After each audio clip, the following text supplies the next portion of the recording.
Good morning, everybody, and welcome to today's summit. A big thank you to our sponsors and to our supporters as well. Hello also to the people attending virtually. This event is being live streamed, and we have a lot of people in different countries around the world watching today. Now, obviously, today's conference is extremely topical. Climate change is accelerating, according to most experts.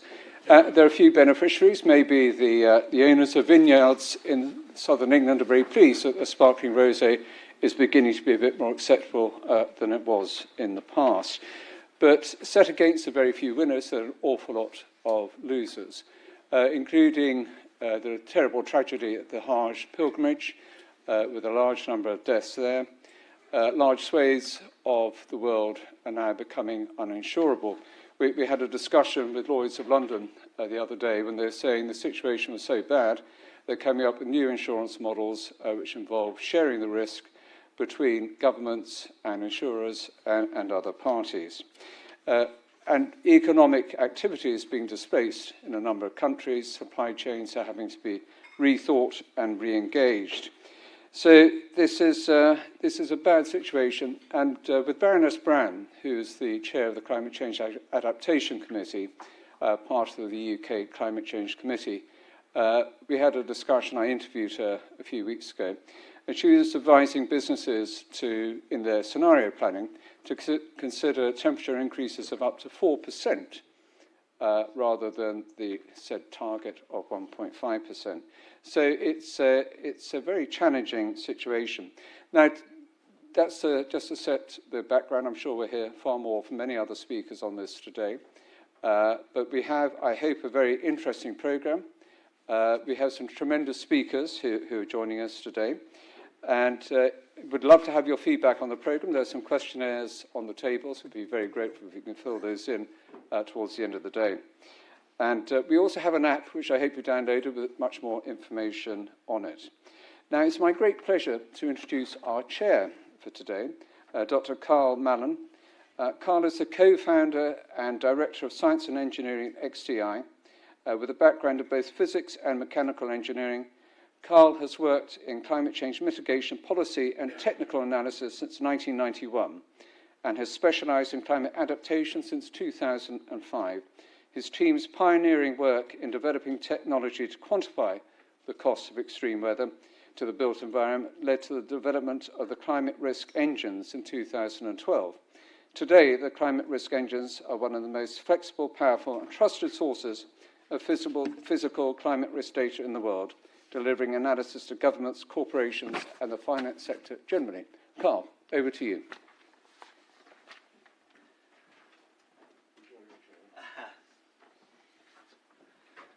Thanks, Maurice, and thanks for the event and the invitation to participate. And obviously, we're a proud sponsor of today's event, which is focused on adaptation. And we do have quite a powerful lineup of speakers and some familiar faces in the room, which is great.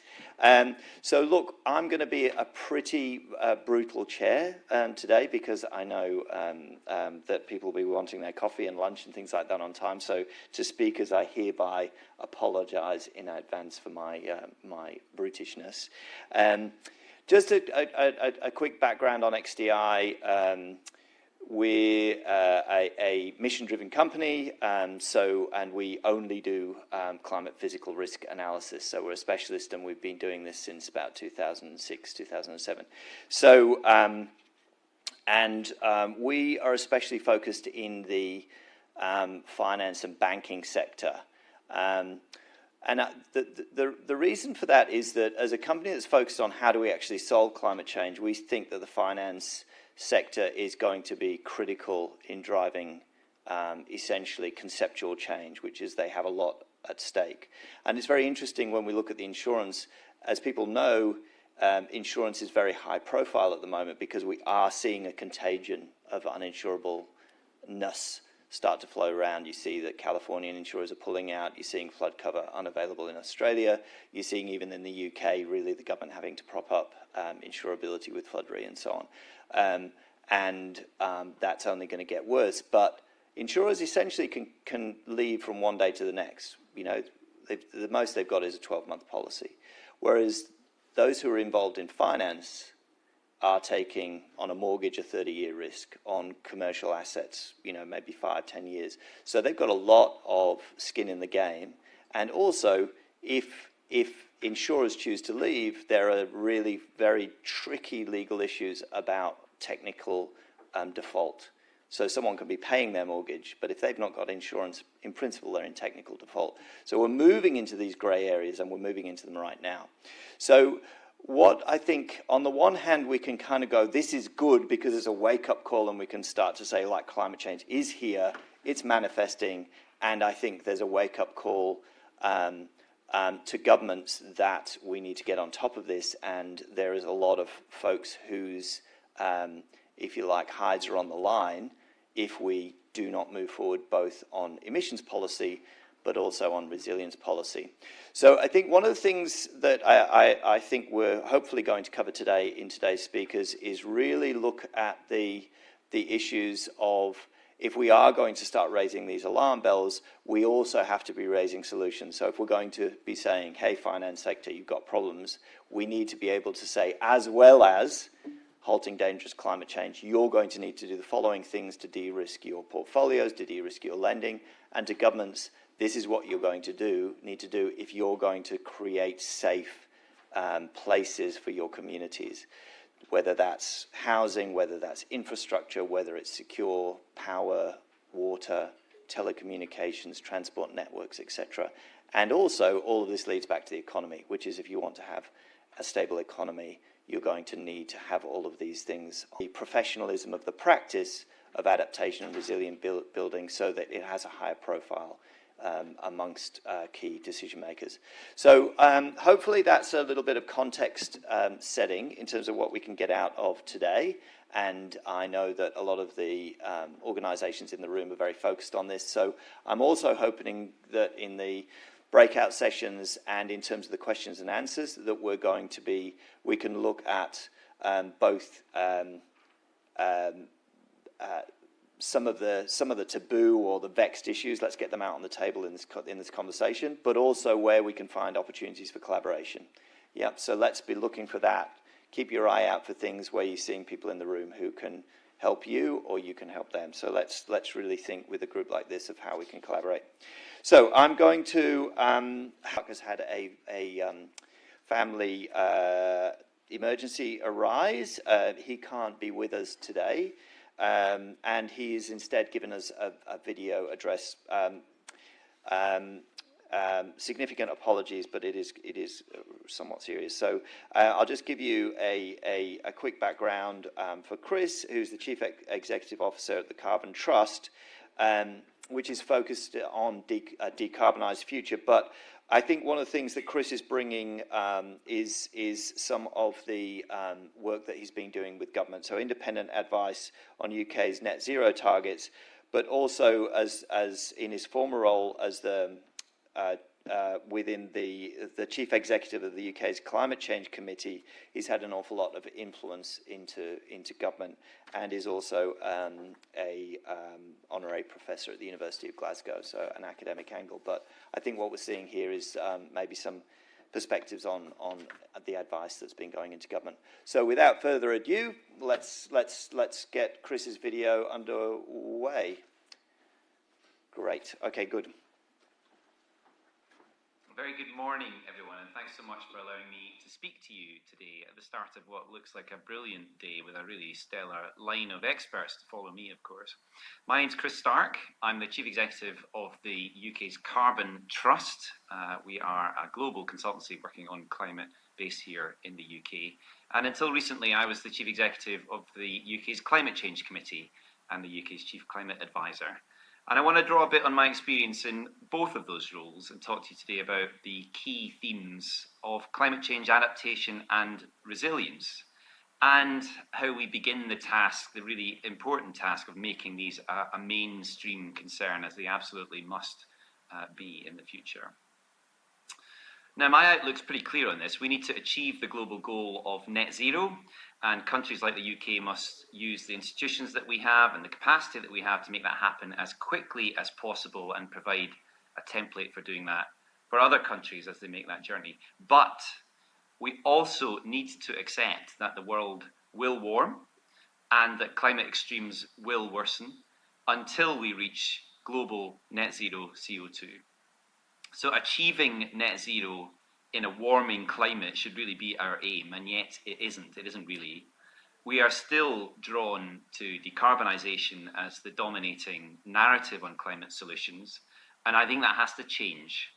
And we have to get more comfortable with adaptation and resilience as positive themes of the climate transition that lies ahead, rather than as issues that signal some sort of defeat on climate change. Fundamentally, net zero will not be achieved unless we have successful adaptation alongside it.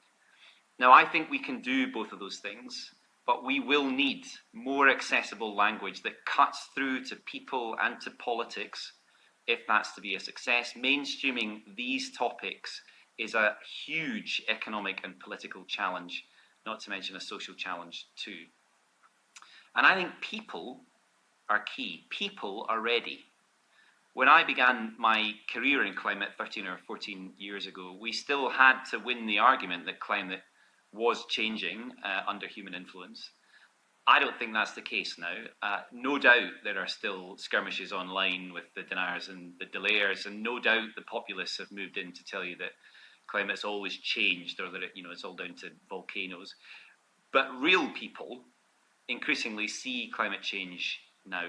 They see it, they are experiencing it, they know it is happening, and I think that is fertile ground for us to make more progress on adaptation. And I think the irony here is that there is far more cut through with people on issues of flooding or overheating or water shortages or food insecurity than there is on these more sort of ethereal concepts like cutting emissions or net zero. I think people really expect more action on these tangible climate concepts and climate impacts than they are seeing right now.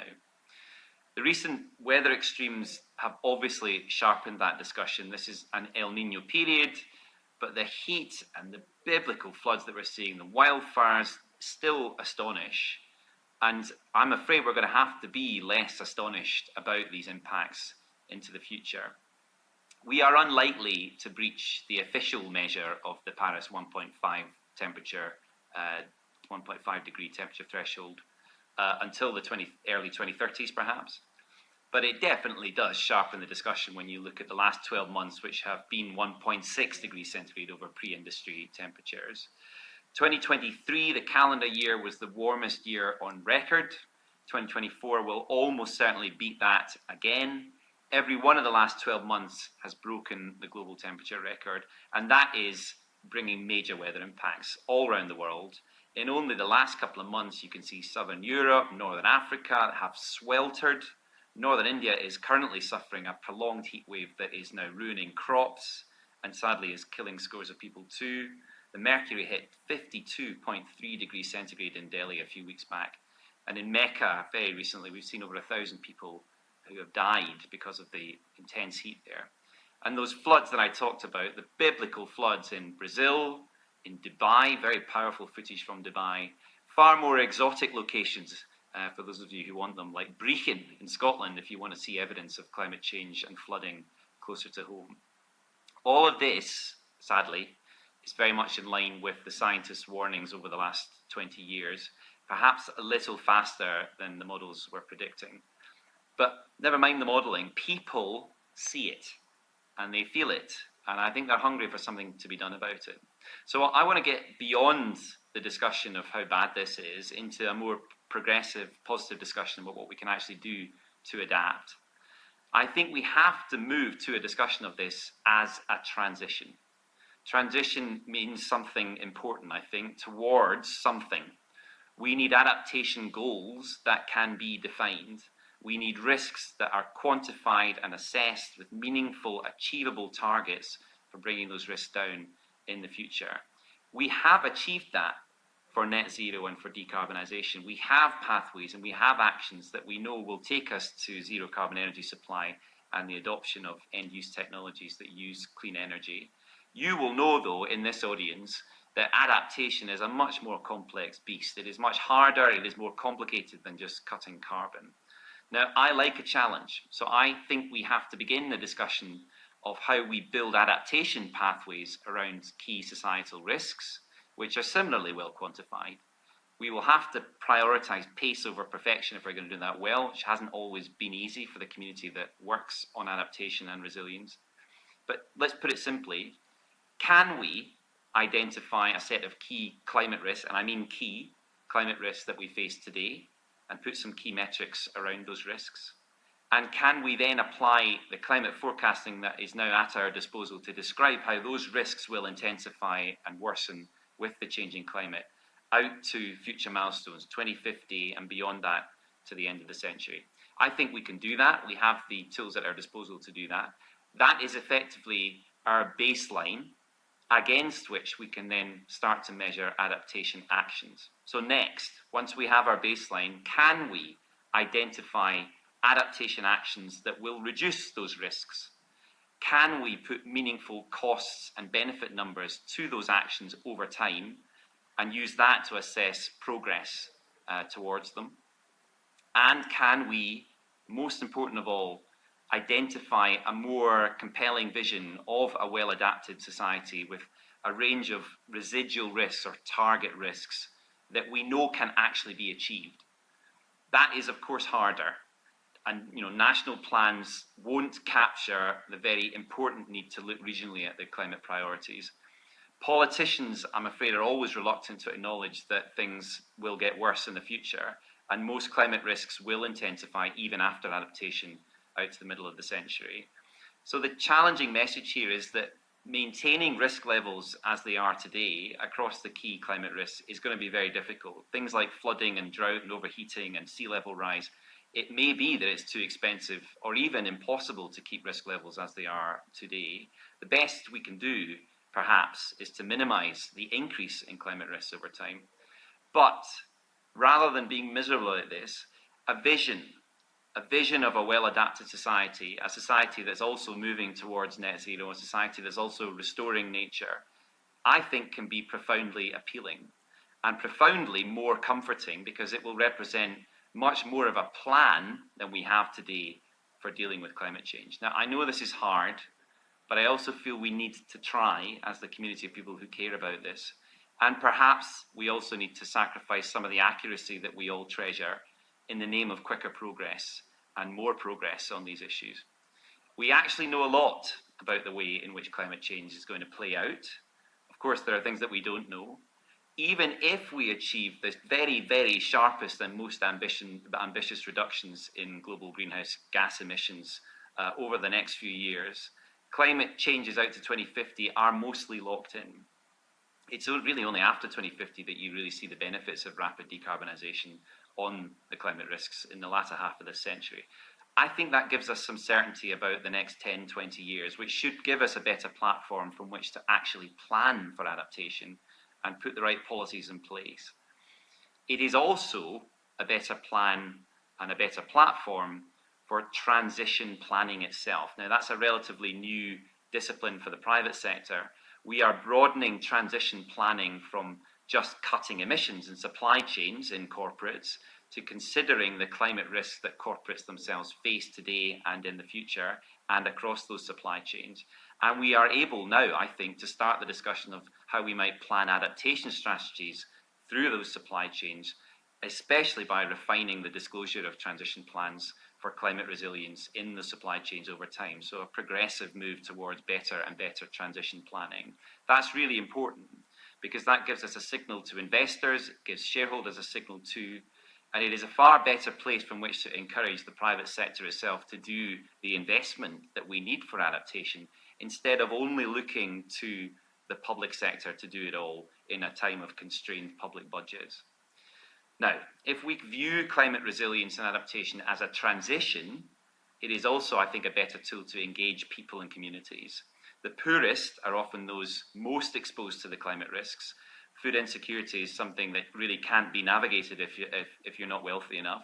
you are unlikely to live in an area of river flooding if you've got a property that is worth something and property wealth to go with it. Overheating doesn't need to be a problem if you can afford air conditioning. You can see that inequality playing out everywhere, and that means it's something that we should be thinking about as a social issue too.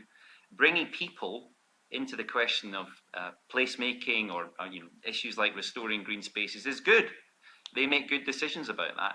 They are good at defining the future that they want to see if we give them the tools to do that. And there is so much more of this that we can do. And there are some really brilliant examples of exactly that sort of work starting to happen, particularly at city level across the UK. So I'm hopeful that this can be the next phase for adaptation, moving from the sort of prophecies of the future about the catastrophes that we'll see into a more genuine pragmatism of what we can actually do about it.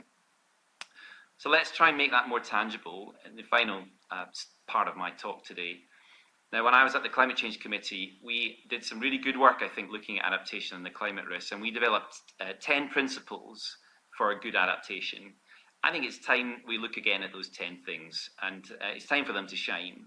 So the first, at the core, I've said it already, is the idea of defining a vision for a well-adapted society. That is still missing in the UK, but other countries have it. For many countries, adaptation is the only issue when it comes to climate change. We should be more humble, I think, about learning from those places like Bangladesh, about how you do that well.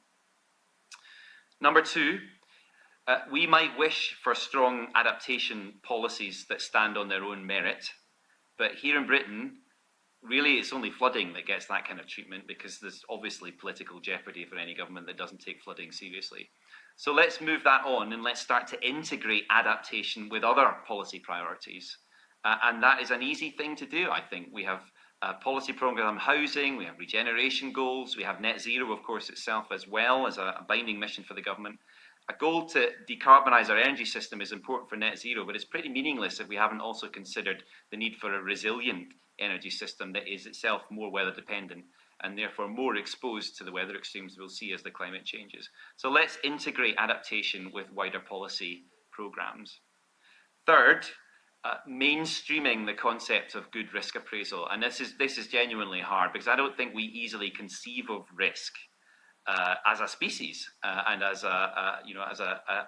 groups. If you ask people who've fallen victim to what is described to them as a 1 in 100 year flood, quite a few of them will say, well, I'm glad we won't have another one of them for 99 years. And that is a pretty common response, actually. This is tricky stuff to communicate well. So I think to do that, we've got to find a common framing. Hope for 2 degrees centigrade, but plan for 4 degrees centigrade would be my suggestion. And that is something that we need to socialise and use more commonly across a host of policy areas and priorities for the private sector. I'm very pleased, by the way, that central temperature projections are actually heading downwards as we get on top of the clean energy transition. But I don't think we should hope for the best. So we need genuine resilience to the risks of the worsening outcomes and some of the worst outcomes too. Number 4 is avoiding lock-in. We should not be making decisions that make it harder for us to adapt in the future. It is sensible to plan for a London, where I am today, that is going to be more like the weather that we get on the continent today. And that is the London we'll have in the future. So why are we still constructing buildings that will not cope with those kind of temperatures and weather extremes? Glass-fronted buildings that are not easy to retrofit easily later. These are just a few of the examples of the ways in which we are presently locking in and making it more difficult to adapt than we should be. Principle number 5, prepare for the unpredictable extremes. These are the sort of low probability, high impact outcomes, and they will occur. We should be planning for those kind of outcomes. It's difficult to do it, but of course that points us towards a more proportionate approach and precautionary approach if we can, particularly for infrastructure. 6th, again, another thing linked to infrastructure. 6th is acknowledging that there are interdependencies that exist between the climate risks. A flood can knock out an electrical substation very easily. That in turn can knock out a heat pump or a charging station for an electric vehicle. That in turn has a host of wider societal impacts. These risks, of course, get more intensified as we move to a more electrified future for net zero. So that is a good example of where we see these cascading interdependent risks, and we need to plan in better resilience standards now to make sure that we're talking in the same way, in the same language, and planning for that properly. There's a particular role, I think, for the regulated industries in taking a common approach to resilience standards to allow a better assessment of some of those interdependencies. Seventh, let's try and understand the threshold effects. There are real limits to some of the critical systems that we rely on today, particularly in the natural world. That means, I'm afraid, there are also irreversible effects as the climate warms. We don't understand all of these. We never will understand all of them, but that should prompt us to take an even more precautionary approach to those impacts. Some of those thresholds will be breached, and we must do, of course, all we can to understand that. What it means to reach a tipping point is something we should be thinking absolutely actively about, and what it means to reach a sort of collapsed state after that tipping point, particularly for key natural systems, we should be pouring more resource into understanding. Eighth, acknowledge that there are real inequalities to these climate risks. I've talked about this already. Those with the least tend to experience the worst of the climate impacts. That's true within the UK. It's obviously true at the global level too. Those with the most can adapt far more easily. That needs to be built in to our social policies and the way in which we approach all sorts of policies across the piece. Ninth, let's not be closed to the idea that there are opportunities here, and I don't just mean sort of grape growing in England, although that is obviously a real thing. What I mean is the opportunity to define a more positive future and build better plans around that with the participation of people and businesses. I think that is a really positive thing to try and do, and it is a language of opportunity if we frame it in the right way. And the last, the 10th of my principles, of course, mainstreaming adaptation, I'm afraid, means better funding and resourcing and research. Now, I always hesitate to add a sort of more research required principle here, but on this, I think it really is justified. I've described adaptation occasionally in the past as the sort of Cinderella of climate change. It's really time that we change that. She needs some better clothes to bring to the ball. Now, these are, I think, achievable things. So let me just say one final word, and just to restate a point I made earlier. We really do need to capture a more positive discussion about adaptation, one that is far more appealing than the present discussion for policymakers who are not steeped in this stuff. And I think also for the C-suite and the executives and the boards to discuss this to incorporate. Partly, that's about the frameworks that I've described today, but I think mainly this is a narrative and a storytelling challenge. Too often, we erect a wall that is too high to invite a more mainstream audience into the discussion of adaptation. The language is very difficult, I'm afraid. The various specialisms within adaptation and resilience are often elites. We have managed to break down some of those walls with the discussion of mitigation and decarbonisation and net zero, and obviously there's a lot more to do there. But we haven't really started on mainstreaming adaptation in that way. And I think that's my final message. It's a plea, actually, a plea to all of you to welcome the non-specialists and the non-nerds into this discussion. As an avowed climate nerd myself, I know that's challenging, but I really think it's important, and we can do it. So thanks for having me today, and I just want to say how good it is that we've got this conference happening, and welcome the fact that we're discussing this today. Now over to you in the room.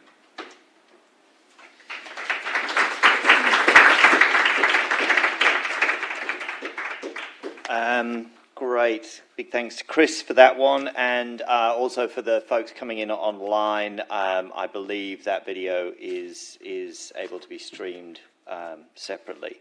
Yeah, I think some good call to action there, and I also just want to point out that some of the points that Chris is making there around some of the extremes, the variability and so on, are going to get picked up later this morning. David Brayshaw's going to be covering some of some of those issues in his sort of primer around some of the climate impact. So before we get there, a kind of a stark change of direction, because we're going to welcome Ray Newton-Smith from the CBI, Chief Executive of the CBI, and that's not the Climate Bonds Initiative, that's the Confederation of British Industry, the bigger one.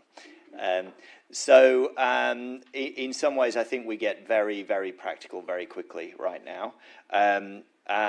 Just a quick background to Rain. So Rain has been previously with Barclays on sustainability and ESG, has done previous work with CBI in linking into HM Treasury, and previous to that was working with Oxford Economics and the Bank of England, including a secondment to the IMF.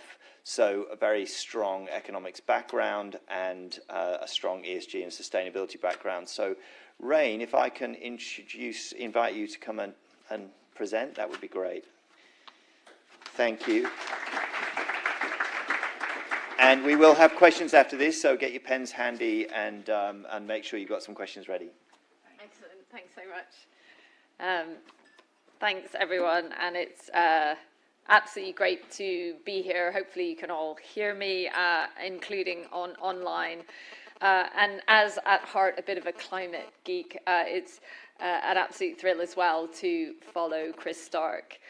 And actually, I take it as a badge of honor to sometimes be confused with the Climate Bond Initiative, who do amazing work in this space. But I don't think any of us, when we signed up to this conference, realized just how timely it would be with as we are now in the final days of the general election. And I know today you're going to hear from so many more expert views on how we adapt, how we make our economy resilient to climate change. But I also want to take one step further back and talk about the economic opportunities from net zero. And this really, I think, is trying to speak to what Chris was talking about around painting that positive vision. There are so many opportunities from net zero. The fast-growing technologies are reshaping everything, and they can help make the adjustment to a net zero economy, but also make our economy more resilient to climate change itself. And all of this means that acting now is not only a moral imperative, but an economic necessity. And I want to set out why we at the CBI, as the voice of business, think that whoever forms the next government, they can't be pro-growth and deliver for our people, planet, and communities without being pro-green as well. And I want to lay out 5 steps to get there. It won't surprise you that with a name like mine, talk about the weather tends to follow me. But I don't know about you, but as Chris alluded to, I think talk about the weather has taken a darker edge to it in recent years. And we can all see it in the natural world around this. I can vividly remember just over about 5 years ago, sitting in a very hot tent marquee at the Hay Festival in mid-Wales, alongside an octogenarian farmer. And he said he could see how much climate, the biodiversity around us, had changed from when he was a young farmer. So the climate impact is already here on our shores. And recently, I've often thought, while I've been indulging in my passion for wild swimming in my local lake in Oxfordshire, I've just been struck by how the scenes that I see of starling murmurations or damselflies or much more besides, I often wonder how much of those scenes will be seen by my children when they are older. We know that the impact of climate change is here. It's in our soil, it's in our air quality, and yes, of course, our weather patterns. Just ask any farmer who's had to struggle with floods this year in the UK. Globally, last year broke every climate indicator we have, and as we know, it was by far the warmest year on record. I know these statistics will be very familiar to this audience, and yet in this election, we've seen much less focus, less animation from all parties about the issue of climate change, about biodiversity loss, net zero, and our planet. At times, it's often felt the silence in the election debate has felt deafening. As Chris Stark has said previously, the oxygen was sucked right out of the UK net zero debate, even before the election began. And I firmly believe we all need to breathe new life into it. Instead, parties are focused on the economy, immigration, work and skills. And of course, all these issues are important, and I speak about them frequently. But on the economy especially, it's absolutely dangerous to try and separate it from net zero. Clean air, a stable climate, nature in recovery, these are the preconditions for economic growth, both for this generation and for future generations. And yet there's still so much in our political discourse that amounts to, can we afford to go for net zero? But the real question is, can we afford not to? I know this audience will be all too familiar with the costs of inaction that the OBR has set out. That the hit to our GDP will be 5 times higher if we don't act than if we act early. According to the Green Finance Institute's recent report, ongoing damage to nature could lead to a 12% loss in GDP over the next decade, unless we act now. But there's also another cost on top of all that, and that's the cost of falling behind in a global race for cheaper, more reliable, and more efficient energy. The huge emerging markets for many of these new technologies. We're in an age when green tech is transforming in the blink of an eye. Solar PV went from something that was seen as too costly to make a difference in the early 2010s to what the IEA called in 2020 the cheapest electricity in history.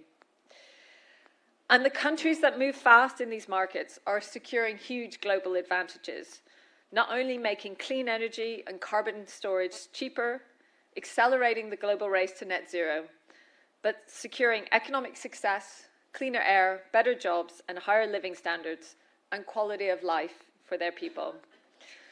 The numbers speak for themselves. In 2023, a year when the UK economy flatlined, our net zero sector grew by 9%. And the UK really has been an early global leader in green. We were the first to write net zero into law. We launched groundbreaking contracts for difference to speed up investment. And in 2020, we were investing the biggest share of any country in the energy transition. But now we've fallen down the table, behind both France and Germany in terms of overall green investment. We've lost our nimble first mover advantage to some of the vast economic packages from the EU and the US. But we know we can't outspend competition like that. The US package alone is estimated at over $1 trillion. But we can outsmart them by playing to our strengths and acting fast. As one business leader recently asked me, will the new government, whoever that is, be serious about all of this? Will they be prepared to make the decisions early so we can have more world-leading clusters like the Solent, which has the potential to develop hydrogen and CCUS to help decarbonize industry and transport in the south of England? Or Yorkshire and Humber, where Phillips 66 are working to decarbonize their refinery and deliver greener EV battery-grade graphite, with Athenium also leading on CCUS. Will they help to ensure that nuclear is part of the mix for the electrification we need, because the need is so vast? Will they reform planning and get the grid connections we need? In short, will they do what it takes? These are just some of the questions the election has left, and they must be answered, because we still have powerful strategic advantages that must not be wasted. But to use them to get the sustainable growth we need, we must deliver systems change at speed and scale. We must think about climate and nature together, not separately, but as two sides of the same coin. Nothing less than a whole economy, whole government, cross-party approach to land management will get us there, which works with our farming communities as custodians of our land and nature to make the whole greater than the sum of its parts, in the race to transform our economy and the world that surrounds us. That's what we do at the CBI. With input from every sector, we provide policymakers with insights to help the UK get ahead of the competition to win the race for green growth. And I'm delighted to share we have 4 more great global listed companies joining us on that journey as members. Schroders, Phoenix Group, JLL, and Smith & Nephew, amongst so many more. Together, and with our members across sectors, we're going to press the next government fast on the reality that net zero is the opportunity of a lifetime. And if you don't go for green, you don't get growth, not in the long term. By playing to the UK's advantages, by giving up short-term politics for long-term plans, by 2030, the next government could add as much as 57 billion, or around 2.4% to the economy from green growth. And it's the quality of this growth that matters. Warmer homes, healthier lives, and greener communities. Now, I want to spend the rest of my time to set out 5 short steps to get us there. First, the next government needs to be loud and proud in making green growth part of an investor pitch for brand Britain. No more wavering, no more road-back commitments. Whoever forms the next government has to let the world know it's serious about the investment opportunities from net zero, and that we're in this for the long haul. Make the right decisions and stick to them. Second, if net zero can't be delivered by one part of the economy, we need to get past the fantasy that it can be delivered by just one department. Business wants to see a new office for net zero delivery based in the Cabinet Office to coordinate and take a truly strategic approach. So net zero isn't confined to just one ministry, but the job of every department to get this done. Step 3. We need to... Hey, I'm sorry, just lost my place. None of this makes any difference if the vast investment we need doesn't happen. The way we outmaneuver our competitors is using public spending as a catalyst for private investment. We need a net zero investment plan set out from the next government to shine a light on the barriers to investment and take a market-making approach that crowds in the private finance we need. And in our tax and green investment report, we've laid out ideas like a green super deduction of 120% to get investment flowing to where it's needed most, including adaptation. Innovation is at the heart of reaching net zero, and there is a huge first mover advantage for those who can get ahead. There's more the government can do to support this, like a new green innovation credit to unlock private R&D and lower corporation tax on green tech profits, and backing our world-leading universities. The final step is tackling the grid. A century ago, the UK pioneered the world's first fully integrated national electricity grid. It was a source of national pride. Other countries followed, and national grids sprouted up around the world because of UK know-how. But since then, from leaders, our investment has fallen behind. And now, to meet our net zero targets, we're going to need to build 5 times more onshore transmission lines by 2030 than we've built in the last 3 decades. So from a source of national pride, our grid has become the Achilles heel of any net zero project. I heard from one member in the Northeast that one of their projects had been held back 15 years waiting to connect to the grid.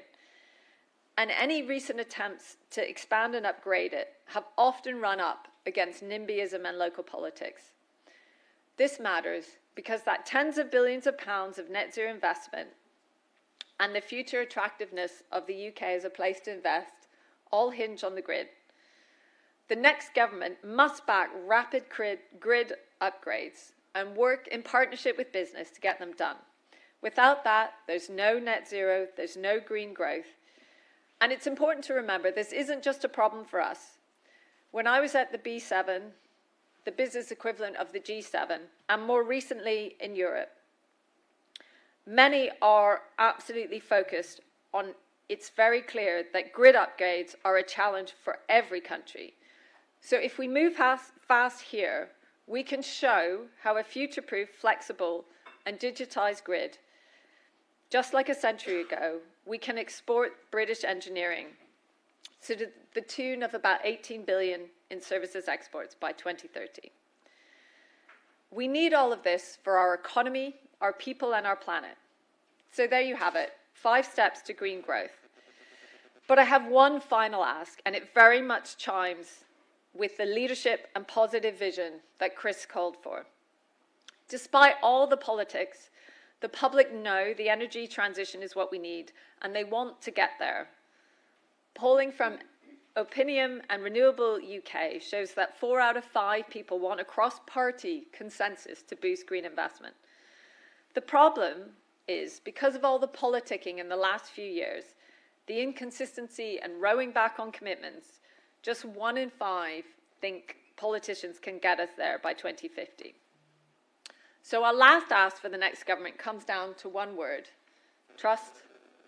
Businesses can do our part. We can deliver on construction. We can deliver on finance to get to net zero and make our economy adapt and resilient to climate change.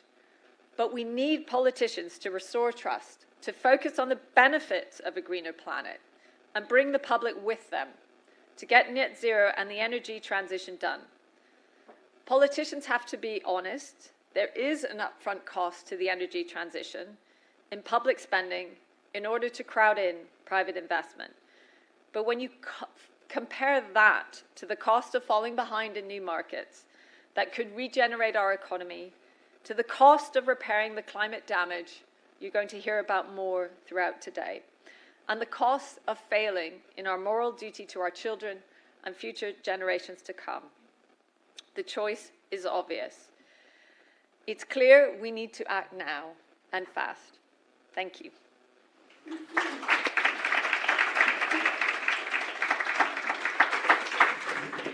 Thank you, Rain. If you can stay there and maybe take questions for a few minutes. Neil, I've got a question up there. Have we got a mic? Thanks. Thank you very much for your very interesting and committed speech. I'd like to ask about your views on British industry's capability to manage the risk of locking and future climate impacts. So I'm from Climate Sense. Yeah. From Climate Sense, we work a lot with a whole range of organisations, including some of your members, and we find it fairly straightforward once we've engaged to get the technical people to describe for themselves and recognise the risks to their organisations through climate change and the long-term investments and decisions they make. And they get quite energised about that. When they then look back into their organisation, they see that the whole organisation's decision-making systems do not recognise or enable the valuing of those risks in decision-making.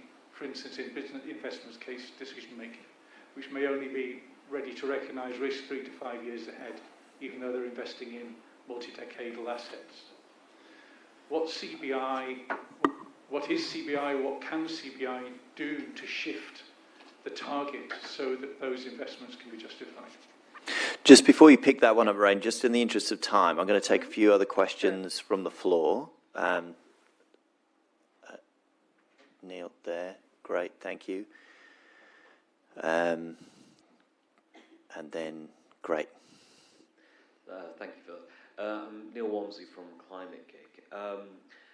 I'm interested in knowing a little bit more about CBI's particular focus on the growth of the adaptation economy within net zero. At Climate Gig, we support, have been for a long time, the growth of private sector-led adaptation solutions in the UK, Europe, and increasingly in emerging markets. And we do see, obviously, a huge demand and a huge growth in new ideas and approaches. In UK industry and solutions are particularly strong in this area. But it is a market which is quite distinctly different from the net zero mitigation focused market in terms of the opportunities, but also the challenges, barriers, and also things, just basic human components such as familiarity of businesses, investors, policymakers with the topic, and making sure that it is getting that necessary support. I personally do feel that it does need a very specific own strategy for the growth of the adaptation economy to address this. And I do sometimes feel that putting it under the net zero banner, whilst the right intention, can actually detract a little bit from it because of the heavier focus on mitigation. So I'd just be interested to know what CBI could do to try and perhaps drive the understanding and the policy making thinking around adaptation within that as a specific part of the green economy. Thanks. So questions from Nick and Neil. Rain, it sounds like everyone's wanting to sort of leverage the influence that CBI has. Absolutely. So let me try and take both of those questions. So I'm sure you will also have some ideas. So I think that first one was almost how do we embed some of that long-term decision-making into actors across the whole of the business so that they're really thinking to the long term in their investment. It can be easier maybe to win over those who are closer to some of the technical risks that a company might face within their transition plan. So, I mean, I think first and foremost, I do think having the regulatory focus around a transition plan is really helpful because it's sort of spelling out how those risks can translate into the company. I mean, I do think some of those issues are almost much more fundamental around the structure of our companies and getting the sort of focus on investment for the long term. And it's really about having that long-term thinking into companies as well as into government. I think that's certainly something I hear from the business leaders I speak to, is that we need governments also making those decisions to the long term. So I'm afraid I don't have a one simple solution to it, but I think you have certainly identified one of the issues is trying to focus on the returns being not just about the next 3 to 5 years, but thinking to that longer term horizon. And I think, Neil, you had a really good question around adaptation, and I guess one of the things I would say from the business leaders I speak to is adaptation is definitely further down some of their radar. I think where it really comes to the fore is around the built environment, so particularly around buildings, infrastructure, transportation, and also around insurance and the insurers who are much closer to some of those risks. And I can see one of the challenges in that it feels like a bit of the poor cousin of the climate debate, and I know Chris referred to that. I think it is a bit of a danger, though, to leave it off to one side, and I would favour almost integrating it to...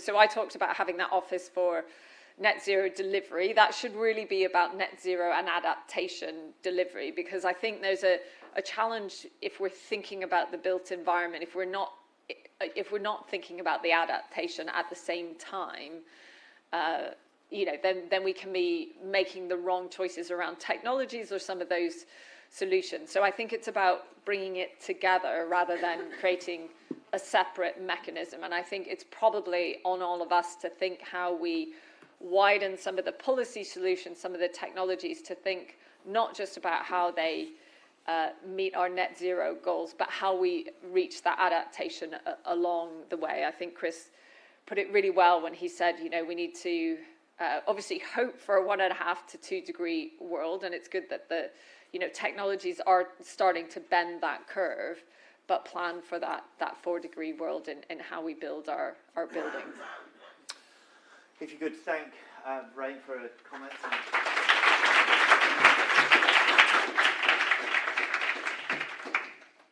Thank you. And I also just want to compliment you, Rain, for essentially saying we have got an election at the moment, and we've got someone who's saying, hey, this is an election issue. Yeah. So, I mean, that's it. You know, it's kind of obvious, but it has to be said, and it's entities like the CBI that do that work and the heavy lift of engaging with government. So, you know, credit to you for that work. Okay, I've got the pleasure of inviting Professor David Brayshaw up. As I said earlier, he's going to talk to us about some of the climate dynamics.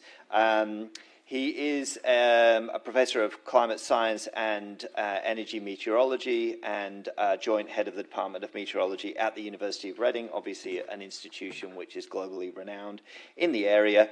And David has been contributing to international projects, including the European Advanced Climate Modelling Research Programme, so certainly well connected, not just in the UK, but also with international colleagues. David, if you could speak to us, that would be great. Thank you. Right, so spot the academic who actually brings the slides. Sorry, apologies for that. So I guess I'll just give it back on where I'm coming from. So I'm a physicist, transferred in atmospheric dynamics, but I spent the last 12 years or so kind of working on this interface between climate information and building it into impact of various different forms, particularly in the energy sector. So it's great to hear Rain sort of making the point for the investment in the national grid that's needed. A lot of my work is around taking that information and getting it into the energy sector. For my sins, I'm also a joint head of the Department of Meteorology at the University of Reading. So for those of you who don't know us, we're one of the biggest research groupings in the fundamentals of weather and climate science in the world. We have about 200 odd research active staff. We have about 70 or 80 PhD students at any one time. Number of fellows of our society, IPCC lead authors, the works. We cover the whole breadth from sort of microclimates out to long-term climate change, ice ages, the whole works. We're also home to various bits of national capacity around the atmospheric sciences, Earth observation. We have a unit at the Met Office based in our offices. We also have very strong links to a unit called ECMWF, which is one of the best mid-range weather forecast systems in the world. So I founded the Energy Meteorology Research Group about a decade ago, and we cover everything from days ahead weather forecasting out to long-term climate change decadal forecasting. We do a lot of work around resource characterization, around forecasting information for use in operations, for use in trading, for use in planning, and a lot of this work tends to gravitate to extreme events, things that the system has to be designed to withstand under future climate. So what I thought, I hope I'm invited here to do in some sense, is to kind of give a bit of a physical background, the fundamentals, the kind of the science behind the impact and adaptation debate. So, to my mind, certainly a lot of the people I meet and a lot of groups I work with, there ends up being confusion around what we mean by climate and what we mean by climate change. The two terms aren't quite as obvious as you might first think. This is not to say that I disagree with anything that the speakers before me have said, but there's a lot of subtleties around how we define these terms or what we mean by them. The second part, just to go on to, is to give a background on where we get climate information from. What are the tools, what are the data sets we use to develop that? So I'll give you a little bit of background on those. That then brings me on to the next topic, is how we interpret predictions of climate change, how we interpret these projections of what climate's going to look like in the future. How do we understand that, and what does that mean when we build it into adaptation planning? And finally, I'll just sort of conclude with a few outlooks and things that I see coming up in the field. I did want to say sort of a bit of a plug. So in the Met Department, we've recently started running these online courses. Essentially, it allows people from industry to join up on our MSc program for a few weeks. So these are 5-week-long courses, particularly one on climate services and climate information. If anyone's inspired by the stuff that I'm speaking about here, please do have a look at the website or come and talk to me afterwards. They're a great way to kind of upskill in this area. So, part one, climate and climate change. So, and it's very simple, as climate is quite a simple system. We live on a rotating planet. It's heated more strongly at the equator than it is at the poles. So the whole system of the fluids, the atmosphere, and the ocean essentially exist to transport energy from near the equator to towards the poles. So far, so simple. That gives rise to some very clear phenomena that are well understood in terms of the large-scale circulation. So we understand why we have subtropical highs. We understand why we have a lot more rain in the mid-latitudes. We understand the Hadley circulation, we understand the Farrell cells, we understand why we get storms, we understand why we get blocks. We have a lot of understanding of how the jet stream works, for example. But when we're actually talking about understanding the system and understanding and simulating the system, the thing that, rather than this sort of relatively simple, smooth picture we tend to sort of get of our understanding of how the system works, what we're actually trying to simulate looks a lot more like this. So this is, you don't need to worry too much about exactly what the colours show, but hopefully you can see as the situation evolves, you get these filaments, you get these blobs, you get these swirls, you get these eddies. That's what we're trying to simulate when we're running climate models. That's what we're trying to predict when we're doing a weather forecast. So, in a simplest term, I would define climate as the statistics of weather. That's essentially all it is. But it's not just the average weather. It's not some sort of simple, just take the mean. It's all the statistics. So that includes the persistence. That includes the extremes. It includes the standard deviation. It includes everything you can imagine as a property of the statistics of weather is part of what we mean by climate. The tricky thing is, when we talk about climate and climate change, is the climate system doesn't just contain the atmosphere. It contains a lot of different components. So it contains things like the ocean, the cryosphere, the land surface, the vegetation, various other different carbon cycles, various different atmospheric cycles of chemistry, for example. And these things vary they vary naturally. From day to day, week to week, year to year. They vary over decades, over centuries, over millennia. So what I've tried to do here is this is entirely made up data. So this is just illustrative to give you the ideas of what's going on.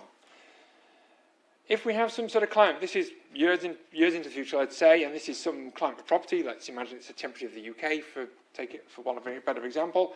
The black line is the weather that we're actually predicting might occur into the future, or it might be some occurred record of the past. What we would see is the black line. What it's actually composed of is a number of different components. You have a climate change trend, so this is the world getting warmer, the solid red line. We have year-to-year, day-to-day weather variations. Sometimes a bit warm, sometimes a bit cold. It's just natural weather variations that we're all familiar with. That's the yellow line, jiggling up and down very quickly. But we also have these slower evolving parts of the climate system that evolve over many years and many decades. That's the orange line. And what you see as the black line is the sum of the three. So you can see that it has these sort of long-term wobbles as well as fast wobbles as well as an upward trend. What this means is if you're trying to define a climate, you can't just pick just a couple of years. It has to be a much longer period to define your baseline over. The World Meteorological Organization typically takes a 30-year kind of time average window, sort of says that 30 years is not a bad way to define a climate. But you can see is if you pick any time slice of 5-10 years, you'd end up with quite a skewed estimate if you're just basing what you know on the black line. Obviously, if you then want to probe rare events and extremes, the things that actually do damage are often associated with some kind of extreme weather, and whether that's a persistent heat wave, persistent drought, it could be a severe storm, it could be lightning, it could be thunder. If we're trying to probe into those kind of extremes, you may need an even bigger sample. Moreover, if you think about if you were sitting somewhere up here and you're looking forward into the future, yes, there's this long-term trend, but for any couple of years, a couple of decades, you might see what you observe being quite substantially different to the long-term trend. So those long-term trends can get obscured by the natural variations that are there in the system to start with. So all this kind of makes it quite difficult to talk about a climate as if we know exactly what the climate is even today. There's a lot of complexity about actually how we define that and how we get a handle on it. It does also mean there's opportunities, and this is the good bit. So if we know something about this slowly varying part, and if we know we're at some particular phase of that, we can use that to give us predictability and tell us which direction we're going to be heading over the next few years. So this is the source of a lot of interest in the climate science community around predicting things weeks, months, years ahead, effectively. So there's opportunities there as well as risks. So that's kind of climate and what we mean by climate. Where do we get the information from? And why do we care about this? Well, if we're trying to do some kind of quantitative risk assessment, we need some kind of quantitative risk data, some climate data to go in at the top. And roughly this tends to come from one of three sources. You've got things that come from observations, So this is our lovely field site on the campus that we have. So that could be met mass, it could be stuff in the ground where you're taking direct observations. It could also be radar or satellites and so forth. I'm sort of grouping those all in. But essentially, you're taking some observations of the real world. It could come from models, and I'll go on to what I mean by climate models in a moment. But essentially, you're relying on a model to generate a time series of weather that you're taking as a valid evolution of what the weather system does. Or there's a third bit that's maybe getting a bit technical, so I don't want to overload on the technical side, but reanalysis is sort of a merger of the two. So you have some observations, you have a good weather forecast model, you start it from those observations, run it forward a short period, you've then got another set of observations, you merge the two, and then you keep repeating that to produce a 3D reconstruction of the real world. But the problem with any of this stuff that's going to depend on observations, whether it's reanalysis or direct observations themselves, the problem there is you've only got the past. You can only ever get the past. And if your observation sites are not in the right places, what do you do? So if you've got something measuring the wind speed here and the wind speed there and a mountain in the middle, the two masts in the valleys on either side aren't going to tell you much about the wind speeds over the mountain. You also can't just say, well, I want some more observations. You have to build them and then wait for 20 years until you've got a record from them.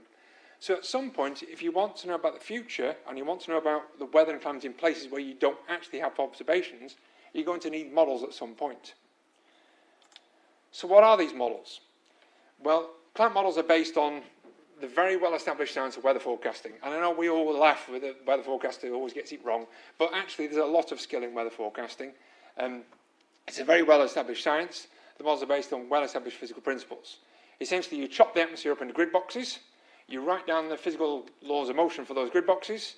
You have some more models for stuff that happens within a grid box, like clouds are smaller than grid boxes often. You start it from some initial state, you guess of where you are now, you run it forward step by step by step in time, and produce some prediction of the future. That's weather forecasting 101. Climate models are very similar. They use the same basic kind of technology, but they typically operate with bigger grid boxes than a weather forecast. So we're talking tens of kilometres or even 100 kilometres or so grid boxes rather than a few kilometres. So the grid boxes are much bigger. That's because we run them for much longer. So we're required to run them for hundreds of years rather than a week, for example. Because we're now worried about climate rather than just the weather, we also have to include submodels of other components, things that evolve on that slower timescale. Things like the ocean, things like the cryosphere, things like sea ice, things like the land surface. We have to include models of how they will evolve as well. And it's worth saying these models have improved massively, massively over time. The kind of quality that we're getting at these models is vastly improved. The grid boxes are getting smaller. We're getting better understanding of how they work. We have more processes involved. We can run them for longer. We can do more simulations with them. And if people are interested in kind of the flagship of this is this CMIP, International Comparison Exercise. It's called CMIP 7, but it's actually the 6th edition of it for technical reasons.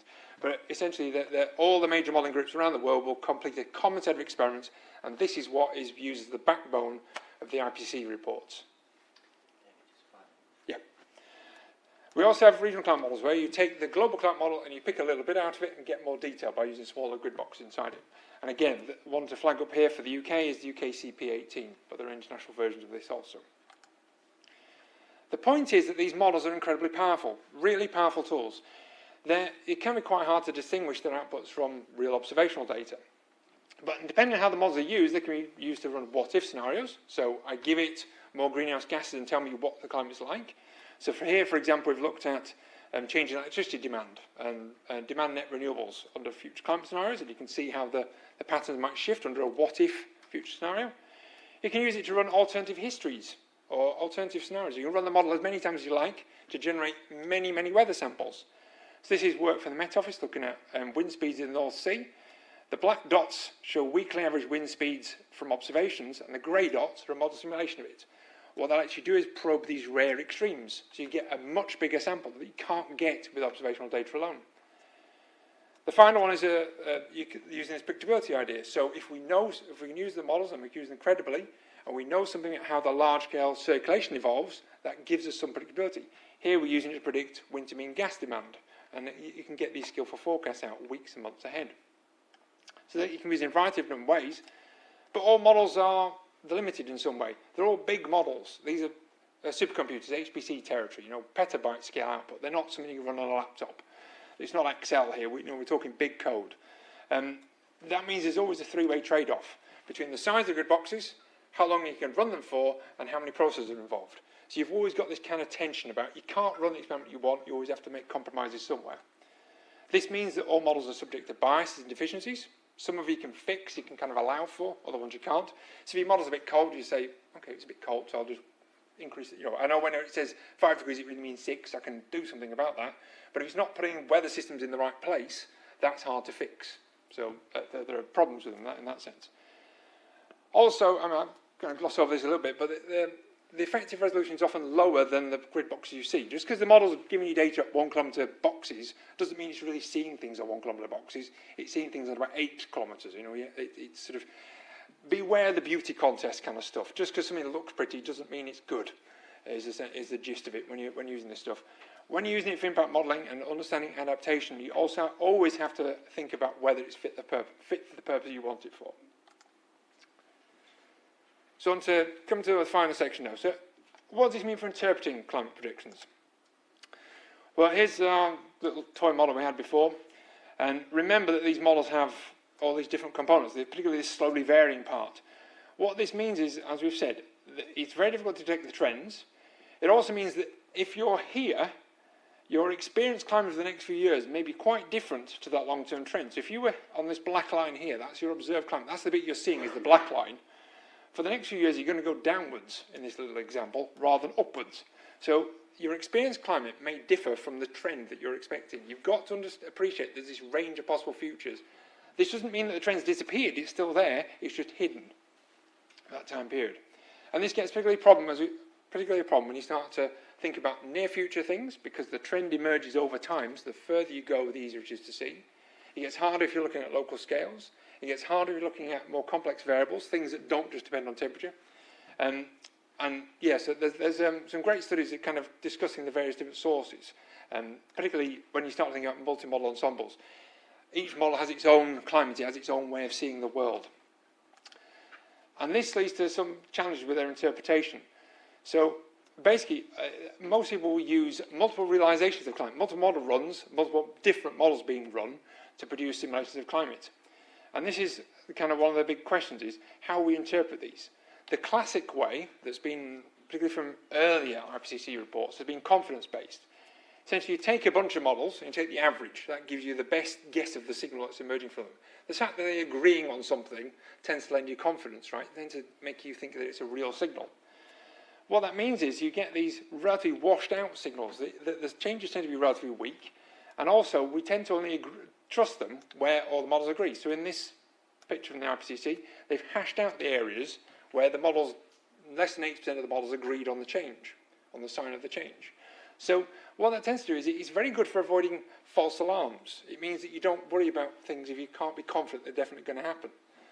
But there's a risk there that I think has been identified and discussed by authors in recent years, that what that tends to do is it also runs the risk of missed warnings.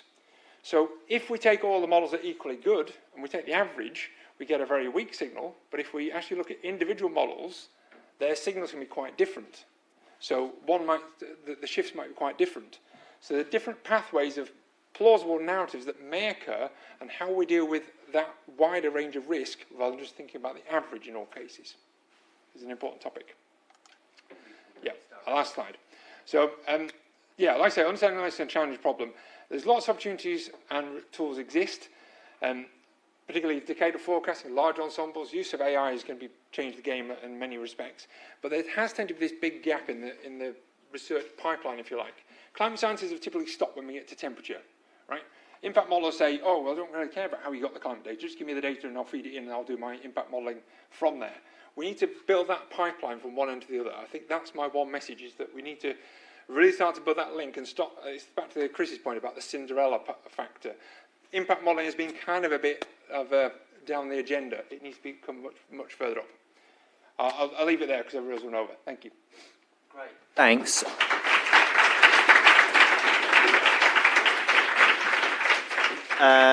Maybe just squeeze in one question if there's anything from the floor. We've got one question. Let's take this question at the front. They had their hand up first. And so you mentioned that and models do contain many more processes, so much more fine-grained resolution of sea surface, land surface, etc. Is that helping, or is it not just permeating more uncertainty?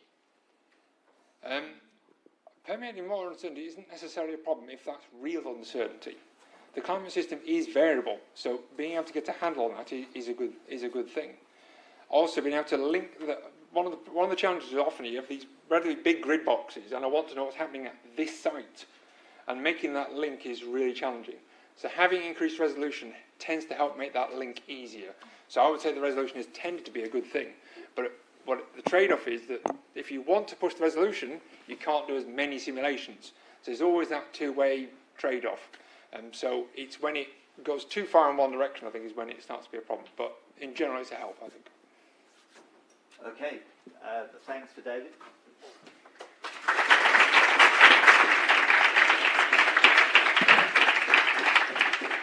And in a shameless plug for XDI, one of the reasons we decided to only focus on this is because trying to ingest that level of data is a discipline, and it requires massive focus, because the sorts of work that David and collaborators are doing is phenomenal, but turning it into something that affects the kind of decisions that Rain was talking about is a huge piece of work to do justice to that kind of data. So I think that is one of the challenges we face. And I also want to pick up the point that Chris said before, which is we've got to make sure that perfection is not the enemy of the good. We have time against us. And so again, David's trade-offs, which is how do we get to decisions quickly and not let an overemphasis on accuracy inhibit us, is really, David's made the point and Chris has made the point. I think we really need to take that home today. Okay, good. And now we're going to have a panel session. We're running a little bit behind time, about 10 minutes, but not too bad. So I want to introduce Janet Young from the Institution of Civil Engineers. Now, Janet is going to moderate this session, and so she'll be bringing up a series of panelists, which I'll let her introduce. But just to introduce Janet herself, Janet is really basically a property and estates specialist and has worked in a number of areas where she's done that. Head of government property profession. She's also been property and estates function for the British Council, for the Ministry of Justice, and for the Foreign and Commonwealth Office. So as we turn the kind of information that we've discussed here, Janet is one of those professionals who makes it mean something when it comes to physical property and assets on the ground. So Janet, if you're here, and I'll let you moderate this session, and I'll take a break. Thank you. Are you staying here? Or? I can stay here, or why don't I'll leave that with you. I'll come and sit down. Great. You all good?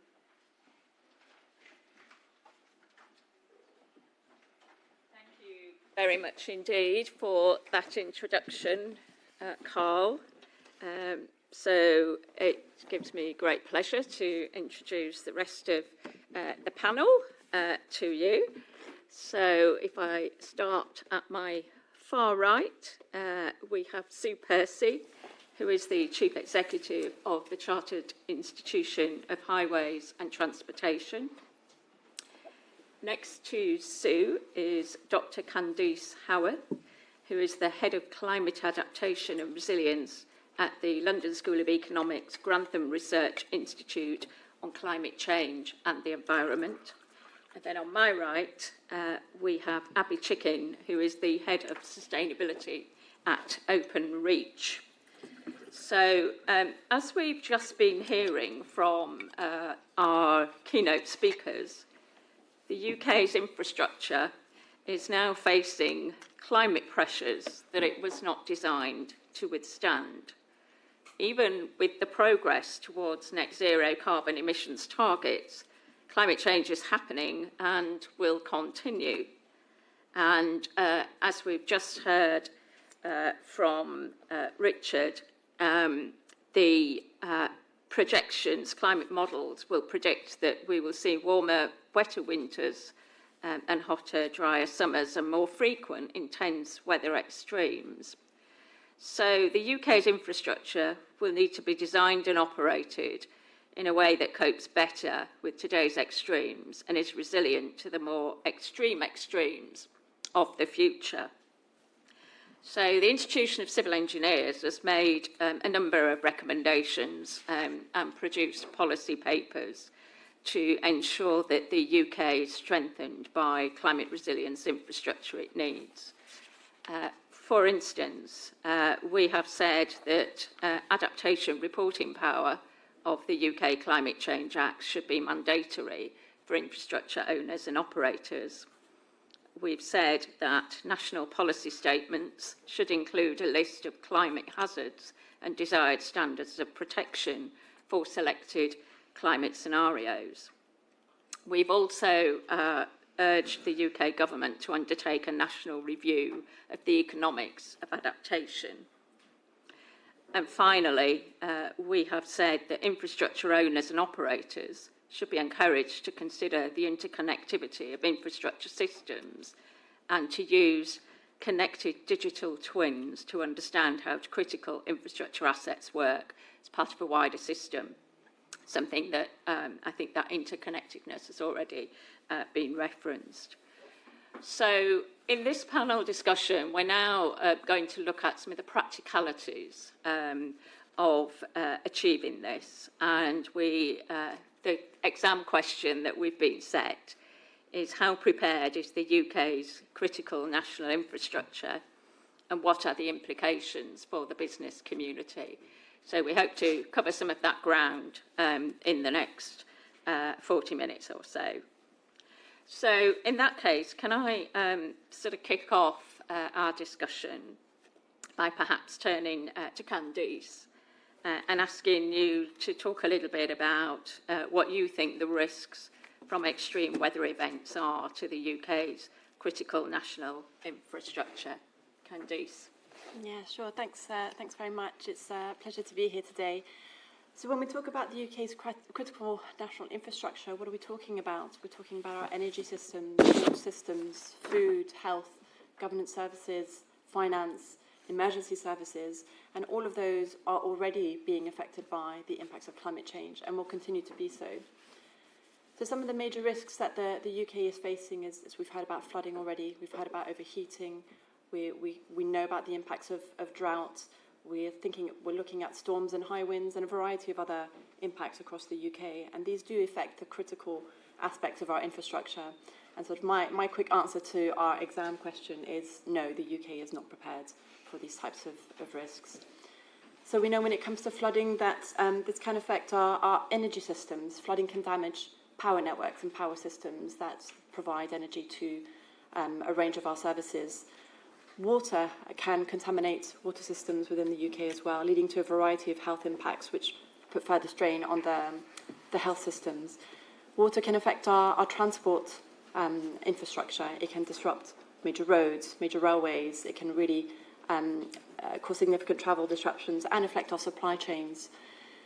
I want to spend a bit of time on overheating and heat waves. We've been doing some research at the LSE Grantham Institute looking at this in particular, because it's a different risk, it's an invisible risk.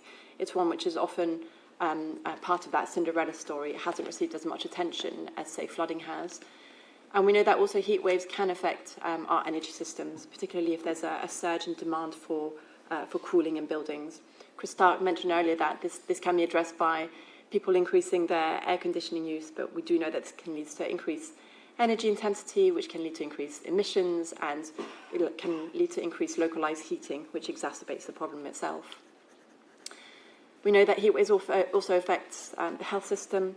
We saw back in 2022, 3,000 heat-related deaths, the majority of which are avoidable. This put significant strain on the health system, particularly as one of the 5 heat-related events coincided with a peak in COVID cases. So significant impacts there on the health system. It also affects our transport infrastructure.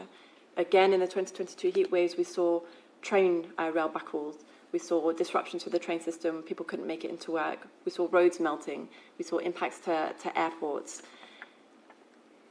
Those types of impacts are also exacerbated when it's compounded by issues such as drought, where we know as a result of heat, land can't then absorb water, it exacerbates the heat, crops can't grow, those crops are then more likely to be susceptible to wildfires.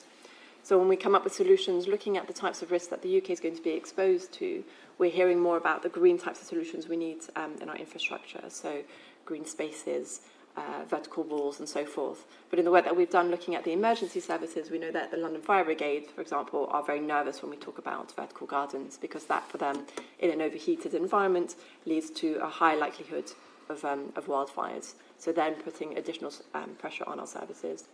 So I'll leave it there at the moment and open up to anyone else. Okay, thanks. Well, let's get some other views from Sue and Abby before we sort of loop back to some of the supplementary questions that I think Canduce's opening comments pose.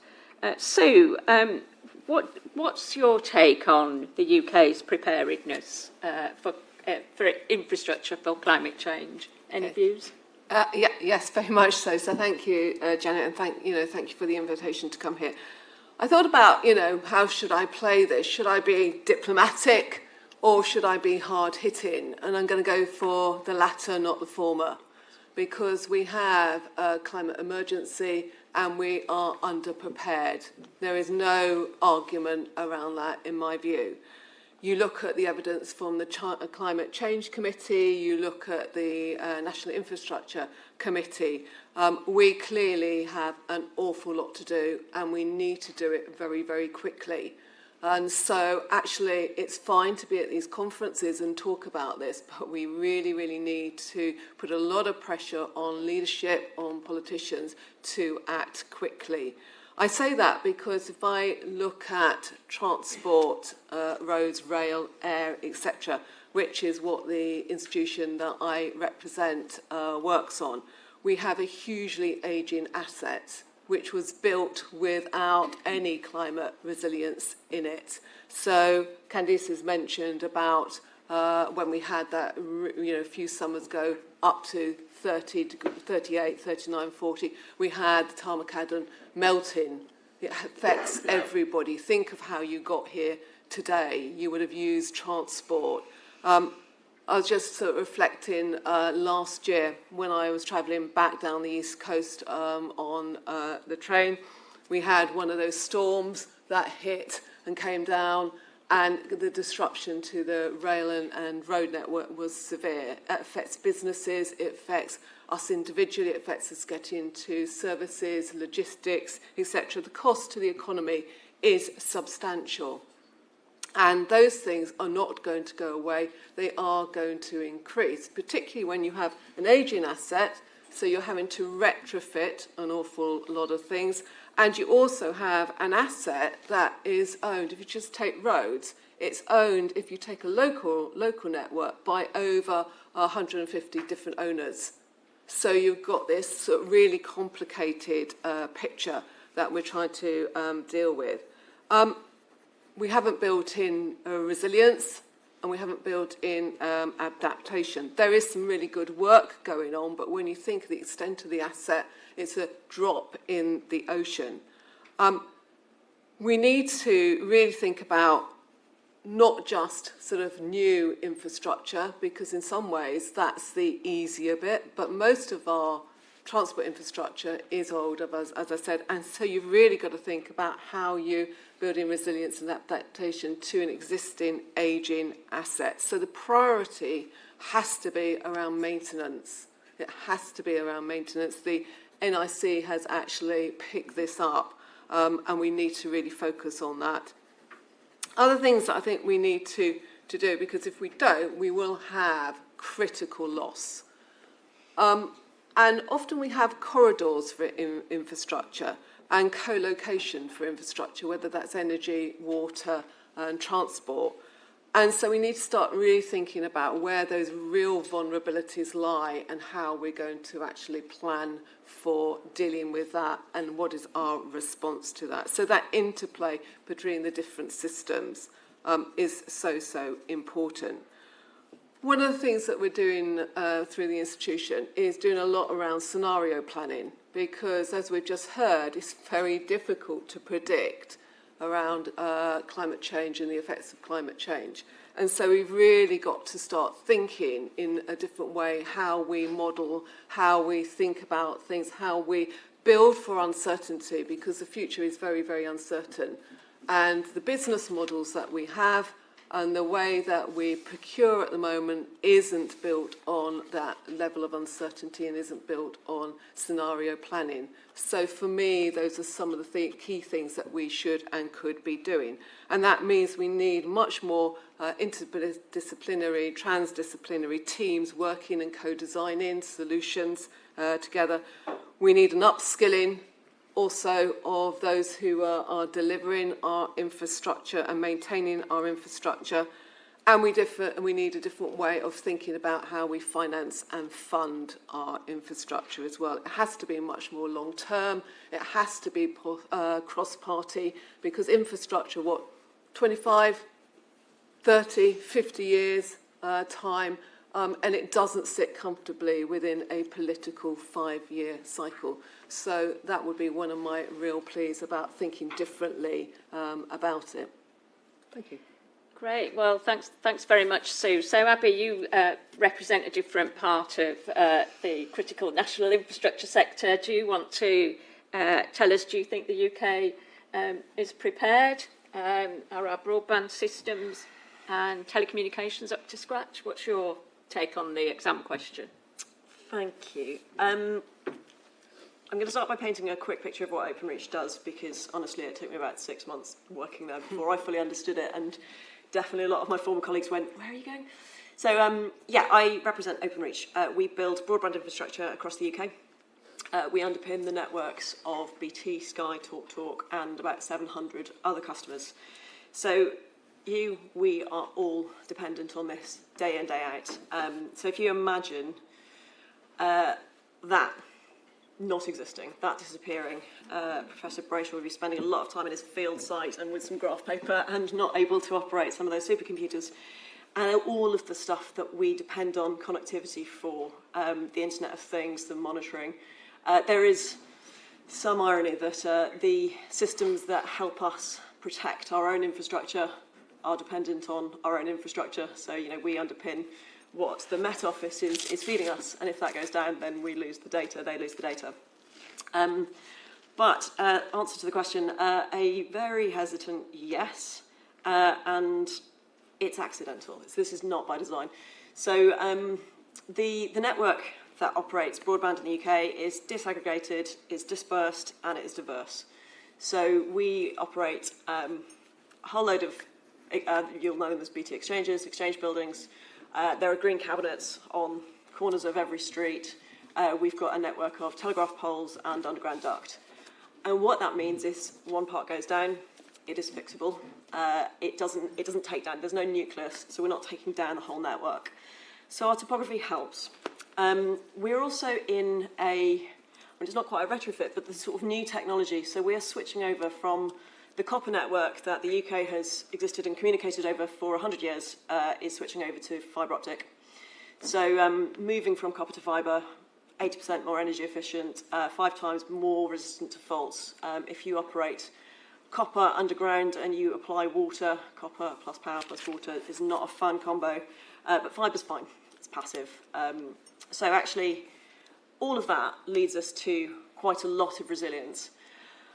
Once you add into that the engineering mindset, and this is a real double-edged sword, we're good at fixing stuff. We've come through 2 of the most disruptive events, COVID, the Ukraine-Russia war, and everything that we have done is diversify supply chains and fix problems. And we have all kind of gone through that.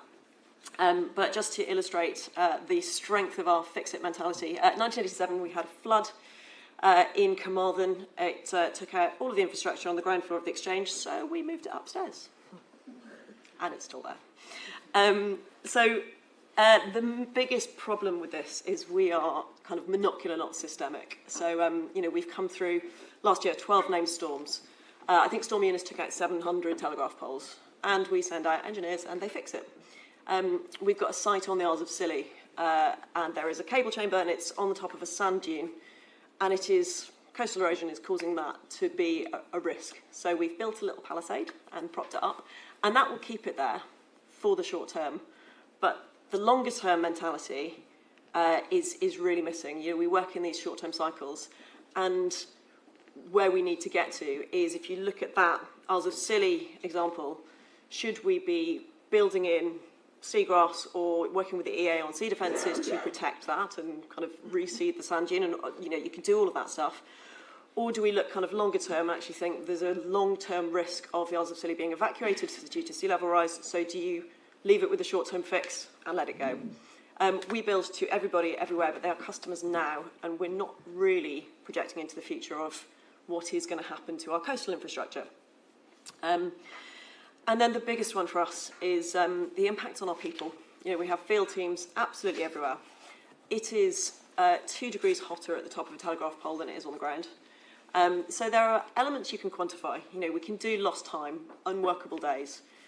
What we don't also quantify is the days that, you know, those 2 days in July 22 where I cried under my desk with a frozen flan on my head.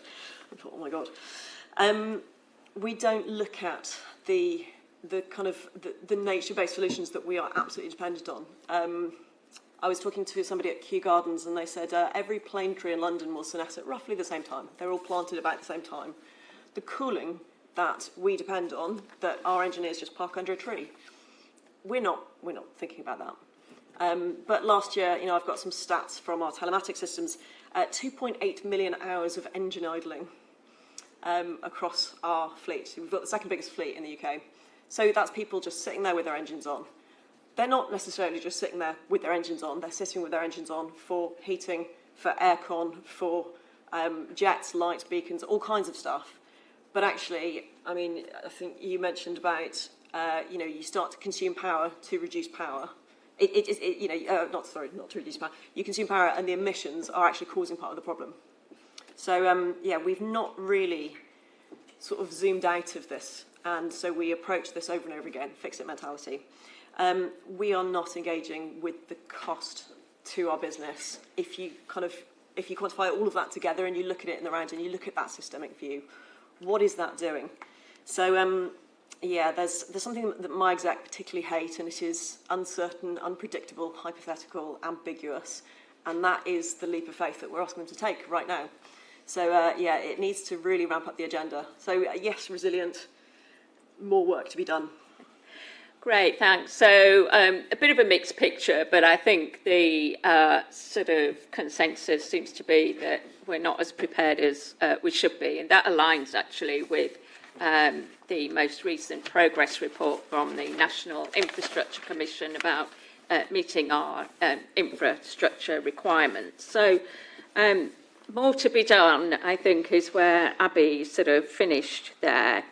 So let's start moving then into what we're going to do about it, or what needs to be done about it. So I wonder, Candice, if you can sort of describe what you think is an appropriate sort of pace and scale of adaptation that should be required. Should this be top number one priority for all businesses, or do we not need to rush urgently into adapting our critical national infrastructure?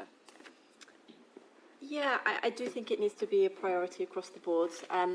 Rain mentioned earlier the need for the Cabinet Office to take leadership in that front, both on net zero and adaptation. So we do need that leadership function, and it needs to be something which is a top of priority across all businesses. The scale of adaptation required is substantial. It needs to happen at scale. It needs to happen at the national level, and it really needs to encompass all our critical infrastructure. So it really needs to be something which is considered significantly. And we need this to be a long-term commitment. It isn't, we've been talking about the different timescales that different organisations are working to. We need to be looking 10, 20, 30 plus years ahead to really be looking at the types of adaptation measures that are required to build a resilient infrastructure.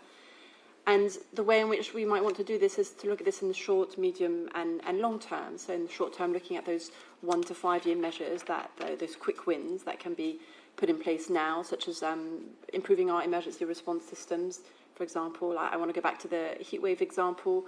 Back in 2022, you know, we have a pretty robust system in place where the Met Office works with the UKHSA to put together these different alert systems. But feedback from stakeholders is highlighting some of the gaps and issues that are coming out of this. So we need more investment into enhancing those types of responses that align with the needs of people on the ground, of those emergency responders, informing different businesses and organisations. We also need to look at sort of the 5 to 15 year range, where we're looking at sort of the larger scale infrastructure upgrades that we've already been talking about, looking at that retrofit aspect. Considering that over half of our buildings at the moment are inefficient and are at risk from overheating, that's going to increase to 90% by 2100. So there's a huge need to retrofit existing building stock and to look at new buildings when they're being built to ensure that they're resilient to a whole range of events, whether it be flooding or overheating or drought or high winds, and ensure that this integrated approach ensures that their resilience, but then doesn't make the issue worse, as you were saying, by increasing consumption of energy. So really a whole systems approach is required. And then we need that real long-term approach, the 15 to 30 plus years ahead. I think we need something which is almost independent from political cycles. We can't really have backtracking on net zero and adaptation policies on a whim. This really needs to be something which is integrated, which is almost untouchable, and which is responsive and flexible to the needs of the economy and society and the evolving nature of the risks that are being exposed.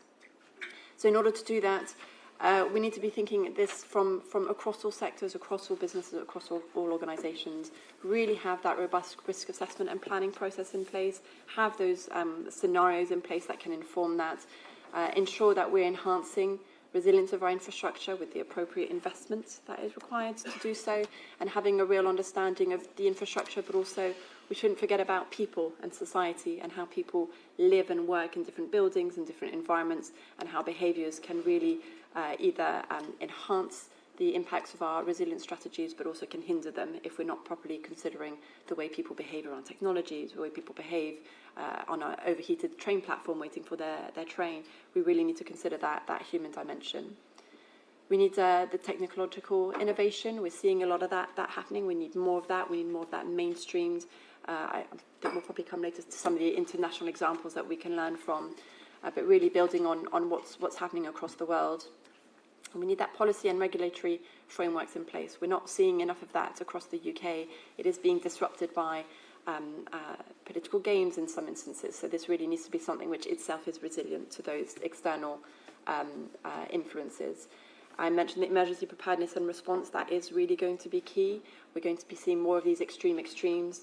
We might see some of these that are robustly predicted, but the extent to which they are affecting our infrastructure, our businesses, people, our major services, is something which could have a degree of unpredictability, particularly as we're in a country where, again, going back to the example of overheating, we don't have a culture of heat, so people's behaviours is very different to what we might see in Mediterranean countries or other countries that have that embedded within their cultural approaches. And then we really need the financial investment, and I know we have a session on that later on, but really ensuring that blend of public and private investment to ensure that we're really getting that preparedness at scale, at pace, so that we're dealing with this now, and we're not seeing a repeat of what we saw in 2022.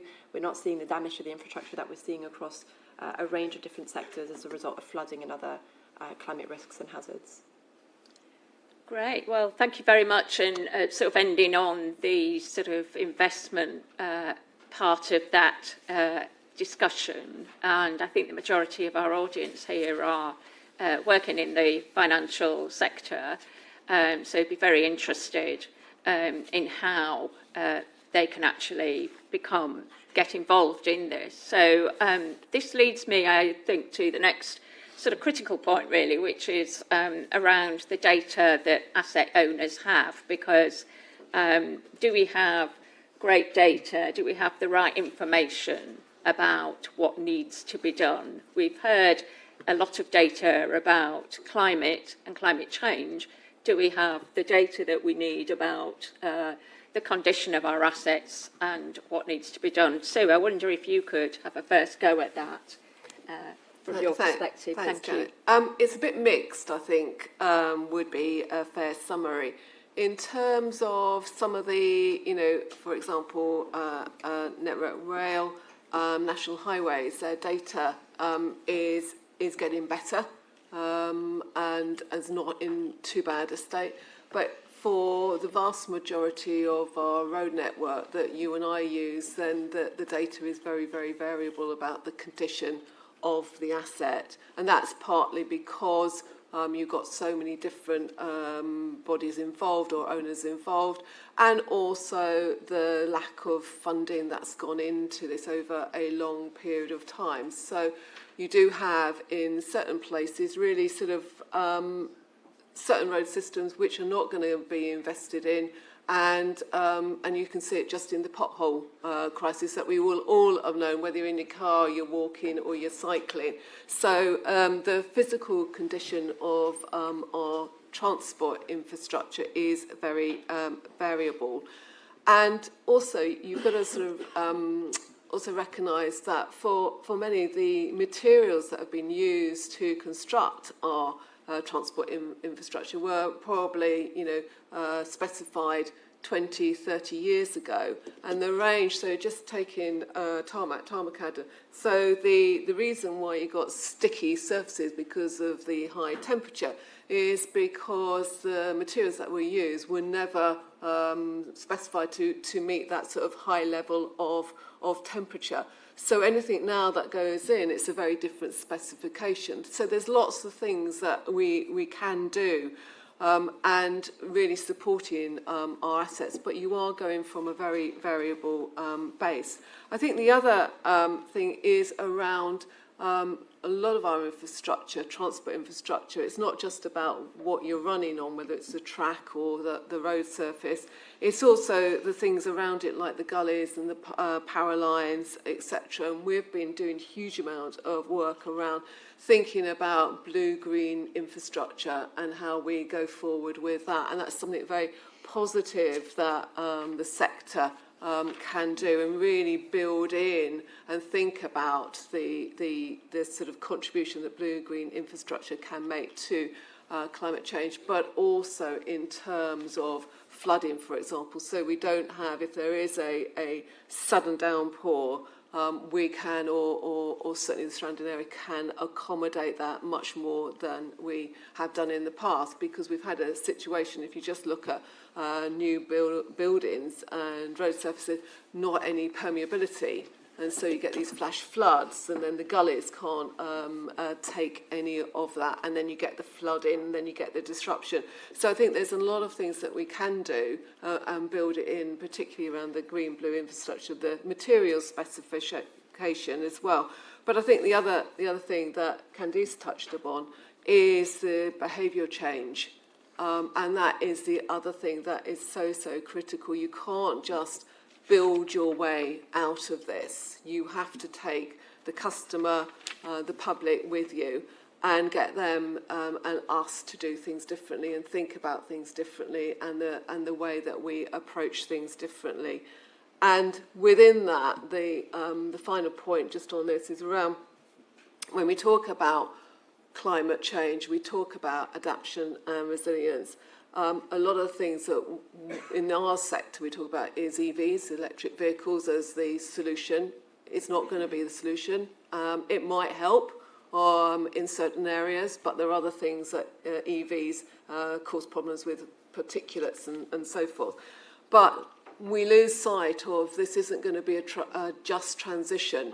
There are going to be winners and losers, and we've got to be more open and honest about that. And those who have access to resources and ability and income are going to be in a different place to a lot of the communities that we try and serve who perhaps aren't. So there are lots of dimensions to this, but I hope we don't lose sight of the human side of this as well. Great, thanks very much, Sue. Abby, how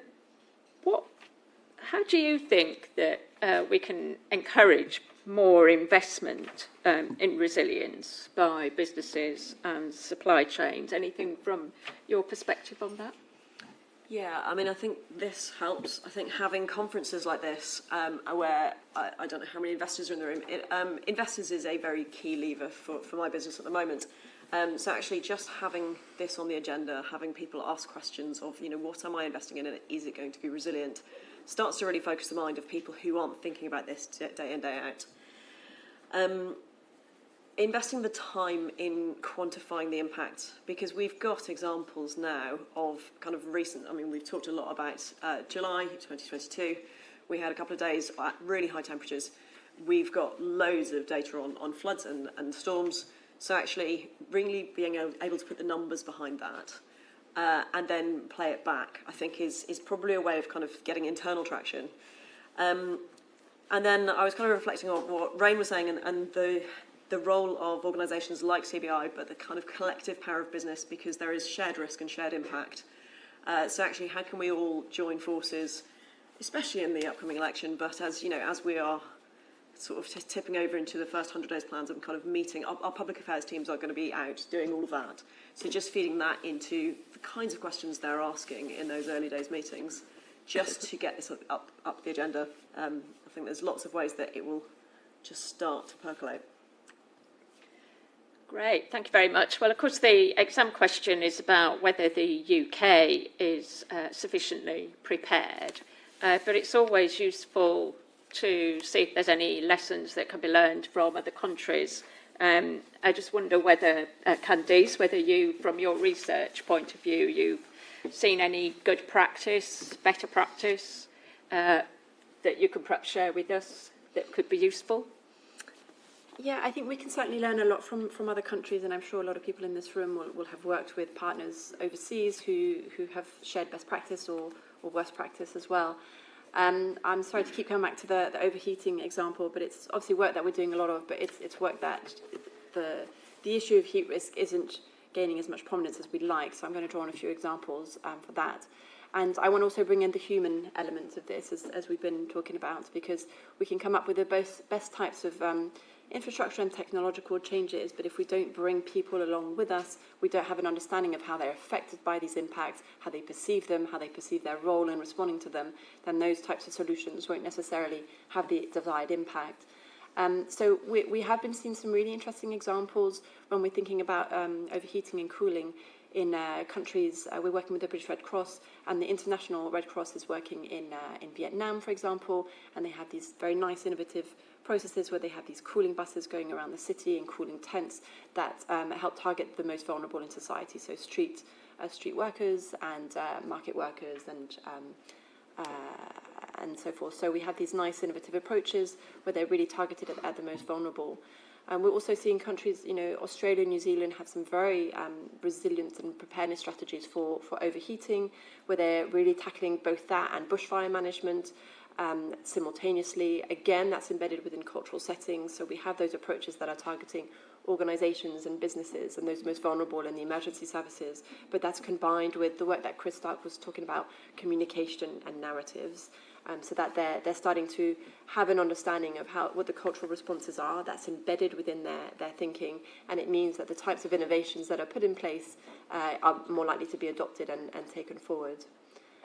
Japan has done some amazing work around disaster resilience, as I'm sure many of us are aware of. They're exposed to a range of different climate-related and non-climate-related hazards, such as earthquakes, tsunamis, typhoons, and it's led to the development of really sophisticated early warning systems and some really stringent building codes and a really rapid response approach to ensuring lessons that are learned from those types of impacts are fed into the way resilience and preparedness is informed.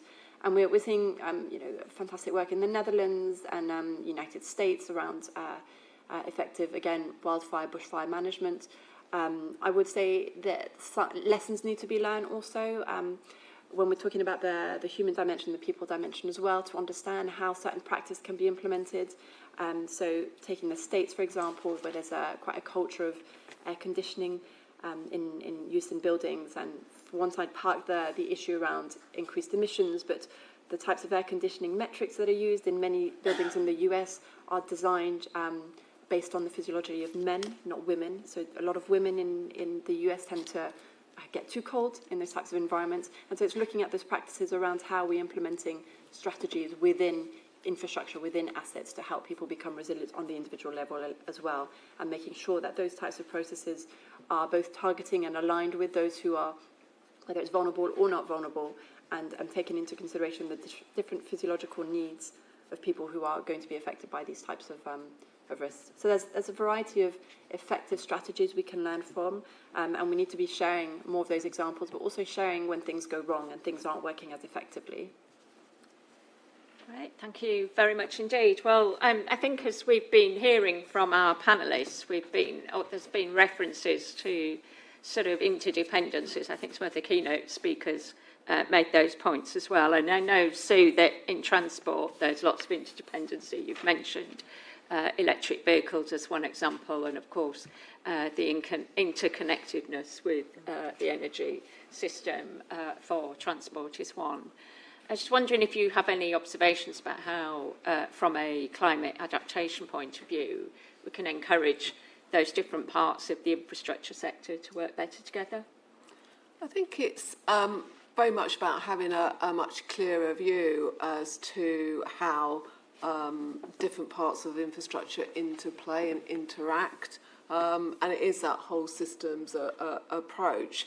And I think, you know, if you look at the National Infrastructure Commission, that's starting to really sort of try and pull those things together in a way that perhaps hasn't been in the past. Because if I just take transport and the different modes of transport, that's very siloed, and that's within transport. And then you look across and the conversations that don't happen when you're taking, you know, if you look at EV or anything like that, the interdependency on energy and so forth, and into planning as well. So we do need to have a much more holistic approach to how we spatially plan and deliver infrastructure across the UK. And that's gradually coming through, and there's gradually more recognition of that. But we are coming to it quite late in the day, and we need to join these things up. And so the point about having sort of some overriding ministry for infrastructure, I think, you know, the principles behind that are absolutely critical, because you can't put your energy somewhere, your housing somewhere else, and your transport, and that's what's happened, and that's why, and the same with flooding, and same with water shortages. So we've built in the southeast and around the south, and where does most of the water arrive? It's not in the southeast, or hasn't been in the southeast, and so that sort of spatial awareness of the interplays and how we really take a long-term view of integrating our infrastructure and those interdependencies. And also sort of really understanding, you know, the delivery plans that we've got and how they come together. Because when I look across just transport, whether it's rail or road, for example, the delivery plans are completely out of line, and they're delivering in rail in one area, and they're delivering over here in road. And actually, if we can bring these things together, and the same with energy as well, and broadband, that connectivity is absolutely critical. So it's having a much more planned approach, an integrated approach at that strategic level, and then that's taken down through regionally and then locally as well. Great, thank you very much indeed. Well, we're almost out of time, so I'm going to just wrap up our session by just asking each of our panellists to just give sort of one brief thing that they would, if there's nothing else that you take away from this session, just one thing that they'd like you to take away when thinking about critical national infrastructure and adaptation. Start with you, Abby. Sure. I think for me it's about reframing it. You know, frame this as a safety issue, as a finance issue, as a business continuity issue, as a risk issue. There are loads of kind of business as usual places to position this, and we're not taking advantage of them. Right, Candace? Yeah, I would say for me it's really much about integrating and aligning adaptation resilience with other policy priorities, as Chris was saying, and really ensuring that we are working towards ensuring we have a robust and resilient climate-ready UK that is also thinking about reducing its emissions, and at the heart of that we have a people-focused approach. Right, thank you, Sue. For me, it has to be around leadership, pulling all these disparate parts together so that we can see the bigger picture, and that whatever resources we put in, whatever investment we put in, is actually going to make a real difference, and that whole systems approach. Great, thank you very much. Well, we will leave it there. Thank you so much for your attention, and hope you enjoyed the session. Thank you. Back to Carl.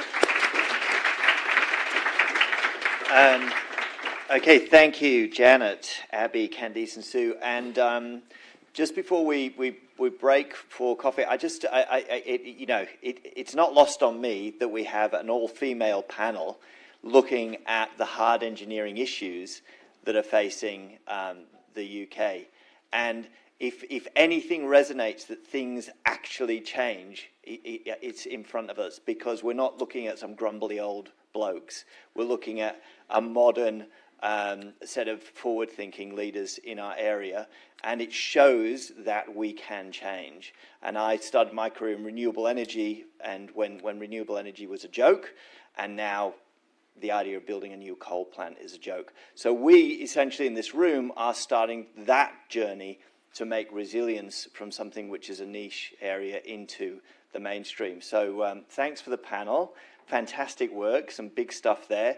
We're going to have a coffee break now. We'll get herded back in here for about 10:02. So if you start thinking about that about 1:45, that would be great. And then we'll be moving forward with our next panel discussion. So thank you again for your the panel. Okay, see you back here.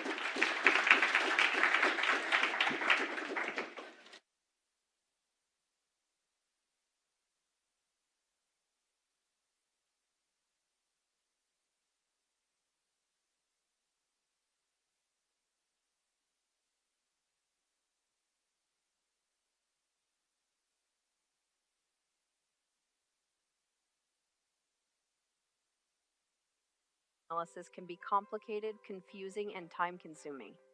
With XDI, you can be in the driver's seat. From assessing a single asset to a portfolio of tens of thousands, get actionable results in minutes, not months. Feel secure in your decision-making with over 9 different climate hazards, comparing risk under multiple climate scenarios until the end of the century. Deliver results with confidence knowing your analysis is based on the most robust data available. XDI's goal is a more climate-resilient community. We see every contract as a collaboration to empower you on your journey from risk to resilience. Contact XDI to see how we can help you. What if there was an easier way to assess physical climate risk? Physical climate risk analysis can be complicated, confusing, and time-consuming. With XDI, you can be in the driver's seat. From assessing a single asset to a portfolio of tens of thousands, get actionable results in minutes, not months. Feel secure in your decision-making with over 9 different climate hazards, comparing risk under multiple climate scenarios until the end of the century. Deliver results with confidence knowing your analysis is based on the most robust data available. XDI's goal is a more climate-resilient community. We see every contract as a collaboration to empower you on your journey from risk to resilience. Contact XDI to see how we can help you. What if there was an easier way to assess physical climate risk? Physical climate risk analysis can be complicated, confusing, and time-consuming. With XDI, you can be in the driver's seat. From assessing a single asset to a portfolio of tens of thousands, get actionable results in minutes, not months. Feel secure in your decision-making with over 9 different climate hazards, comparing risk under multiple climate scenarios until the end of the century. Deliver results with confidence knowing your analysis is based on the most robust data available. XDI's goal is a more climate-resilient community. We see every contract as a collaboration to empower you on your journey from risk to resilience. Contact XDI to see how we can help you. What if there was an easier way to assess physical climate risk? Physical climate risk analysis can be complicated, confusing, and time-consuming. With XDI, you can be in the driver's seat. From assessing a single asset to a portfolio of tens of thousands, get actionable results in minutes, not months. Feel secure in your decision-making with over 9 different climate hazards, comparing risk under multiple climate scenarios until the end of the century. Deliver results with confidence knowing your analysis is based on the most robust data available. XDI's goal is a more climate-resilient community. We see every contract as a collaboration to empower you on your journey from risk to resilience. Contact XDI to see how we can help you. What if there was an easier way to assess physical climate risk? Physical climate risk analysis can be complicated, confusing, and time-consuming. With XDI, you can be in the driver's seat. From assessing a single asset to a portfolio of tens of thousands, get actionable results in minutes, not months. Feel secure in your decision-making with over 9 different climate hazards, comparing risk under multiple climate scenarios until the end of the century. Deliver results with confidence knowing your analysis is based on the most robust data available. XDI's goal is a more climate-resilient community. We see every contract as a collaboration to empower you on your journey from risk to resilience. Contact XDI to see how we can help you. What if there was an easier way to assess physical climate risk? Physical climate risk analysis can be complicated, confusing, and time-consuming. With XDI, you can be in the driver's seat. From assessing a single asset to a portfolio of tens of thousands, get actionable results in minutes, not months. Feel secure in your decision-making with over 9 different climate hazards, comparing risk under multiple climate scenarios until the end of the century. Deliver results with confidence knowing your analysis is based on the most robust data available. XDI's goal is a more climate-resilient community. We see every contract as a collaboration to empower you on your journey from risk to resilience. Contact XDI to see how we can help you. What if there was an easier way to assess physical climate risk? Physical climate risk analysis can be complicated, confusing, and time-consuming. With XDI, you can be in the driver's seat. From assessing a single asset to a portfolio of tens of thousands, get actionable results in minutes, not months. Feel secure in your decision-making with over 9 different climate hazards, comparing risk under multiple climate scenarios until the end of the century. Deliver results with confidence knowing your analysis is based on the most robust data available. XDI's goal is a more climate-resilient community. We see every contract as a collaboration to empower you on your journey from risk to resilience. Contact XDI to see how we can help you. What if there was an easier way to assess physical climate risk? Physical climate risk analysis can be complicated, confusing, and time-consuming. With XDI, you can be in the driver's seat. From assessing a single asset to a portfolio of tens of thousands, get actionable results in minutes, not months. Feel secure in your decision-making with over 9 different climate hazards, comparing risk under multiple climate scenarios until the end of the century. Deliver results with confidence knowing your analysis is based on the most robust data available. XDI's goal is a more climate-resilient community. We see every contract as a collaboration to empower you on your journey from risk to resilience. Contact XDI to see how we can help you. What if there was an easier way to assess physical climate risk? Physical climate risk analysis can be complicated, confusing, and time-consuming. With XDI, you can be in the driver's seat. From assessing a single asset to a portfolio of tens of thousands, get actionable results in minutes, not months. Feel secure in your decision-making with over 9 different climate hazards, comparing risk under multiple climate scenarios until the end of the century. Deliver results with confidence knowing your analysis is based on the most robust data available. XDI's goal is a more climate-resilient community. We see every contract as a collaboration to empower you on your journey from risk to resilience. Contact XDI to see how we can help you. What if there was an easier way to assess physical climate risk? Physical climate risk analysis can be complicated, confusing, and time-consuming. With XDI, you can be in the driver's seat. From assessing a single asset to a portfolio of tens of thousands, get actionable results in minutes, not months. Feel secure in your decision-making with over 9 different climate hazards, comparing risk under multiple climate scenarios until the end of the century. Deliver results with confidence knowing your analysis is based on the most robust data available. XDI's goal is a more climate-resilient community. We see every contract as a collaboration to empower you on your journey from risk to resilience.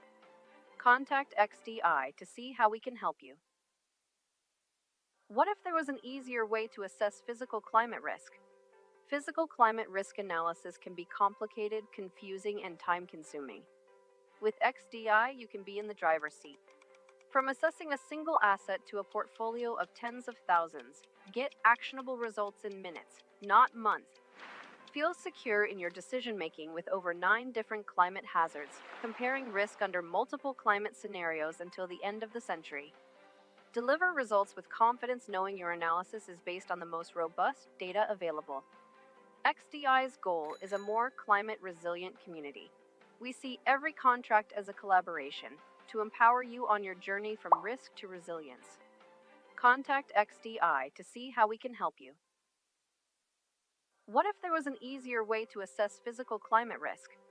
Physical climate risk analysis can be complicated, confusing, and time-consuming. With XDI, you can be in the driver's seat. From assessing a single asset to a portfolio of tens of thousands, get actionable results in minutes, not months. Feel secure in your decision-making with over 9 different climate hazards, comparing risk under multiple climate scenarios until the end of the century. Deliver results with confidence knowing your analysis is based on the most robust data available. XDI's goal is a more climate resilient community. We see every contract as a collaboration to empower you on your journey from risk to resilience. Contact XDI to see how we can help you. What if there was an easier way to assess physical climate risk? Physical climate risk analysis can be complicated, confusing, and time-consuming. With XDI, you can be in the driver's seat. From assessing a single asset to a portfolio of tens of thousands, get actionable results in minutes, not months. Feel secure in your decision-making with over 9 different climate hazards, comparing risk under multiple climate scenarios until the end of the century. Deliver results with confidence knowing your analysis is based on the most robust data available. XDI's goal is a more climate resilient community. We see every contract as a collaboration to empower you on your journey from risk to resilience. Contact XDI to see how we can help you. What if there was an easier way to assess physical climate risk? Physical climate risk analysis can be complicated, confusing, and time-consuming. With XDI, you can be in the driver's seat. From assessing a single asset to a portfolio of tens of thousands, get actionable results in minutes, not months. Feel secure in your decision-making with over 9 different climate hazards, comparing risk under multiple climate scenarios until the end of the century. Deliver results with confidence knowing your analysis is based on the most robust data available. XDI's goal is a more climate resilient community. We see every contract as a collaboration to empower you on your journey from risk to resilience. Contact XDI to see how we can help you. What if there was an easier way to assess physical climate risk? Physical climate risk analysis can be complicated, confusing, and time-consuming. With XDI, you can be in the driver's seat. From assessing a single asset to a portfolio of tens of thousands, get actionable results in minutes, not months. Feel secure in your decision-making with over 9 different climate hazards, comparing risk under multiple climate scenarios until the end of the century. Deliver results with confidence knowing your analysis is based on the most robust data available. XDI's goal is a more climate resilient community. We see every contract as a collaboration to empower you on your journey from risk to resilience. Contact XDI to see how we can help you. What if there was an easier way to assess physical climate risk? Physical climate risk analysis can be complicated, confusing, and time-consuming. With XDI, you can be in the driver's seat. From assessing a single asset to a portfolio of tens of thousands, get actionable results in minutes, not months. Feel secure in your decision-making with over 9 different climate hazards, comparing risk under multiple climate scenarios until the end of the century. Deliver results with confidence knowing your analysis is based on the most robust data available. XDI's goal is a more climate resilient community. We see every contract as a collaboration to empower you on your journey from risk to resilience. Contact XDI to see how we can help you. What if there was an easier way to assess physical climate risk? Physical climate risk analysis can be complicated, confusing, and time-consuming. With XDI, you can be in the driver's seat. From assessing a single asset to a portfolio of tens of thousands, get actionable results in minutes, not months. Feel secure in your decision making with over 9 different climate hazards, comparing risk under multiple climate scenarios until the end of the century. Deliver results with confidence knowing your analysis is based on the most robust data available. XDI's goal is a more climate resilient community. We see every contract as a collaboration to empower you on your journey from risk to resilience. Contact XDI to see how we can help you. What if there was an easier way to assess physical climate risk? Physical climate risk analysis can be complicated, confusing, and time-consuming. With XDI, you can be in the driver's seat. From assessing a single asset to a portfolio of tens of thousands, get actionable results in minutes, not months. Feel secure in your decision-making with over 9 different climate hazards, comparing risk under multiple climate scenarios until the end of the century. Deliver results with confidence knowing your analysis is based on the most robust data available. XDI's goal is a more climate resilient community. We see every contract as a collaboration to empower you on your journey from risk to resilience. Contact XDI to see how we can help you. What if there was an easier way to assess physical climate risk? Physical climate risk analysis can be complicated, confusing, and time-consuming. With XDI, you can be in the driver's seat. From assessing a single asset to a portfolio of tens of thousands, get actionable results in minutes, not months. Feel secure in your decision-making with over 9 different climate hazards, comparing risk under multiple climate scenarios until the end of the century. Deliver results with confidence knowing your analysis is based on the most robust data available. XDI's goal is a more climate resilient community. We see every contract as a collaboration to empower you on your journey from risk to resilience. Contact XDI to see how we can help you. What if there was an easier way to assess physical climate risk? Physical climate risk analysis can be complicated, confusing, and time-consuming. With XDI, you can be in the driver's seat. From assessing a single asset to a portfolio of tens of thousands, get actionable results in minutes, not months. Feel secure in your decision-making with over 9 different climate hazards, comparing risk under multiple climate scenarios until the end of the century. Deliver results with confidence knowing your analysis is based on the most robust data available. XDI's goal is a more climate resilient community.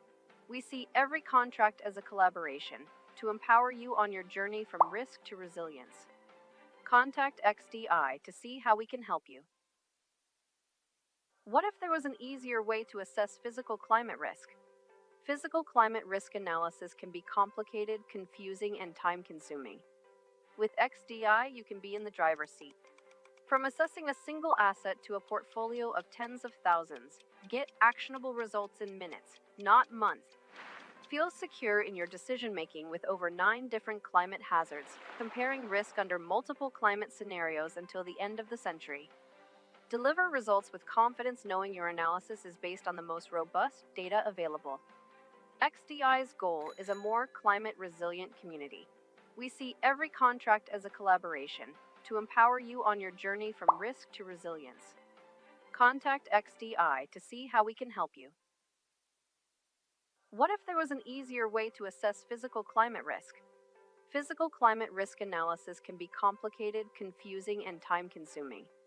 With XDI, you can be in the driver's seat. From assessing a single asset to a portfolio of tens of thousands, get actionable results in minutes, not months.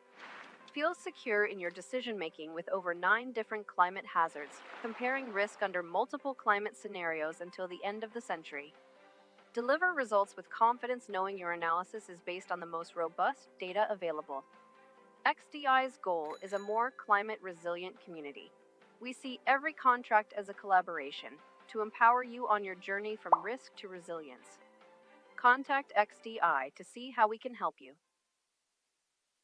What if there was an easier way to assess physical climate risk? Physical climate risk analysis can be complicated, confusing, and time-consuming. With XDI, you can be in the driver's seat. From assessing a single asset to a portfolio of tens of thousands, get actionable results in minutes, not months. Feel secure in your decision making with over 9 different climate hazards, comparing risk under multiple climate scenarios until the end of the century. Deliver results with confidence knowing your analysis is based on the most robust data available. XDI's goal is a more climate resilient community. We see every contract as a collaboration to empower you on your journey from risk to resilience. Contact XDI to see how we can help you. What if there was an easier way to assess physical climate risk? Physical climate risk analysis can be complicated, confusing, and time-consuming. With XDI, you can be in the driver's seat. From assessing a single asset to a portfolio of tens of thousands, get actionable results in minutes, not months. Feel secure in your decision-making with over 9 different climate hazards, comparing risk under multiple climate scenarios until the end of the century. Deliver results with confidence knowing your analysis is based on the most robust data available. XDI's goal is a more climate-resilient community. We see every contract as a collaboration to empower you on your journey from risk to resilience. Contact XDI to see how we can help you. What if there was an easier way to assess physical climate risk? Physical climate risk analysis can be complicated, confusing, and time-consuming. With XDI, you can be in the driver's seat.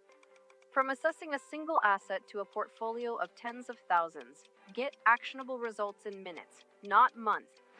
Feel secure in your decision-making with over 9 different climate hazards, comparing risk under multiple climate scenarios until the end of the century. Deliver results with confidence knowing your analysis is based on the most robust data available. XDI's goal is a more climate-resilient community.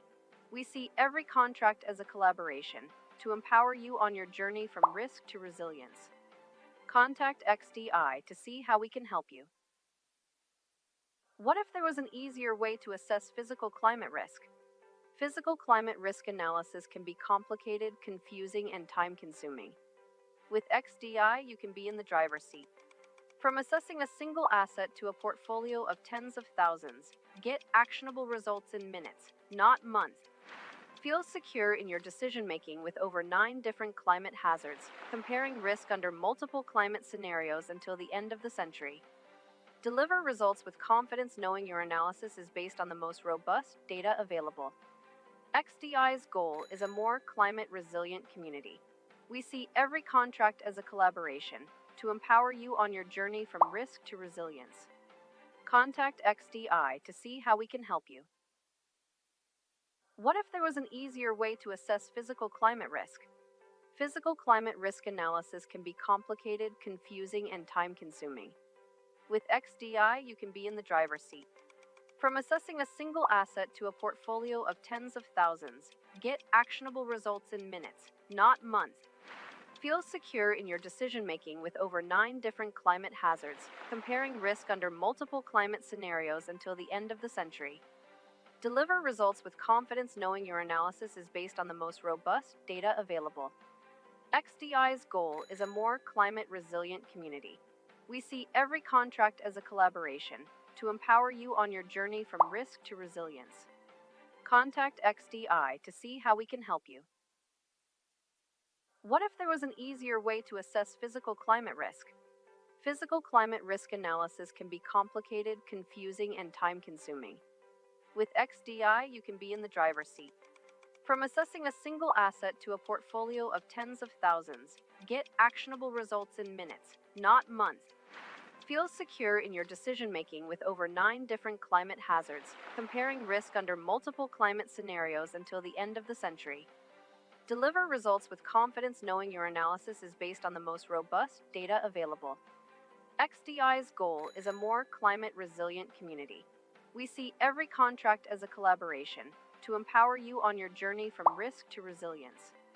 Contact XDI to see how we can help you. What if there was an easier way to assess physical climate risk? Physical climate risk analysis can be complicated, confusing, and time-consuming. With XDI, you can be in the driver's seat. From assessing a single asset to a portfolio of tens of thousands, get actionable results in minutes, not months. Feel secure in your decision-making with over 9 different climate hazards, comparing risk under multiple climate scenarios until the end of the century. Deliver results with confidence knowing your analysis is based on the most robust data available. XDI's goal is a more climate-resilient community. We see every contract as a collaboration to empower you on your journey from risk to resilience. Contact XDI to see how we can help you. What if there was an easier way to assess physical climate risk? Physical climate risk analysis can be complicated, confusing, and time-consuming. With XDI, you can be in the driver's seat. From assessing a single asset to a portfolio of tens of thousands, get actionable results in minutes, not months. Feel secure in your decision-making with over 9 different climate hazards, comparing risk under multiple climate scenarios until the end of the century. Deliver results with confidence knowing your analysis is based on the most robust data available. XDI's goal is a more climate-resilient community. We see every contract as a collaboration to empower you on your journey from risk to resilience. Contact XDI to see how we can help you. What if there was an easier way to assess physical climate risk? Physical climate risk analysis can be complicated,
Okay, let's get settled down. Nicola, migrate to the front table. Thank you.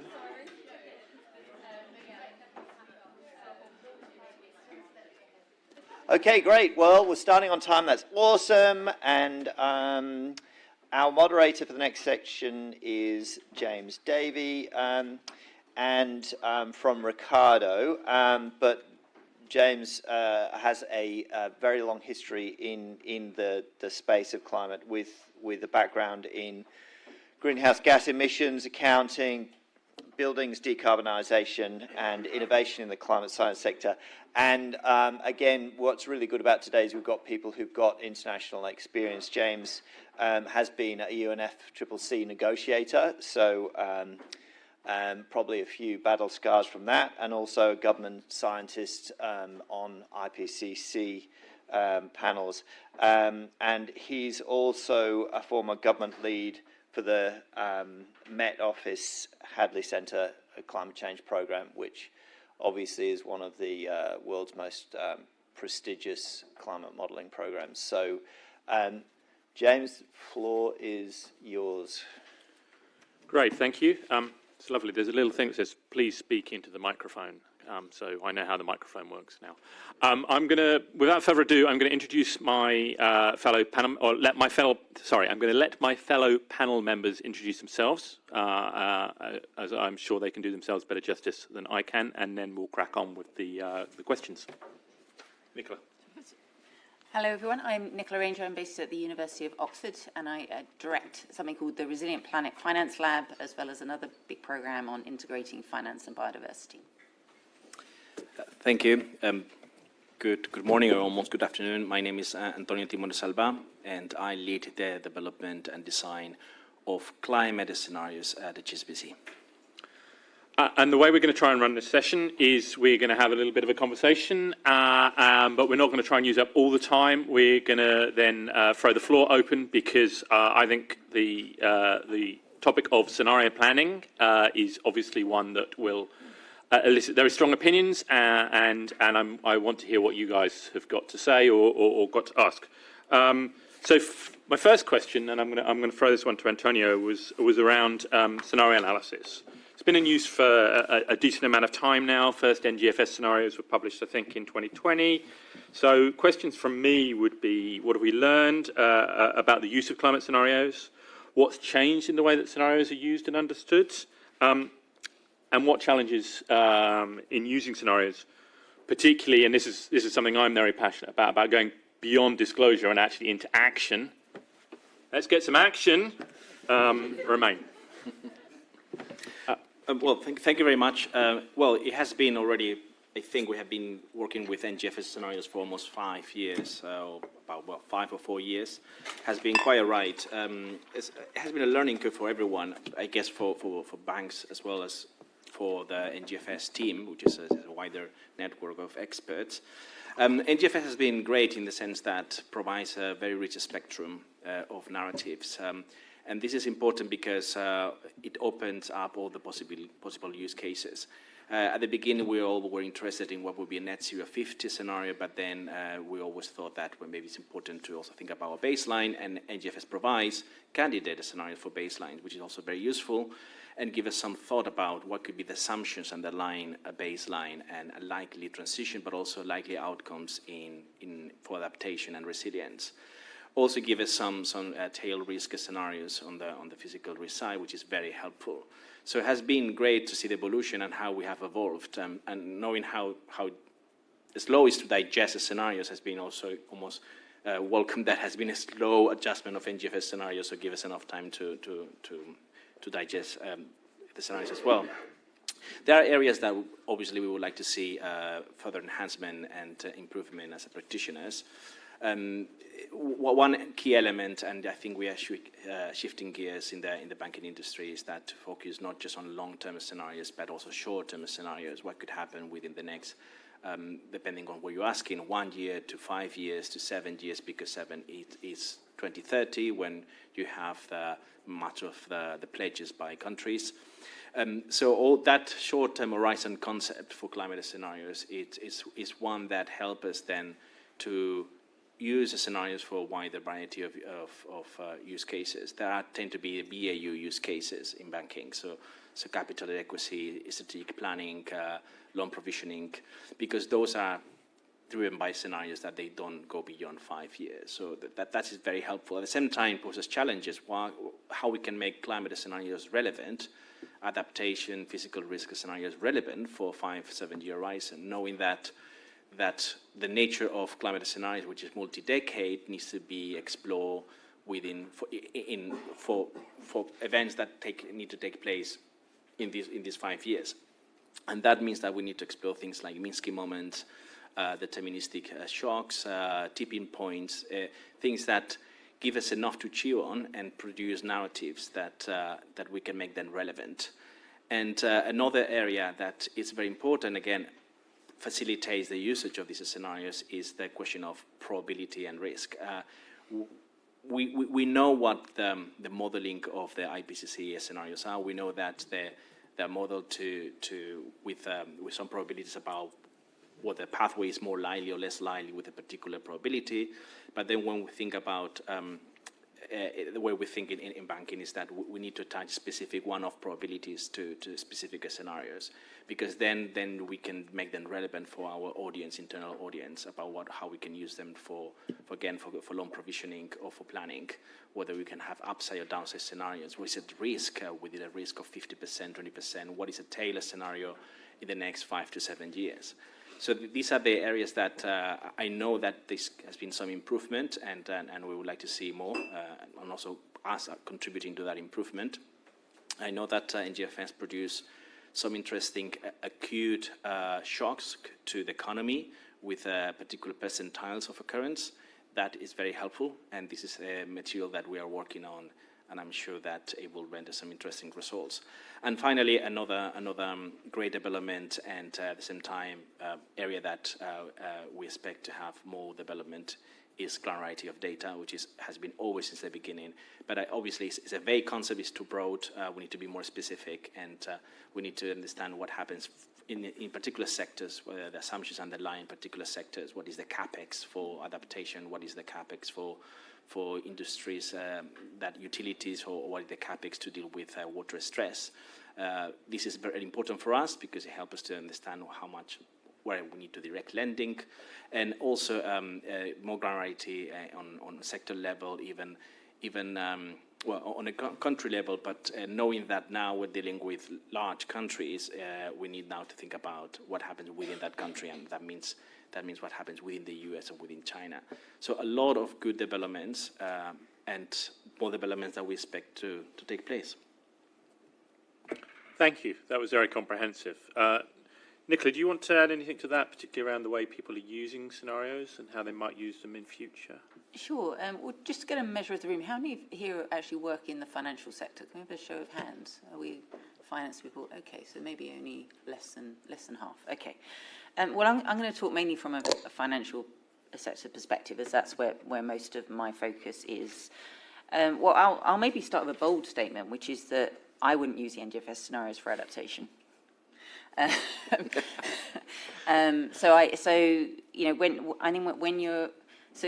NGFS scenarios, I think there's a lot of really great things about them, and certainly for a big international financial institutions, that sort of global consistency is really important, and they provide a very good baseline for that. And the narratives and the way the structures, in terms of the use of emission scenarios, I think is helpful. But certainly for physical risk assessment and adaptation planning, I would not rely upon the data in the physical risk estimates. I would definitely, we can come back to what one might use instead, but the analyses that have done at the moment, I would say, are not sufficient for physical risk assessment and adaptation.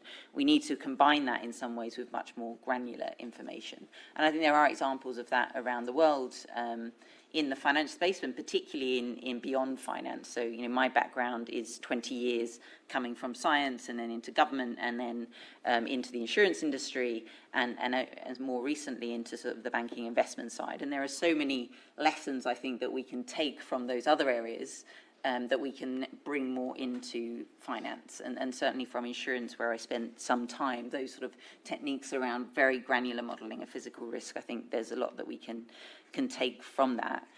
I think the other thing that we need to realize when we're looking at scenarios is one of the interesting things, and I guess we're all particularly focused on UK here, that if you compare, say, the risks that were looked at by NGFS and in the CBES, the climate scenarios, they bear very little resemblance to the risks that come out as the biggest risks in the UK climate change risk assessment.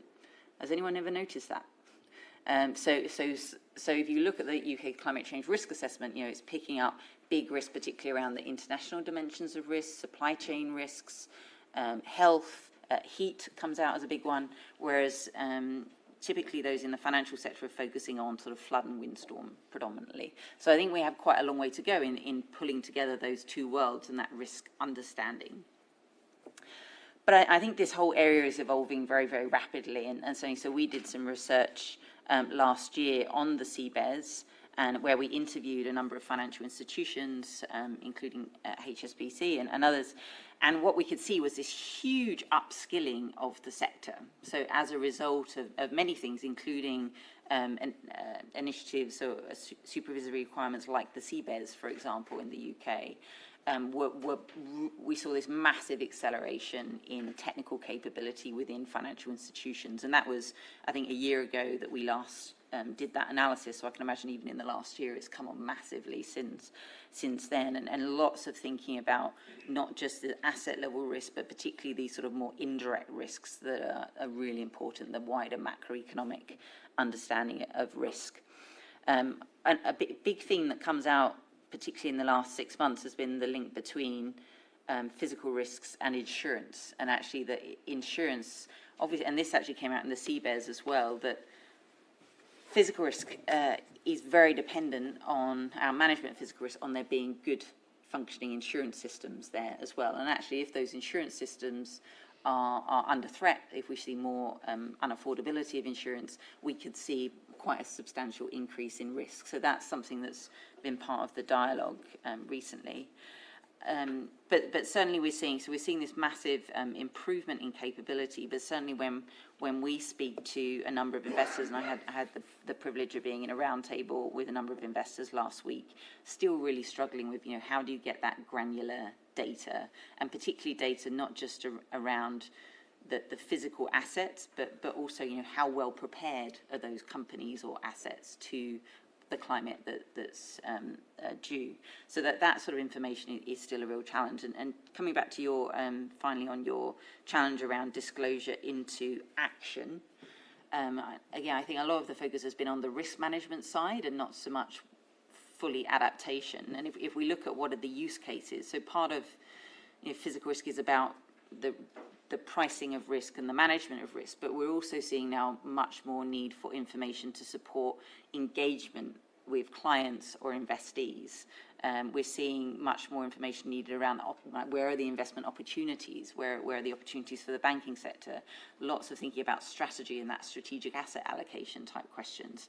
So I think there's a whole, and for that sort of decision, you need slightly different scenarios to inform that. Yeah, and something you said there was really interesting. I mean, all of that was really interesting, but something I particularly picked up on, the disconnect between sort of the global level scenarios and then some of the stuff that's come out from the CCRA. Do you think partly the lack of focus perhaps on people and supply chains and health systems is because we're captured by sort of physical sciences, and I'm a physical scientist, so physical science, so we've got these climate models which throw out precipitation and storms, and you can go from precipitation reasonably straightforwardly to floods, but supply chains and health systems are not things that the climate models capture. So is part of the issue here the sort of translation of from one domain into a very different domain, and how we understand how risk percolate there? I think that's probably part of the challenge. I think the other one is that the NGFS almost had an impossible task, to provide high-resolution climate projections for every country in the world in a consistent way is almost impossible. And we heard earlier about CMEP and the other big global exercises that are doing this, and NGFS has drawn on those as much as you would expect, but always for local detailed physical risk and adaptation, you'll always need to draw, I think, on National Met Services and others that have that deep local understanding. I don't think we could ever, rely on one global body to be able to do everything. It's almost impossible. But I think that your point is right, that, these really difficult things around modelling supply chains, modelling health infrastructure, modelling links to people, are things that we really struggle to do in many climate models still, and where we really need more innovation. Yeah, it's a challenge that we face. Is we have been focusing, as probably everyone, to measure what is the impact directly from specific perils, like on a specific asset that is specifically owned by a specific client. But we know that that peril, that impact, that event has broader implications to the economy, and then eventually has maybe a macro impact or impact that has on the broader economy, to sectors that were not previously identified as vulnerable by this peril. And this second-order impact is what we always, we devote more time, but we always are unsatisfied. Probably it will be always like that because it is a never-ending. It's a race to a level of understanding that every year changes. And that is where also we need to reconcile how we measure these second-order impacts, which it would be easy to maybe, or at least the literature give us some insights to do it from a macro perspective, but still the direct impact at the peril level would be from the micro perspective. And bridging the two, the macro modeling of your counterparty and the macro modeling of the broader economy to fill the gaps gives you with this insatisfactory gap, that you have with the top-down and bottom-up approach. And I'm going to take the phrase "race to understanding" or "race to better understanding" away, because I think that's a really powerful message that actually we are really in a race here because we don't understand enough about supply chains or health systems, for example. And as Chris Stark said, as Rain said, it's really, really important to recognise that strong adaptation is a precondition to net zero, because without resilient systems, the political economy, i.e., the voters, will not make the sacrifices, will not support the efforts that are needed, that are going to be very, very difficult to get from decarbonising power, that's reasonably straightforward, to decarbonising home and industry and transport, which is much, much more difficult, to decarbonising agriculture, which is going to be phenomenally hard. If our society is not resilient, and I'm stealing this completely from Nick Maybe, who some of you may know, if the society is not resilient, then that political economy that enables us to make the rest of the transition simply is going to evaporate. I mean, to put it bluntly, if my house is getting flooded every third year, then you can take your heat pump and stick it, somewhere unpleasant. So that's my pitch. From my point of view, I think the micro is really interesting because I'm not generally working with the financial sector. I'm working with individual manufacturers, ports, airports, and other people in Ricardo working with councils and local authorities and across the C40. And it's a very, very different picture there, as you said, Nicola, that NGFS is not helpful if I'm trying to have a conversation with a factory about why they should do a proper climate risk assessment and why they need to take that seriously. And I have to confess, we're not seeing in what we call the real economy, we're not seeing that degree of urgency. And I genuinely don't know what the answer is. I genuinely don't know how we connect scenarios that we have with real economy actors and get them to have that level of buy-in. Don't know if either of you had any reflections on that one. Well, I would just to sort of make a link between real economy and finance, which I think is really important, because so see we're focused particularly on the financial sector. And why is that important for whole of societal adaptation? So one is that having a resilient financial sector is an absolutely critical part of overall national and global resilience for many reasons. You don't want the financial sector to fall over for obvious reasons, but also, the financial sector itself being stable and resilient allows it to provide services to the rest of the economy. There's lots of evidence, for example, that when the financial sector is affected in disasters, that lending tends to reduce, and that means that people can't get loans to rebuild, and that slows down the whole recovery. So having like a stable and resilient financial sector is a really key part of resilience. But I also think that having a financial sector that is kitted up well for adaptation, be it on the investment side, on the banking side, and insurance, again, it can really support that whole economy transition towards resilience, because if financial institutions are talking to their clients, talking to their investees and saying, what are you doing to adapt, how can we support you to do that, and actually starting to price that in, then it's creating both the signals for the rest of the real economy to be adapting. If the financial sector isn't pricing it in, then that signal isn't getting through, be it insurance or other types of financial services. But also that that push is not there, and those services not being provided. So certainly I wouldn't say that finance is the whole solution to adaptation, but having it built in and embedded within the financial sector, I think, is a really important part of supporting a real economy transition. And Antonio, I'll come to you in a second, but can I just big up the UK then for a minute, because we can be quite down on ourselves. We're going through an election campaign, which I'm personally finding nearly as painful as watching the football. But Glasgow, I think, was really important, a really important moment. And this is not, financing climate risk is not my field, but even I recognise that what the UK led and pushed on at Glasgow was really a real game. It feels like a real game changer. So I think the UK should at least cut itself some slack and recognise that we did a great job at putting this up the agenda. No, it's building upon what Nicola was saying. It's very important that banks build up their own systems, or financial services build up their own internal infrastructure to assess counterparties, clients, and clients also, companies, firms. They create the information that we need to take on a regular basis to assess that. We have been doing that for centuries, credit risk, right? It's well known where there are processes in place. For climate risk, there should be more processes in place. Large companies, they do it. They are required to do it. They have systems in place. We engage them a lot.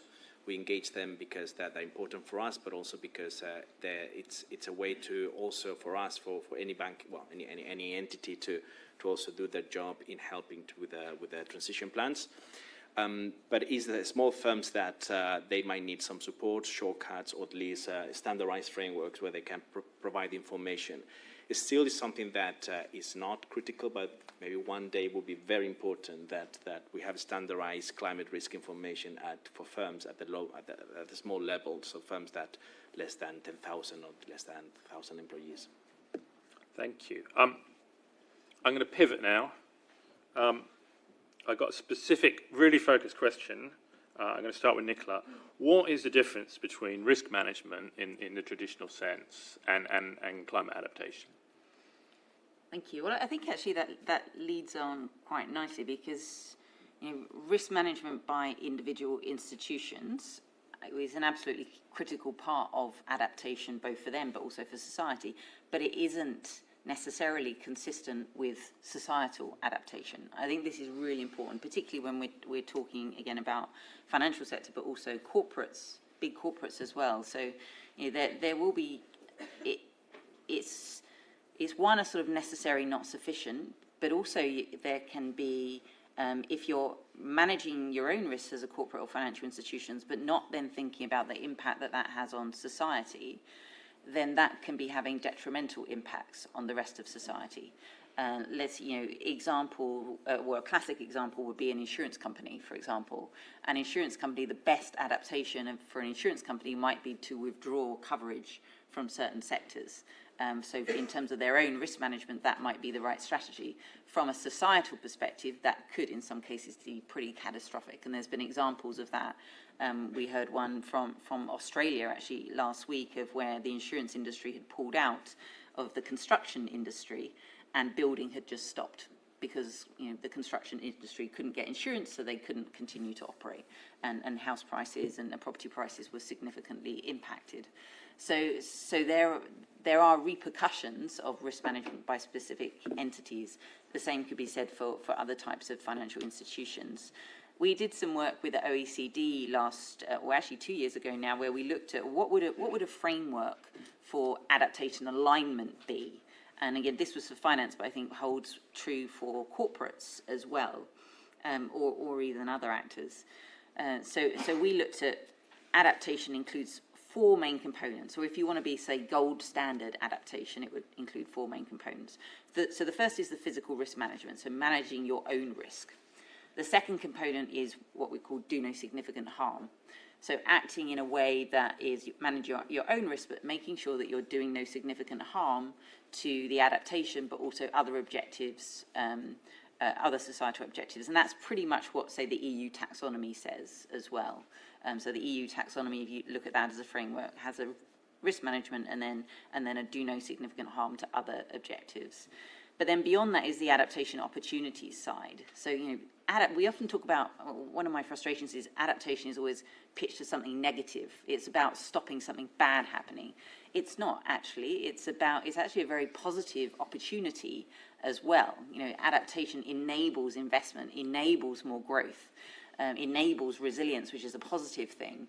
And so actually there are huge opportunities there which we can come back to. And the final part of it, and again this is the gold standard, is if you are adapting your firm in a way that is aligned with the national objectives, so a national adaptation plan or a sectoral adaptation plan, and you're thinking about what actions can I take that are good for my company but are also supporting that wider societal transition. So those 4 aspects is what we identified as sort of 4 pillars of a sort of gold standard adaptation. That's been reflected in UNEP FI's frameworks now as well, and it's sort of taken forward by the OECD. We recently did some work where we looked at, if you applied that framework and combined that with the Transition Plan Task Force Transition Planning Framework, what would that look like for firms? So we put together a framework like that and actually published that last week and looked at analysing 100 companies and to what extent they were actually meeting that. So we looked at the Nature Action 100 companies, and what we found is that actually it wasn't catastrophic, as in there were a lot of the low-hanging fruit firms were already doing. So board level awareness, for example, doing initial risk identification. But where there were gaps was the implementation of that, and certainly on the alignment side of that. Transition plans. Obviously, this is good stuff. Some of you may know I have a conflict of interest here, but let's skim over that. What's your thinking there? Well, it's going to, as I mentioned, connecting with what I mentioned before. It's transition plans. Either we're talking about either the clients or the companies or the banks, and both they need to do transition plans. I think it's well known that HSBC has transition plans, which is basically alignment to certain goals as reflected in how our portfolio is composed, and but also it's the effort is also to be the advisors, or at least helping other companies to do the transition plans. I think we're putting more and more emphasis on that, and even like improving our capabilities with more staff in HSBC. And it's something that, as I mentioned before, it has to be eventually a common currency. It's like, what are your transition plans? How you can explain in a standardized way that we all can understand. Which tools have you used? Tools that have been pre-approved, we are familiar with. All these are things that apply especially for those companies that cannot be cost-effective or large enough to have in-house transition plans that are bespoke or just they're crafted independently from like tools that could solve a lot of problems to small companies. So it's financial entities should be helping, should be a part of the solution, because it's in our own interest to do so, because it helps us then to meet our transition plan. So everyone is connected, everyone benefits. Yeah, you're reminding me that I haven't done my homework, because Ricardo also wants to be building its capabilities around supporting clients to do transition plans, and I'm meant to be leading that, and I'm behind. Right, I would just flag that both the TPT and the NGFS says integrate adaptation into your transition plans. Yeah, absolutely, which is why I think they're really, really exciting. And I think my wife's done a fantastic job. Sorry. We all think our wife has done a really fantastic job. So we wanted to take the opportunity to throw the floor open. I promised we would finish on time, so we got 11 minutes. So any questions and scenarios, gentlemen over there?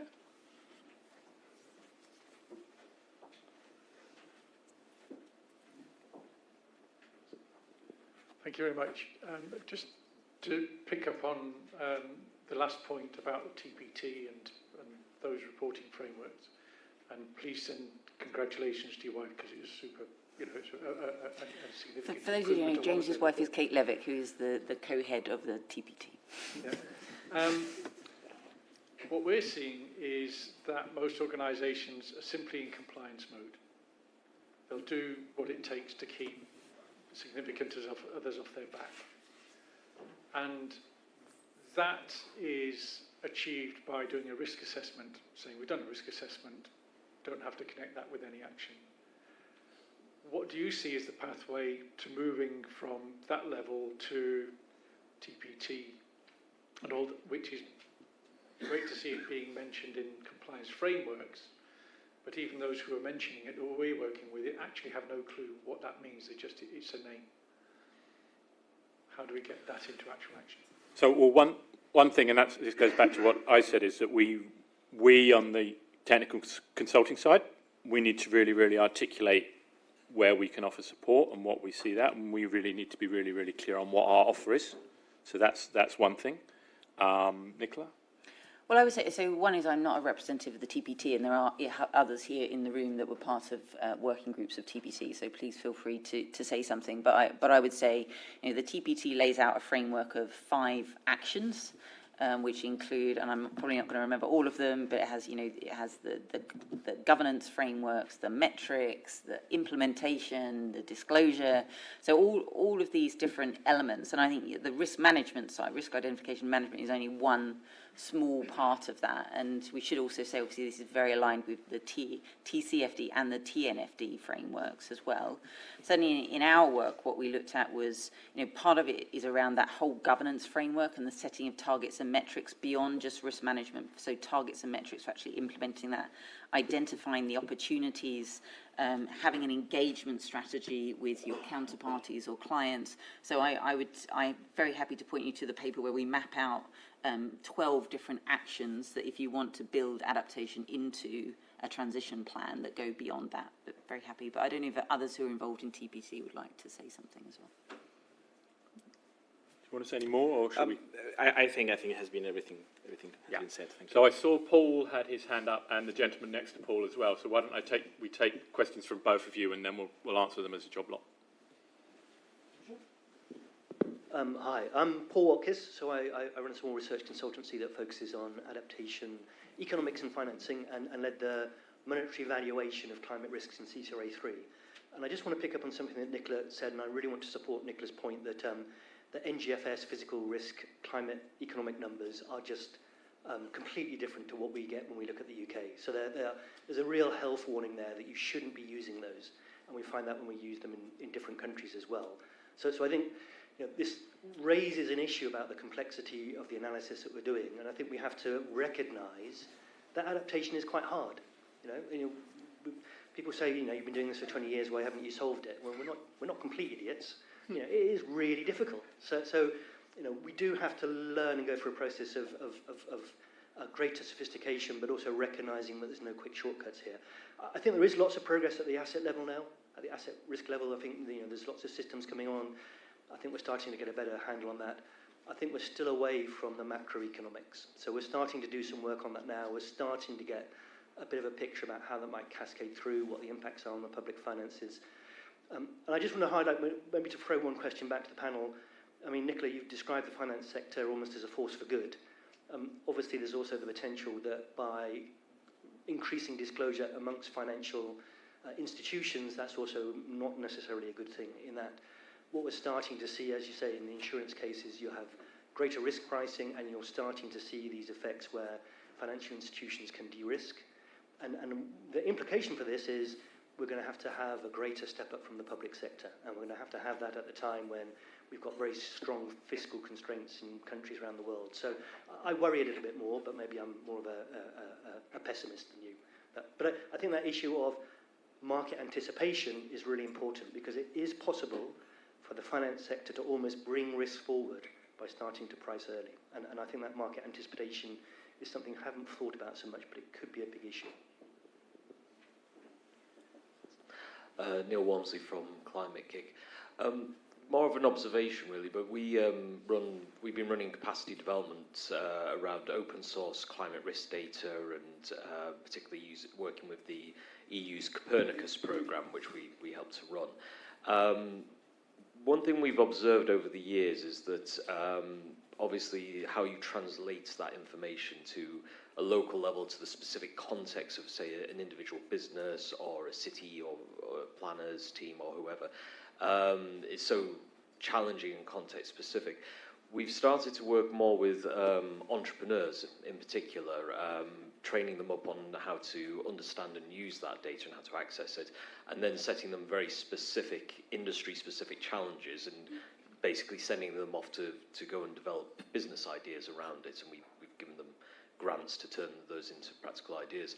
And we have seen a huge flurry of very interesting ideas emerging, and not just in Europe and the UK, but also in Africa, Asia, elsewhere. We've been running that. So not really a question, but more an observation that sometimes if you train up particularly young people with good skills and knowledge, they can come up with a lot of these solutions for those very specific contexts for translating this data into practical action. Thank you. Antonio, do you want to respond on the point that the financial sector is not always a force for good? Well, I have to disagree, obviously. No, I think no. In all honesty, I think that the work done by the financial sector, and particularly, I mean, my organization, I think it has been extraordinary. Maybe it's not as visible as you may think on this side of the world, but extraordinary what we're doing in Asia, where there is a huge need for lending, investment, and transition at a pace that is much faster than here, and almost exponential in the way things are happening here.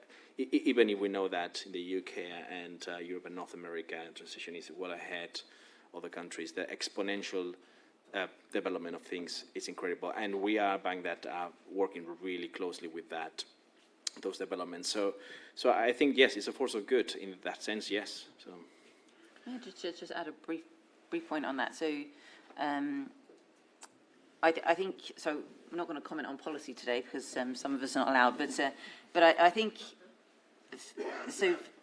So I always talk about how finance can be a force for good or a force for bad, and it's how you set the enabling environment that often guides that. But just sort of 2 points. One, the first one to illustrate the scale of the potential importance of finance. So.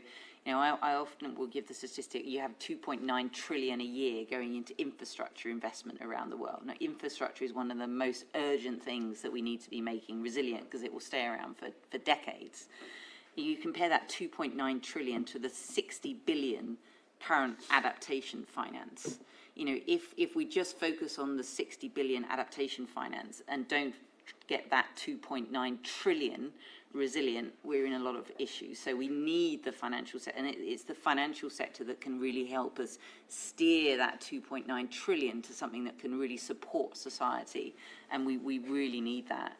The other thing, you know, coming back to what I mentioned on the disclosure side and disclosure frameworks, I think they can play an important role there. So if we're asking firms to disclose not just how they measuring the physical risk and what physical risk they're exposed to, but how are they thinking about doing no significant harm? How are they thinking about identifying adaptation opportunities?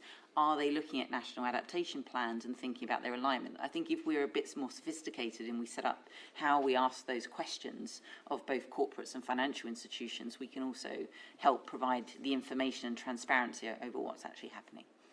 I think there was one more question over there, and make it a quick one, please, and then we'll wrap up. Sorry. Excellent. Wonderful, Nicola. That's fantastic. So my name is Seppi Roshan from Carbon Tracker, and I just really have a question off the back of that issue of disclosure. So we look at financial reporting disclosure and auditing disclosure, and we're finding that a lot of companies and auditors don't like really reflecting some of the challenges, or even I would say the opportunities in their financial statements. So there's this issue of connectivity. You know, they've got these wonderful transition plans and ideas, but they're not actually reflecting that in the financial statements, and the auditors are not also making comment on those things. So when investors ask for this information to make these capital allocation decisions, you know, within the private finance sector, they're finding that companies are pushing back, they're changing their targets. I'm not going to name any companies in particular, but you know, we're trying to work out ways of how to actually get around that so that we have this joined up, connected way of reporting and disclosing relevant information that matches the statements with the actions, and also how that's reflected in the financial statements of companies, so that investors can see what a company is actually at risk and what the investment at risk of investors are. So I'd be very interested to hear from you about how we are moving towards maybe getting this joined up reporting, and what your thoughts on that is in terms of where it's going, because we're not seeing a very good trend, especially in the last year as well. Yeah, so we have seen, it's actually a public sector example, but we worked with a major public sector client on a complex adaptation and risk analysis work, and they were so horrified by the results that they saw that they don't want that work published. I don't know quite what the answer to that is. Anything? Other thoughts from the panel? Well, the only thing I would say, and obviously, Carbon Tracker has huge expertise in this area, is that a lot of these are the same discussions that we're having on net zero. It's exactly the same issues. And what I would really like to see is that we start reflecting those same actions that we're taking on net zero in adaptation and nature as well, because we haven't talked about nature, but nature and physical risk are very intertwined and will amplify each other. So exactly those same measures around transition plans, incorporating adaptation to those, monitoring what are they actually putting their capex into and having disclosure around that. So exactly those same things that we're seeing on net zero, we need to see on adaptation. It takes time to do these things. I mean, it's the disclosures and the statements. It's something that I mean, from my perspective, we dedicate a lot of effort and thinking, thorough thinking. So it might not be as fast as you maybe some people would like to, but it's a slow moving in a way that is solid, and every year we create capabilities that to stay. It's something that, and I probably happens in the rest of the banking industry, is that the teams, the infrastructure has been created, and it's a question of getting more comfortable with those statements, these disclosures, and they're already part of the annual statements in a way that are going to continue and grow and give more information. So it just simply is taking place. It's moving. I guess my focus is on disclosures within the financial statements, so that the accounting and auditing standards already require such disclosures, because it is a risk of doing business in this context, and we're finding that companies are not necessarily reflecting this, so that their financial risk, and I don't want to bring up the financial crisis, but there's potentially hidden risk in the balance sheets, and that we're seeing is a real challenge, and hoping that we can work together to overcome that and have that transparency to help with the decision making, and allow the capital flows to go where they want to, even counteract the challenge there that it might have to be public funds, because that is also a risk that will all be up. The taxpayers will all be up for the challenges that businesses have promised to look after, but are not actually taking action on. I think it is still. I mean, there's going to be hidden risk, and there's a lot of unknowns as well. So, on that happy note, that there's a whole load of unknown tail risks out there that we're not prepared for. I'm going to say thank you to my panel. I'm sorry that I didn't get to take all the questions. I think on scenarios we could easily have talked for another hour. We didn't even touch on nature, which. But to have a positive though, again, if we can translate what we're doing on net zero and all of the reporting frameworks that over to adaptation, I think we can move quickly. And also, if we connect all of this expertise that we have in the adaptation sector with the finance sector, I think, which just isn't happening, I think again there's a huge opportunity there. I think that's right. Antonio, closing remarks from you. Well, I mean, I get to give been a positive upside note on the NGFS scenarios. I think it has been a good service provided. So thank you for that. Thank you, NGFS. And it's something that we appreciate about NGFS is that they are globally consistent, and it's true that because they are so ambitious, they want to capture everything. You lose a bit in the granularity, but for an institution like ours, like mine, it's very welcome that the fact that they are so all-encompassing, so ambitious, and we understand that has some limitations. And so I also, I have to remember always to myself that NGFS scenarios are set up by central banks whose main task is financial stability. So for financial stability, I think that they are very helpful scenarios, and it's true that they could have other use cases, and I think that moving towards that direction with the new vintage of short-term scenarios that is coming out, I think, next year. But so far they've been very useful, and it's always with the expectation they will be improving every year. I think now it's every other year that they're going to be updated. Yeah, thank you very much. Thank you, Mr. Chairman.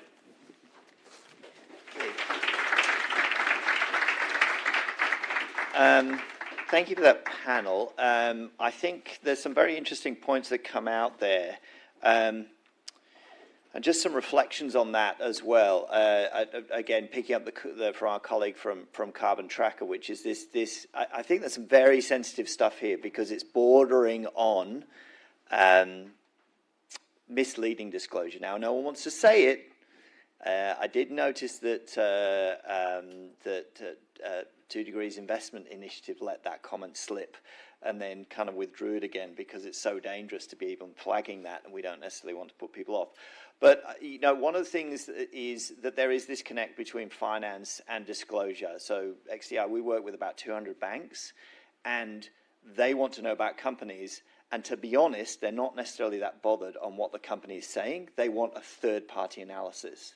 And, you know, possibly letting something out of the bag a little bit early, but, you know, the work that Nicola's been doing in terms of trying to understand what adaptation is going, we're going to try and integrate in a partnership into the corporate analysis.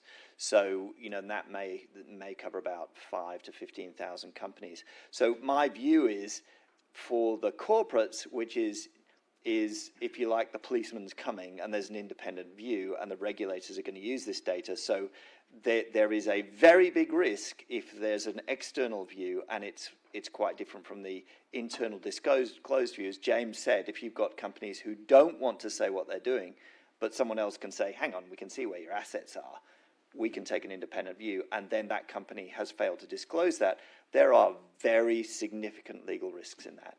So there could be, you know, I think there's been a lot of talk about carrots, but I think there may be a few sticks on their way.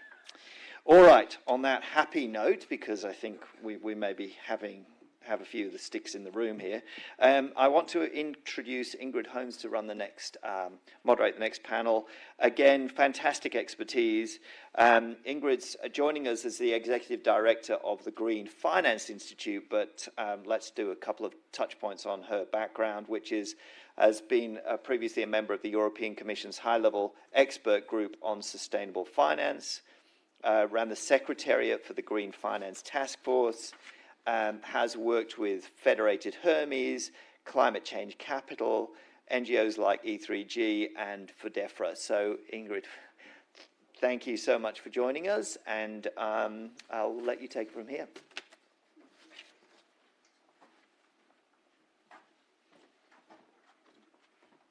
So I'm going to be moderating a panel of one me.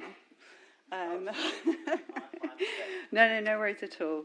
And I'm going to just share it with you over the next 20 minutes, some of the insights from the work I've been co-leading over the last 9 months with Kath Bremner for the Climate Financial Risk Forum Adaptation Working Group, looking at how we can do more to encourage private investment into adaptation. And it will become clear through my remarks, because we've been doing this work very closely with an academic team from Oxford, Nicola Ranger, with the team at Leeds University and the Met Office, that Nicola really is the spider in the web of all this intel, and has been absolutely key to getting us to where we are today. So just to recap on what the Climate Financial Risk Forum is, it's convened by the PRA, the Bank of England and the FCA as a means to bring industry practitioners together to develop advice for industry from industry on how we move forward on climate action. It started 5 years ago now with a focus on how we better implement the TCFD recommendations through more effective risk management, scenario analysis, disclosures and innovation. And now in its fourth session has a focus on short-term scenarios and nature, and increasing also private investment into adaptation. We've been looking at our home market in the UK but also given the UK is the second largest global centre for asset management and a major banking and insurance market, also looking at how this can be mainstreamed across our global financial activities. And what we discovered during that 9 months is there's a lot markets can do and actually already are doing, but if we want to accelerate action and ensure universal access to protection from a changing climate, we need to see governments engaged to drive a coherent investment agenda that avoids maladaptation, where you see investments made by individuals or companies that increase their resilience, but then negatively impacting on others' ability to adapt. The need to drive adaptation across economies and for the private and public sector to work together to facilitate this is a security and social justice agenda as much as a financial and economic resilience agenda. It spans, of course, infrastructure and nature-based solutions, as well as working to ensure good levels of public services, avoided business interruption risk, and protecting the livelihoods of all, especially those individuals most vulnerable because they're working outside, often on low incomes. So as we got started with our work, one of the first challenges to our group was from one of the government policymakers in the room, quite rightly, which was, why isn't adaptation investment just happening? Physical risk, because it's based on climate and meteorological science, is inevitable, unlike transition risk, which is a function of policy, economics, and consumer preferences, which may go one way or another. What we quickly found was that more adaptation investment than we had realised is already happening, and that it really isn't just about the big visible measures that we think about in the UK, physical flood barriers, which are so often in the news. For one reason or another, and I think we touched on it at the end of that last session, perhaps because it's an omission of business vulnerability, or because, quite frankly, this stuff is scary to talk about in direct terms, we just don't take time to make it visible. What we found is much of the activity is being driven by corporates and communities live to the risks that lie ahead. And what we've done in our report is to sprinkle many examples of the adaptation investment already happening. For example, Portsmouth Water is set to build the Havant Thicket Reservoir in southern Hampshire, the first since the 1970s, and one of an estimated 30 that will be needed in the UK. In another first, it will use recycled water technology, reducing reliance on taking water from the rare chalk streams in the Hampshire area and providing an alternative, sustainable source of water, as well as leisure facilities for the local community. The investment totals £390 million, with financing underpinned, importantly, by the Ofwat price review process secured from UKIB, ING, Lloyds, NatWest and Siemens Bank. In another example, the Wyre Catchment Natural Flood Management Project will store, slow and intercept floodwater and prevent peak flow in a catchment in England. Beneficiaries of the reduced flood risk are paying for the interventions, and the project's community interest company has raised a 9-year, £850,000 private loan facility arranged by Triodos Bank to help fund the interventions, with investment repaid by those benefiting from the ecosystem services provided, which include Flood Re, United Utilities, the Environment Agency, Wyre Council and the North West Regional Flood and Coastal Committee. Looking overseas, other novel nature-based solutions are emerging, such as the Katana-Roo Reef Protection Scheme. Dating back to 2018, it was the world's first insurance solution to preserve a natural ecosystem using a parametric mechanism. Coastal property owners and municipal and state governments pay a levy to a coastal management zone trust responsible for maintaining the reef. An insurance premium is then paid to the trust by the trust to insurers backing the scheme, which include big insurers such as Swiss Re. The claim payment release is triggered quickly when hurricane wind speeds reach a certain level, allowing the policyholder to repair the area's coral reef quickly. The policy therefore helps maintain the reef and, by extension, the community that relies on and is protected by it. All these projects move far away from the traditional one-yearly renewable flood insurance policies we've got used to, towards proactive place-based natural flood management approaches that protect entire communities, thus avoiding the maladaptation problem, but which are in an entirely different model for pooling risk and providing insurance that is very far away from being mainstreamed. Part of that, I think, is because of a lack of understanding amongst financial services firms, including many insurance providers, that given we're in a new normal, we need to start rapidly innovating and thinking about resilience in a way the Global South, being far more exposed to climate change, has been for years, which is partly about awareness, partly about data, as we just heard, and modelling, and getting comfortable with more innovation. So how do we get past this? Understanding the barriers in detail is a good place to start, which was where our focus in the group initially began. It was echoed by a recent piece of work by Standard Chartered, KPMG and UNDR, which identifies a number of key perceived barriers to investment, including limited revenue streams and long investment horizons for projects. This is something for the future, not for now. Standard Chartered, of course, is a major capital provider to 50 countries, most of them low income and 90% of them coastal and so highly exposed to sea level rise from climate change, so perhaps more motivated to find answers than other banks currently. When they dug deeper into the real dynamics of what was going on through stakeholder interviews, they found overly short-term perspectives that underestimate and underprice physical climate risks. Again, a sense this is a 2050 issue, not a now issue.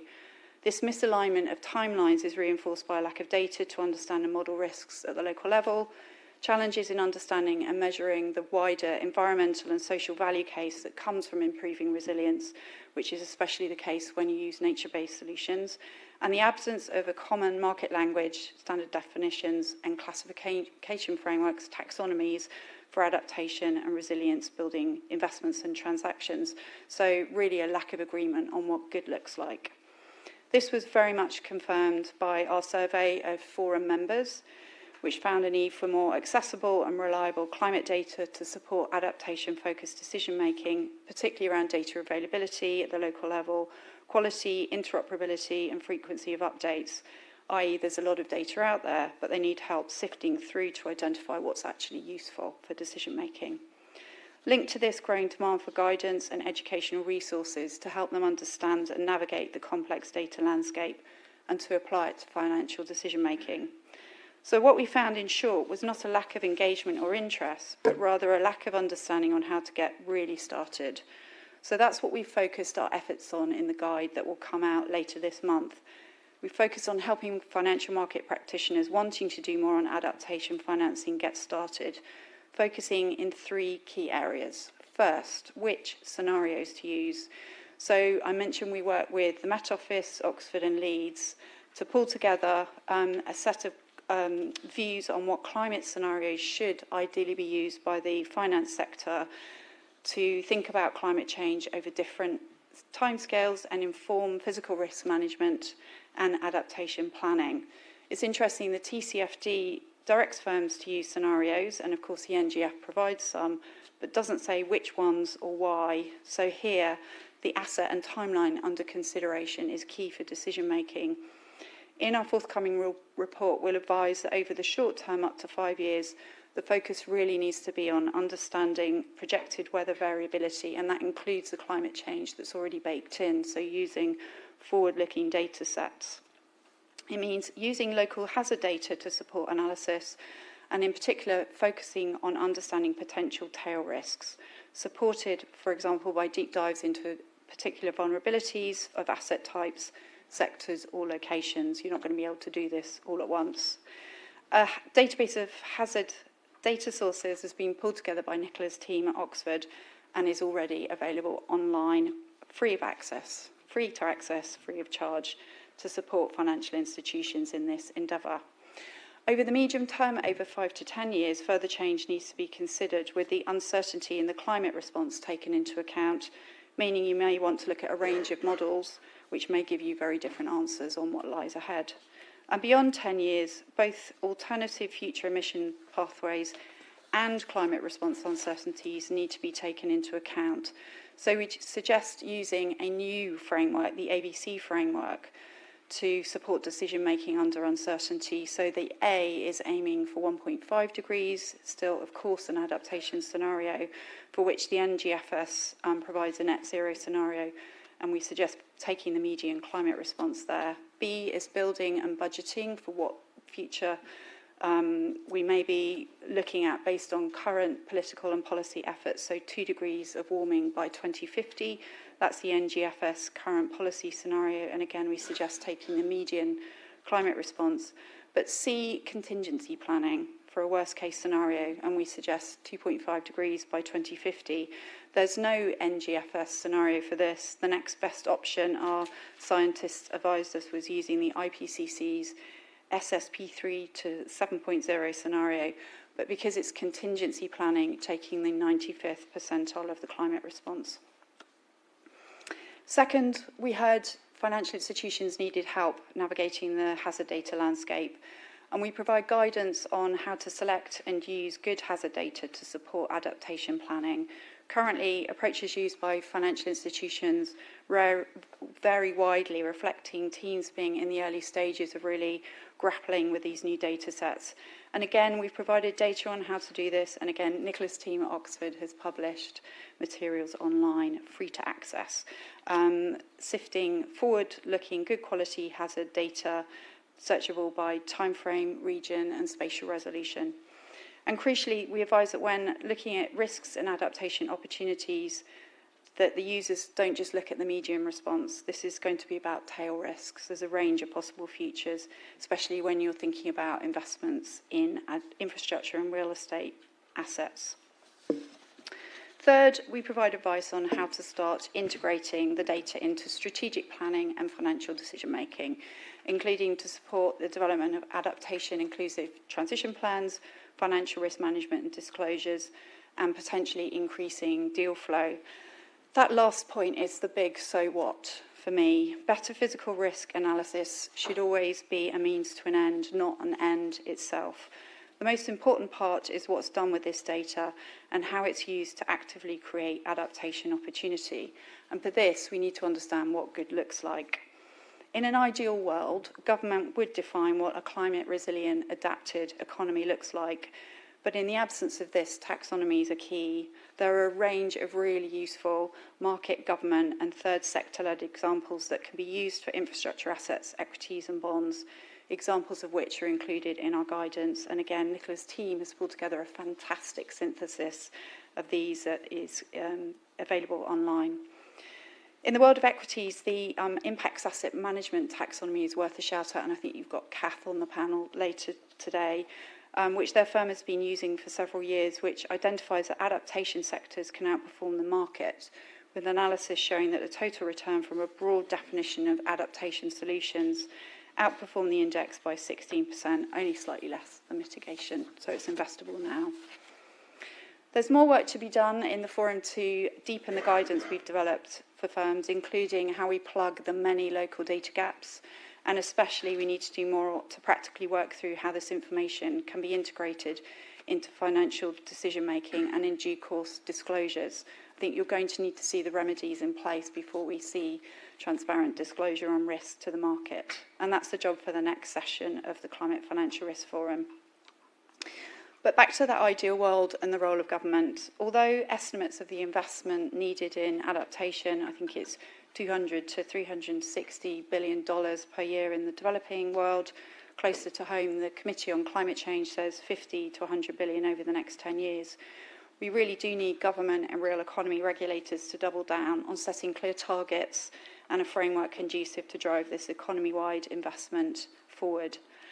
In the UK as elsewhere, we need the government to commit to make the country resilient to climate change by 2030 and outline specific and costed goals and delivery plans for each sector by 2025 and envisaged roles for the public and private sector in that.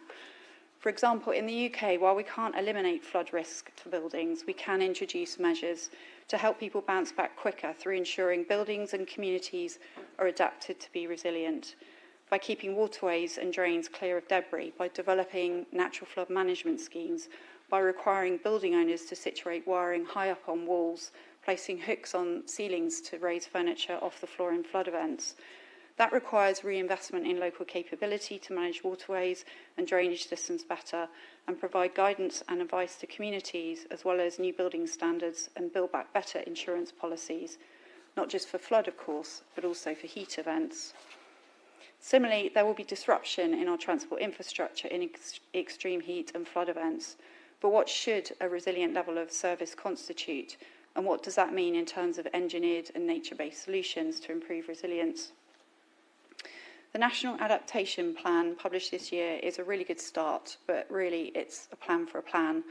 It talks about actions government will take, such as investment into water infrastructure, 2.2 billion, flood and coastal erosion schemes, 5.2 billion.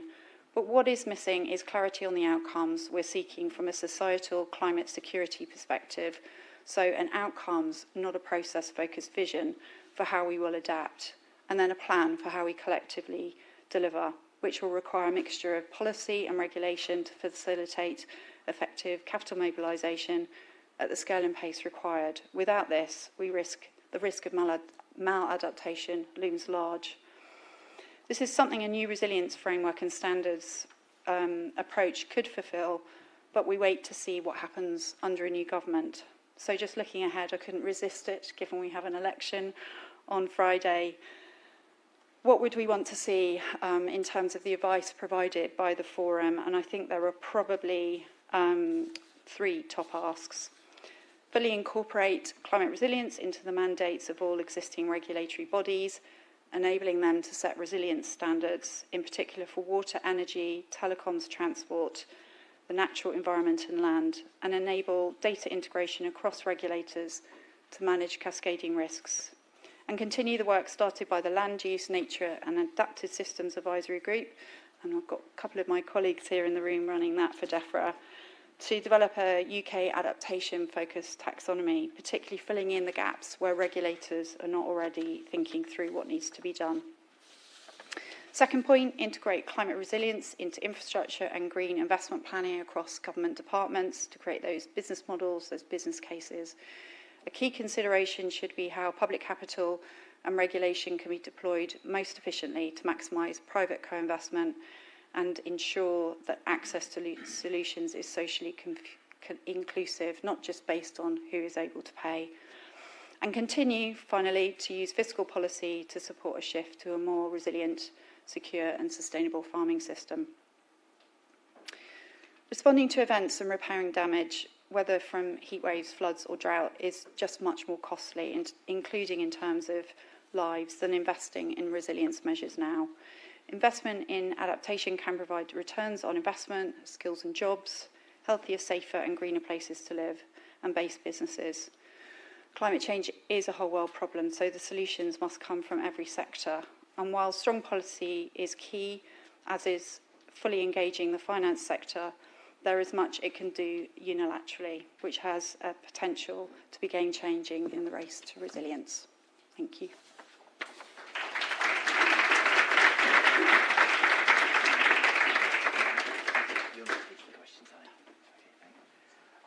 Thanks, Ingrid. And I think that the good thing about that panel was how much agreement there was. So thanks so much, Ingrid. And just closing remarks. I'll be jumping onto a panel later and handing over the chairing role. But I think there's some interesting.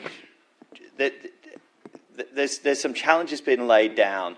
I think when we look at contingency, as Ingrid's pointed out, but also what kind of world we're preparing for. We talked a lot about flood, which is essentially one of the biggest insurance risks in the UK.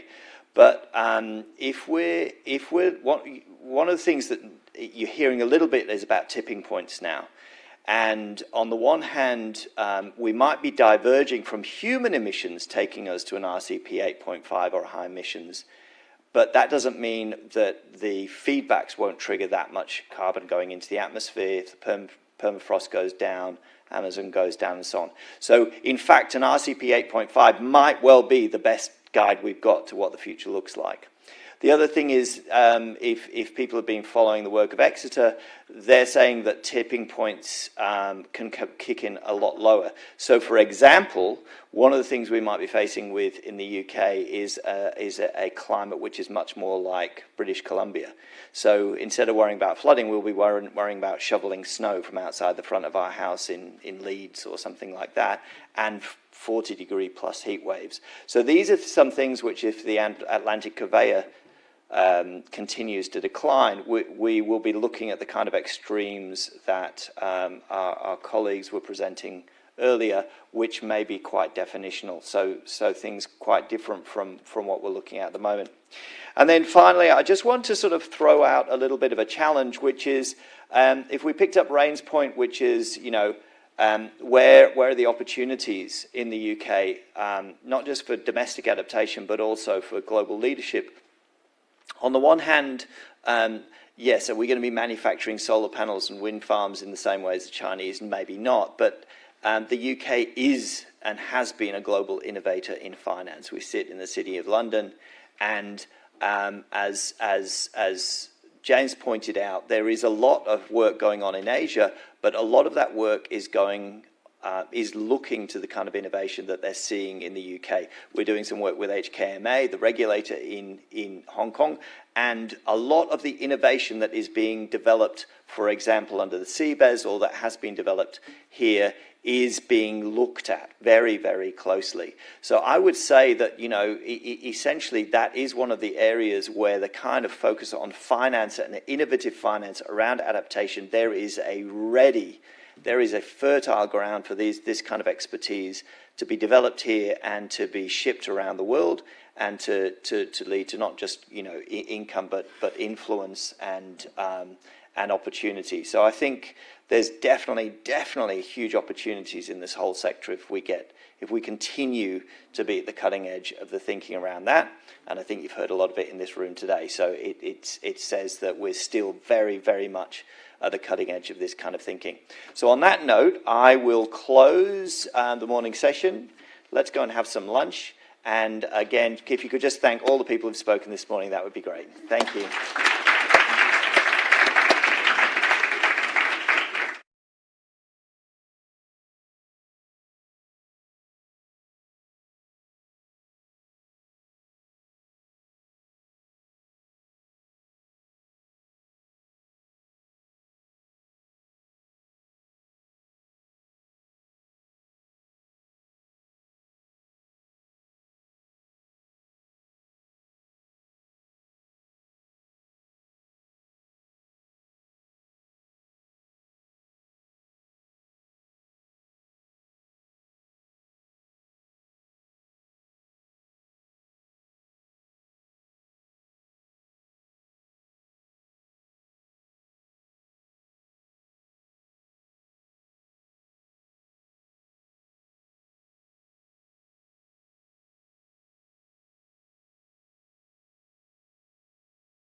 hazards, comparing risk under multiple climate scenarios until the end of the century. Deliver results with confidence knowing your analysis is based on the most robust data available. XDI's goal is a more climate-resilient community. We see every contract as a collaboration to empower you on your journey from risk to resilience. Contact XDI to see how we can help you. What if there was an easier way to assess physical climate risk? Physical climate risk analysis can be complicated, confusing, and time-consuming. With XDI, you can be in the driver's seat. From assessing a single asset to a portfolio of tens of thousands, get actionable results in minutes, not months. Feel secure in your decision-making with over 9 different climate hazards, comparing risk under multiple climate scenarios until the end of the century. Deliver results with confidence knowing your analysis is based on the most robust data available. XDI's goal is a more climate-resilient community. We see every contract as a collaboration to empower you on your journey from risk to resilience. Contact XDI to see how we can help you. What if there was an easier way to assess physical climate risk? Physical climate risk analysis can be complicated, confusing, and time-consuming. With XDI, you can be in the driver's seat. From assessing a single asset to a portfolio of tens of thousands, get actionable results in minutes, not months.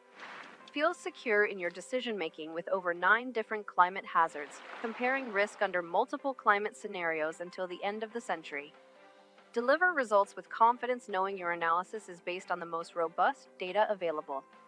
XDI's goal is a more climate-resilient community. We see every contract as a collaboration to empower you on your journey from risk to resilience. Contact XDI to see how we can help you. What if there was an easier way to assess physical climate risk? Physical climate risk analysis can be complicated, confusing, and time-consuming. With XDI, you can be in the driver's seat.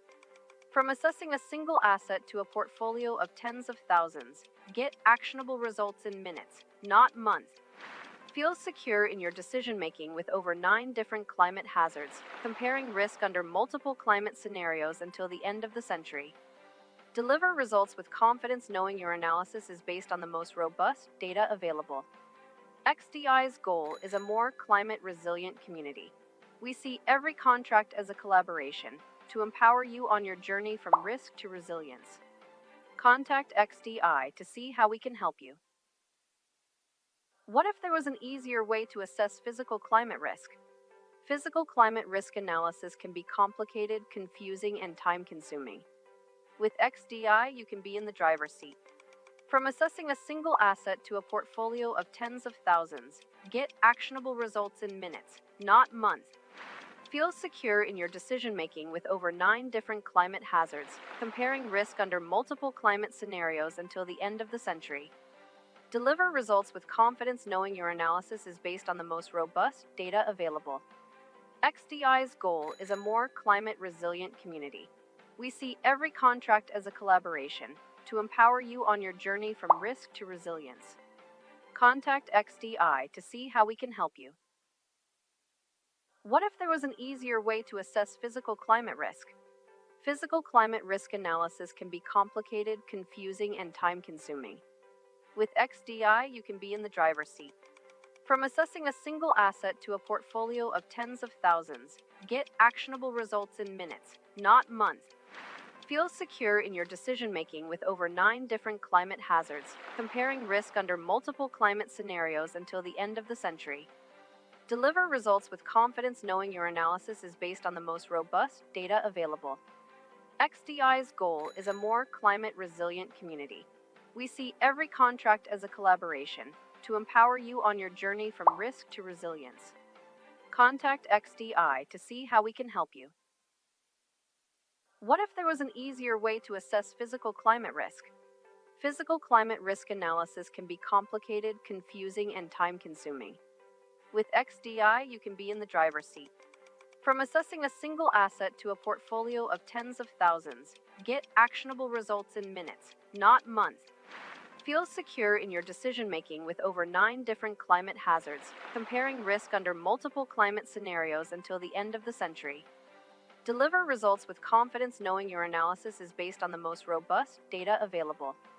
XDI's goal is a more climate-resilient community. We see every contract as a collaboration to empower you on your journey from risk to resilience. Contact XDI to see how we can help you. What if there was an easier way to assess physical climate risk? Physical climate risk analysis can be complicated, confusing, and time-consuming. With XDI, you can be in the driver's seat. From assessing a single asset to a portfolio of tens of thousands, get actionable results in minutes, not months. Feel secure in your decision-making with over 9 different climate hazards, comparing risk under multiple climate scenarios until the end of the century. Deliver results with confidence knowing your analysis is based on the most robust data available.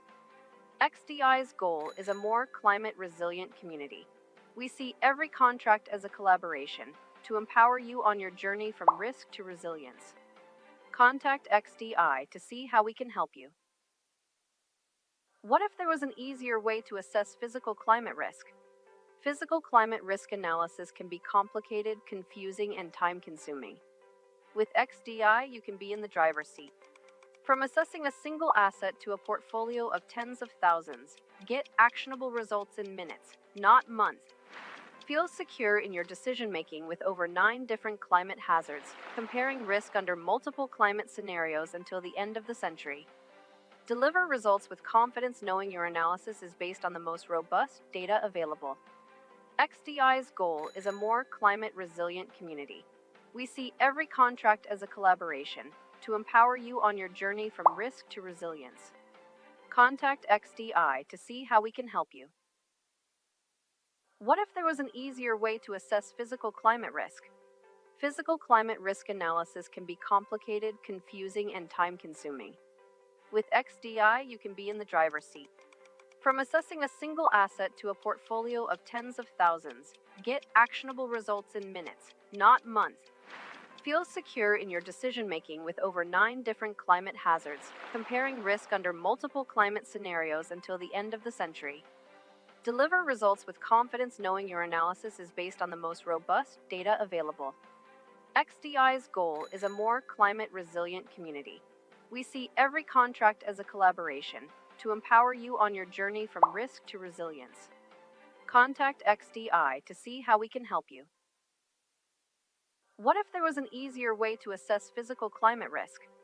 Physical climate risk analysis can be complicated, confusing, and time-consuming. With XDI, you can be in the driver's seat.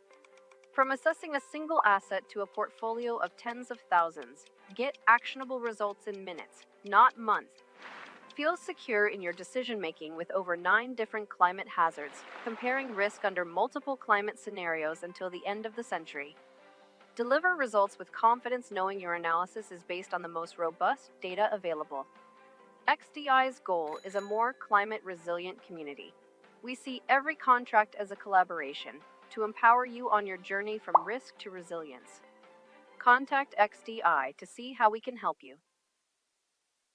What if there was an easier way to assess physical climate risk?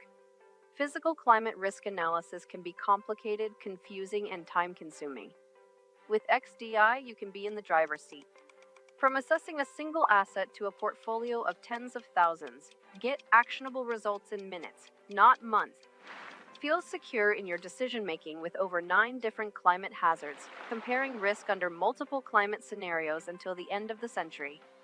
Deliver results with confidence knowing your analysis is based on the most robust data available. XDI's goal is a more climate-resilient community. We see every contract as a collaboration to empower you on your journey from risk to resilience. Contact XDI to see how we can help you. What if there was an easier way to assess physical climate risk? Physical climate risk analysis can be complicated, confusing, and time-consuming. With XDI, you can be in the driver's seat. From assessing a single asset to a portfolio of tens of thousands, get actionable results in minutes, not months. Feel secure in your decision-making with over 9 different climate hazards, comparing risk under multiple climate scenarios until the end of the century. Deliver results with confidence knowing your analysis is based on the most robust data available. XDI's goal is a more climate resilient community. We see every contract as a collaboration to empower you on your journey from risk to resilience. Contact XDI to see how we can help you. What if there was an easier way to assess physical climate risk? Physical climate risk analysis can be complicated, confusing, and time-consuming. With XDI, you can be in the driver's seat.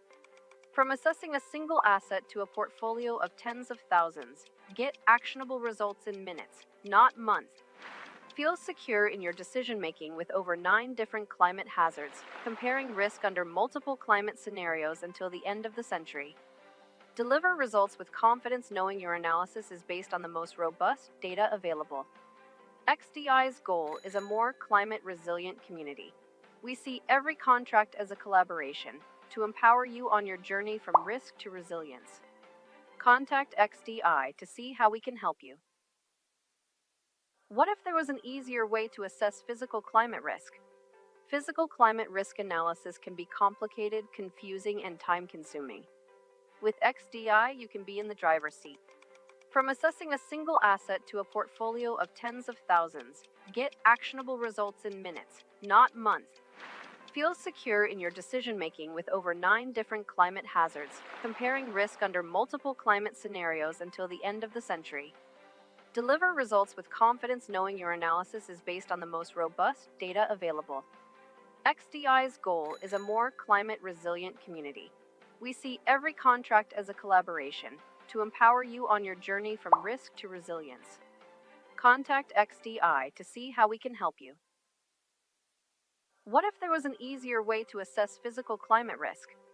Physical climate risk analysis can be complicated, confusing, and time-consuming. With XDI, you can be in the driver's seat. From assessing a single asset to a portfolio of tens of thousands, get actionable results in minutes, not months. Feel secure in your decision-making with over 9 different climate hazards, comparing risk under multiple climate scenarios until the end of the century. Deliver results with confidence knowing your analysis is based on the most robust data available. XDI's goal is a more climate-resilient community. We see every contract as a collaboration to empower you on your journey from risk to resilience. Contact XDI to see how we can help you.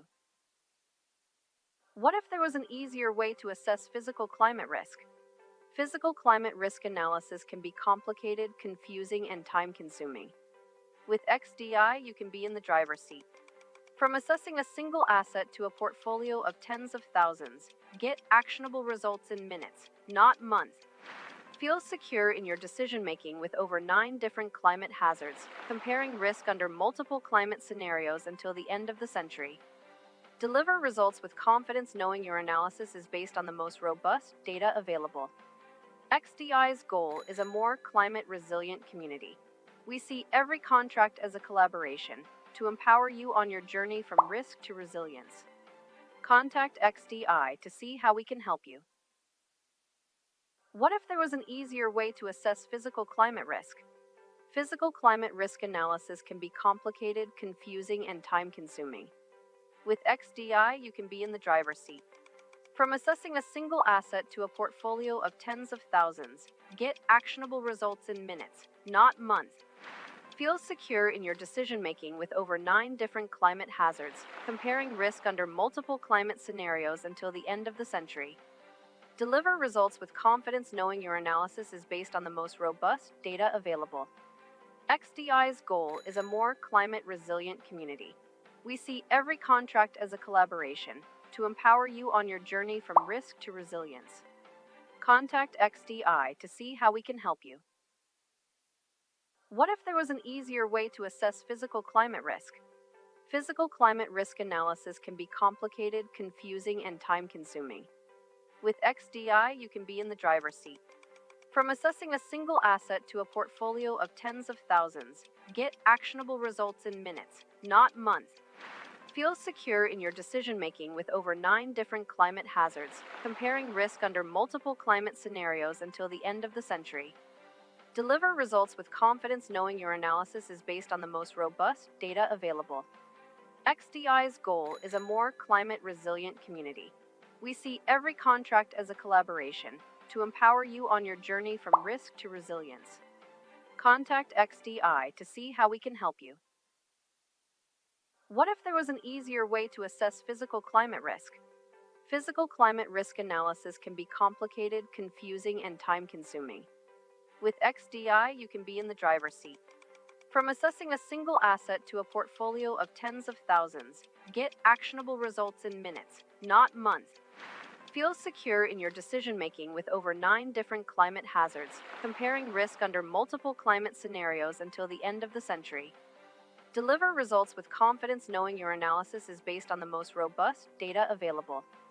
XDI's goal is a more climate-resilient community. We see every contract as a collaboration to empower you on your journey from risk to resilience. Contact XDI to see how we can help you. What if there was an easier way to assess physical climate risk? Physical climate risk analysis can be complicated, confusing, and time-consuming. With XDI, you can be in the driver's seat. From assessing a single asset to a portfolio of tens of thousands, get actionable results in minutes, not months. Feel secure in your decision-making with over 9 different climate hazards, comparing risk under multiple climate scenarios until the end of the century. Deliver results with confidence knowing your analysis is based on the most robust data available. XDI's goal is a more climate-resilient community. We see every contract as a collaboration to empower you on your journey from risk to resilience. Contact XDI to see how we can help you. What if there was an easier way to assess physical climate risk? Physical climate risk analysis can be complicated, confusing, and time-consuming. With XDI, you can be in the driver's seat. From assessing a single asset to a portfolio of tens of thousands, get actionable results in minutes, not months. Feel secure in your decision-making with over 9 different climate hazards, comparing risk under multiple climate scenarios until the end of the century. Deliver results with confidence knowing your analysis is based on the most robust data available. XDI's goal is a more climate-resilient community. We see every contract as a collaboration to empower you on your journey from risk to resilience. Contact XDI to see how we can help you. What if there was an easier way to assess physical climate risk? Physical climate risk analysis can be complicated, confusing, and time-consuming. With XDI, you can be in the driver's seat. From assessing a single asset to a portfolio of tens of thousands, get actionable results in minutes, not months. Feel secure in your decision-making with over 9 different climate hazards, comparing risk under multiple climate scenarios until the end of the century. Deliver results with confidence knowing your analysis is based on the most robust data available. XDI's goal is a more climate-resilient community. We see every contract as a collaboration to empower you on your journey from risk to resilience. Contact XDI to see how we can help you. What if there was an easier way to assess physical climate risk? Physical climate risk analysis can be complicated, confusing, and time-consuming. With XDI, you can be in the driver's seat. From assessing a single asset to a portfolio of tens of thousands, get actionable results in minutes, not months. Feel secure in your decision-making with over 9 different climate hazards, comparing risk under multiple climate scenarios until the end of the century. Deliver results with confidence knowing your analysis is based on the most robust data available. XDI's goal is a more climate-resilient community. We see every contract as a collaboration to empower you on your journey from risk to resilience. Contact XDI to see how we can help you. What if there was an easier way to assess physical climate risk? Physical climate risk analysis can be complicated, confusing, and time-consuming. With XDI, you can be in the driver's seat. From assessing a single asset to a portfolio of tens of thousands, get actionable results in minutes, not months. Feel secure in your decision-making with over 9 different climate hazards, comparing risk under multiple climate scenarios until the end of the century. Deliver results with confidence knowing your analysis is based on the most robust data available. XDI's goal is a more climate-resilient community. We see every contract as a collaboration to empower you on your journey from risk to resilience. Contact XDI to see how we can help you. What if there was an easier way to assess physical climate risk? Physical climate risk analysis can be complicated, confusing, and time-consuming. With XDI, you can be in the driver's seat. From assessing a single asset to a portfolio of tens of thousands, get actionable results in minutes, not months. Feel secure in your decision-making with over 9 different climate hazards, comparing risk under multiple climate scenarios until the end of the century. Deliver results with confidence knowing your analysis is based on the most robust data available. XDI's goal is a more climate-resilient community. We see every contract as a collaboration to empower you on your journey from risk to resilience. Contact XDI to see how we can help you. What if there was an easier way to assess physical climate risk? Physical climate risk analysis can be complicated, confusing, and time-consuming. With XDI, you can be in the driver's seat. From assessing a single asset to a portfolio of tens of thousands, get actionable results in minutes, not months. Feel secure in your decision-making with over 9 different climate hazards, comparing risk under multiple climate scenarios until the end of the century. Deliver results with confidence knowing your analysis is based on the most robust data available. XDI's goal is a more climate-resilient community. We see every contract as a collaboration to empower you on your journey from risk to resilience. Contact XDI to see how we can help you. What if there was an easier way to assess physical climate risk? Physical climate risk analysis can be complicated, confusing, and time-consuming. With XDI, you can be in the driver's seat. From assessing a single asset to a portfolio of tens of thousands, get actionable results in minutes, not months. Feel secure in your decision-making with over 9 different climate hazards, comparing risk under multiple climate scenarios until the end of the century. Deliver results with confidence knowing your analysis is based on the most robust data available. XDI's goal is a more climate-resilient community. We see every contract as a collaboration to empower you on your journey from risk to resilience. Contact XDI to see how we can help you. What if there was an easier way to assess physical climate risk? Physical climate risk analysis can be complicated, confusing, and time-consuming.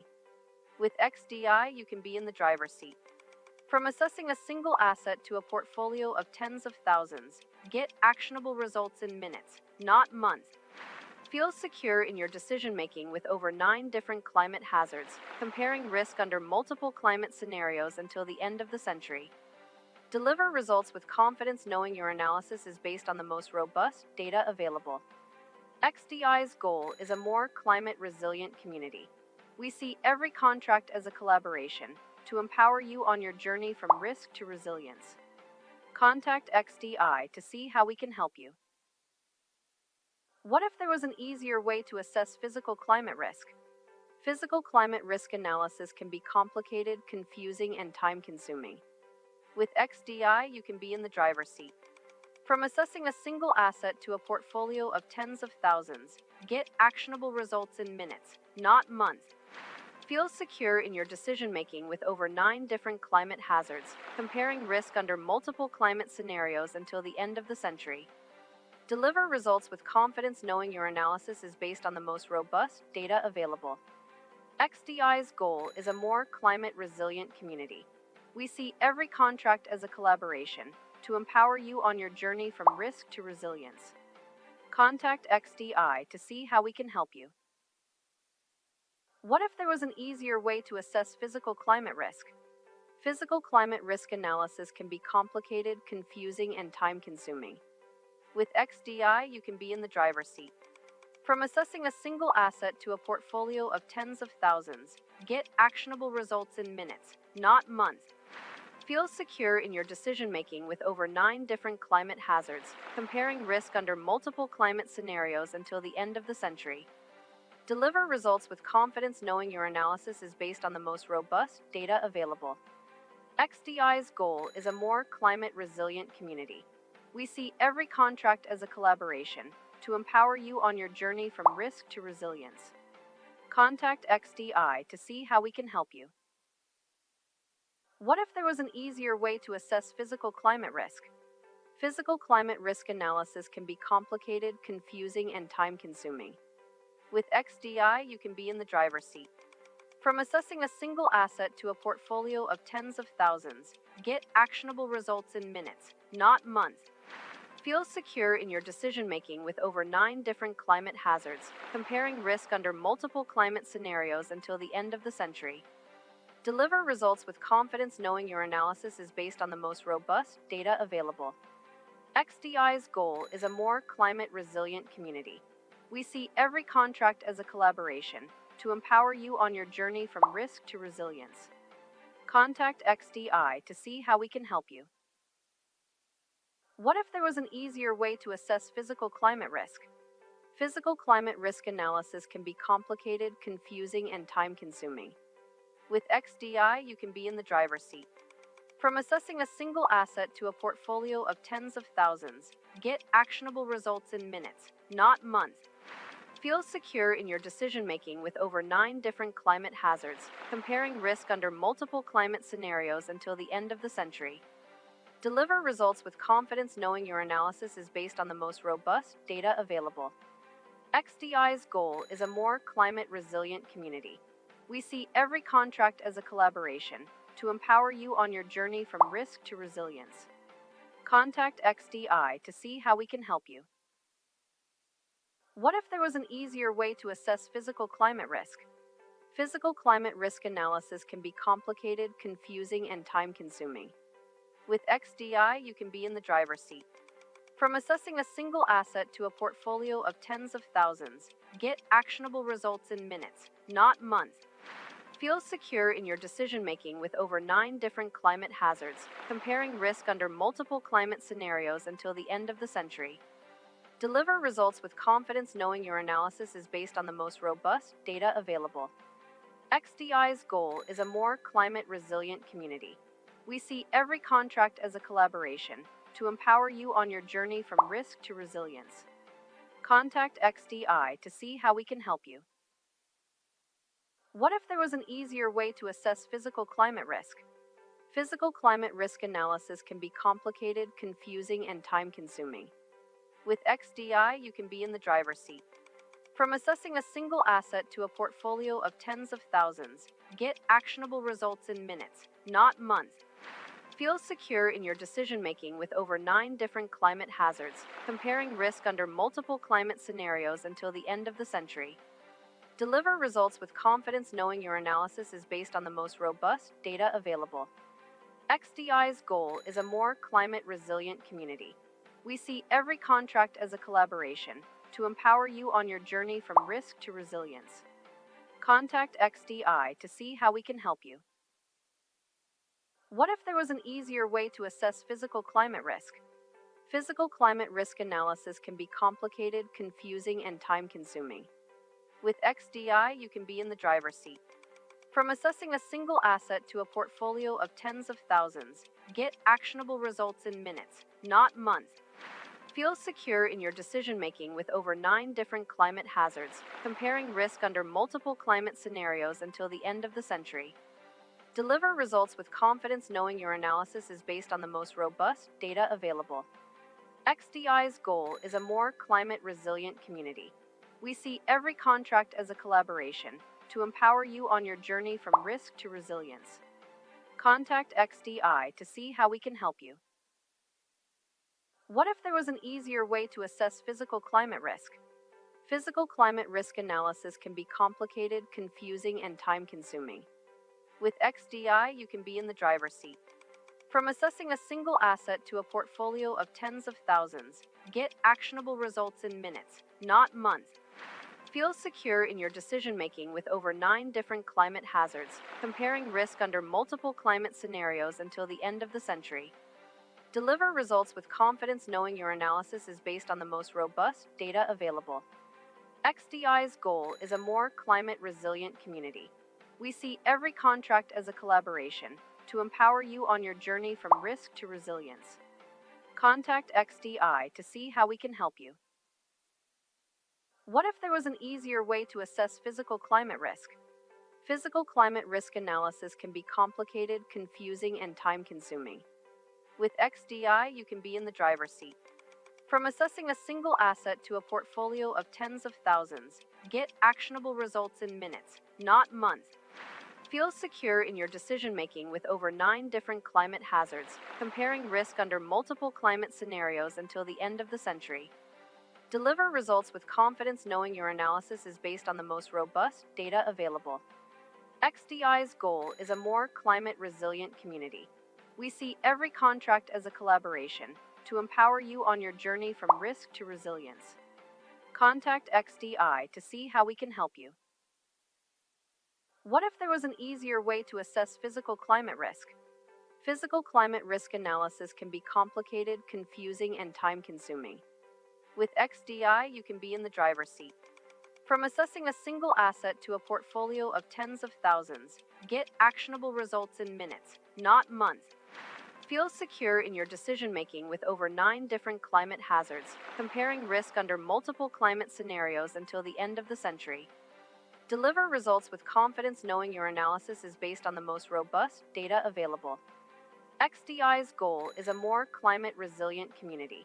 We see every contract as a collaboration to empower you on your journey from risk to resilience. Contact XDI to see how we can help you. What if there was an easier way to assess physical climate risk? Physical climate risk analysis can be complicated, confusing, and time-consuming. With XDI, you can be in the driver's seat. From assessing a single asset to a portfolio of tens of thousands, get actionable results in minutes, not months. Feel secure in your decision-making with over 9 different climate hazards, comparing risk under multiple climate scenarios until the end of the century. Deliver results with confidence knowing your analysis is based on the most robust data available. XDI's goal is a more climate-resilient community. We see every contract as a collaboration to empower you on your journey from risk to resilience. Contact XDI to see how we can help you. What if there was an easier way to assess physical climate risk? Physical climate risk analysis can be complicated, confusing, and time-consuming. With XDI, you can be in the driver's seat. From assessing a single asset to a portfolio of tens of thousands, get actionable results in minutes, not months. Feel secure in your decision-making with over 9 different climate hazards, comparing risk under multiple climate scenarios until the end of the century. Deliver results with confidence knowing your analysis is based on the most robust data available. XDI's goal is a more climate-resilient community. We see every contract as a collaboration to empower you on your journey from risk to resilience. Contact XDI to see how we can help you. What if there was an easier way to assess physical climate risk? Physical climate risk analysis can be complicated, confusing, and time-consuming. With XDI, you can be in the driver's seat. From assessing a single asset to a portfolio of tens of thousands, get actionable results in minutes, not months. Feel secure in your decision-making with over 9 different climate hazards, comparing risk under multiple climate scenarios until the end of the century. Deliver results with confidence knowing your analysis is based on the most robust data available. XDI's goal is a more climate-resilient community. We see every contract as a collaboration to empower you on your journey from risk to resilience. Contact XDI to see how we can help you. What if there was an easier way to assess physical climate risk? Physical climate risk analysis can be complicated, confusing, and time-consuming. With XDI, you can be in the driver's seat. From assessing a single asset to a portfolio of tens of thousands, get actionable results in minutes, not months. Feel secure in your decision-making with over 9 different climate hazards, comparing risk under multiple climate scenarios until the end of the century. Deliver results with confidence knowing your analysis is based on the most robust data available. XDI's goal is a more climate-resilient community. We see every contract as a collaboration to empower you on your journey from risk to resilience. Contact XDI to see how we can help you. What if there was an easier way to assess physical climate risk? Physical climate risk analysis can be complicated, confusing, and time-consuming. With XDI, you can be in the driver's seat. From assessing a single asset to a portfolio of tens of thousands, get actionable results in minutes, not months. Feel secure in your decision-making with over 9 different climate hazards, comparing risk under multiple climate scenarios until the end of the century. Deliver results with confidence knowing your analysis is based on the most robust data available. XDI's goal is a more climate-resilient community. We see every contract as a collaboration to empower you on your journey from risk to resilience. Contact XDI to see how we can help you. What if there was an easier way to assess physical climate risk? Physical climate risk analysis can be complicated, confusing, and time-consuming. With XDI, you can be in the driver's seat. From assessing a single asset to a portfolio of tens of thousands, get actionable results in minutes, not months. Feel secure in your decision-making with over 9 different climate hazards, comparing risk under multiple climate scenarios until the end of the century. Deliver results with confidence knowing your analysis is based on the most robust data available. XDI's goal is a more climate-resilient community. We see every contract as a collaboration to empower you on your journey from risk to resilience. Contact XDI to see how we can help you. What if there was an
not good at shouting.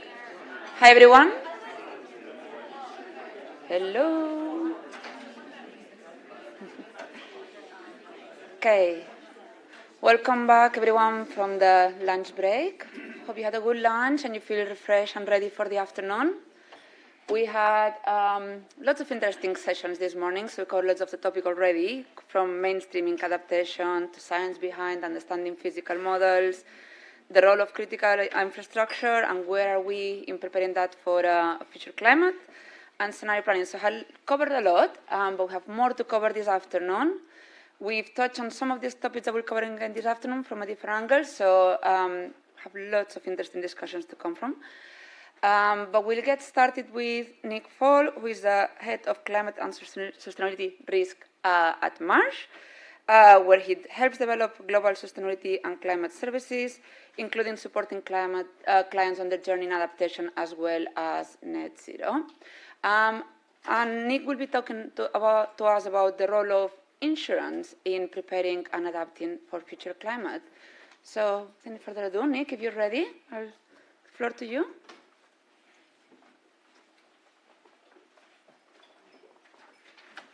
Thank you, Maria. Good afternoon, everyone. Hope you had a good lunch, feel refreshed, ready for the afternoon session. So we've heard already a little bit about insurance mentioned in the sessions this morning. So I think appropriate to touch on it here. So in the presentation this afternoon, I'm going to cover a few things. I'll just give a little bit of an introduction to Marsh to start with. Then I'll cover the case for climate adaptation, how to conceptualize adaptation. Much of this you will know and has been touched on already. And then a bit around the general role of insurance. What does insurance do? Some insurance innovations we're seeing in the adaptation space, and then some next steps for businesses to think of in particular. And there'll certainly be time for Q&A at the end. So let me just start with a little bit about who we are. So Marsh advises clients on climate risk, resilience and adaptation. Marsh itself is it's the world's largest insurance broker and risk manager, so 45,000 colleagues globally, 130 countries we operate in. It's part of Marsh McLennan, which is a professional services firm focusing on strategy, people and risk, comprising 4 businesses, of which one is Marsh, the others are Mercer, Guy Carpenter and Oliver Wyman. What we do, we advise clients, so large clients, FTSE 100, S&P 500, together with smaller companies, model millions of global asset locations for climate risk, and many of those in partnership with XDI, in fact. We undertake thousands of in-person physical risk surveys per year, focused around resilience, and support climate disclosures and provide adaptation recommendations. And there's lots more on the website which you can link to there. So just a sort of starting point, this will be very familiar to many, if not most of you in the room. So addressing physical climate risk impacts depends on the interplay of 3 different things. Firstly, hazard. We heard from Professor David Brayshaw earlier about both natural climate variability and climate change both play into that. Then there's exposure, so that obviously driven by the assets at risk themselves, population growth, urbanization, economic growth, land use planning, so a whole range of different things. And then vulnerability adds another level of complexity onto that, driven by business processes, supply chains, infrastructure resilience, poverty levels where you may be operating, governments, healthcare provision, etc. So a hugely complex thing to model. And if we just, there are many different studies on this, but just as an example, if we look at current and future risks, take flooding impacts on infrastructure as an example, looking at the risk under 2-degree and 3.5 degree warming scenarios on a range of different infrastructure areas. These are findings from the Marsh-McLennan Flood Risk Index. And as you can see, even under a 2-degree warming scenario, the percentages of these 3 infrastructure classes at risk are set to approximately double. So if anyone needed convincing, it's a serious problem. And as we heard from the panel this morning, failure of critical infrastructure prolongs and exacerbates physical risk impacts by engendering business interruptions, disruptions to supply chains, and recovery costs.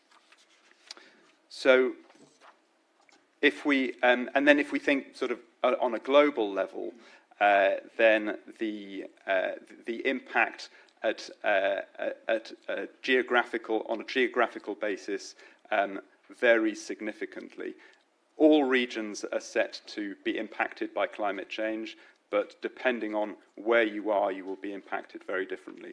So this highlights one of the challenges with adaptation as opposed to transition, is the hyper-local nature of adaptation that needs to be considered.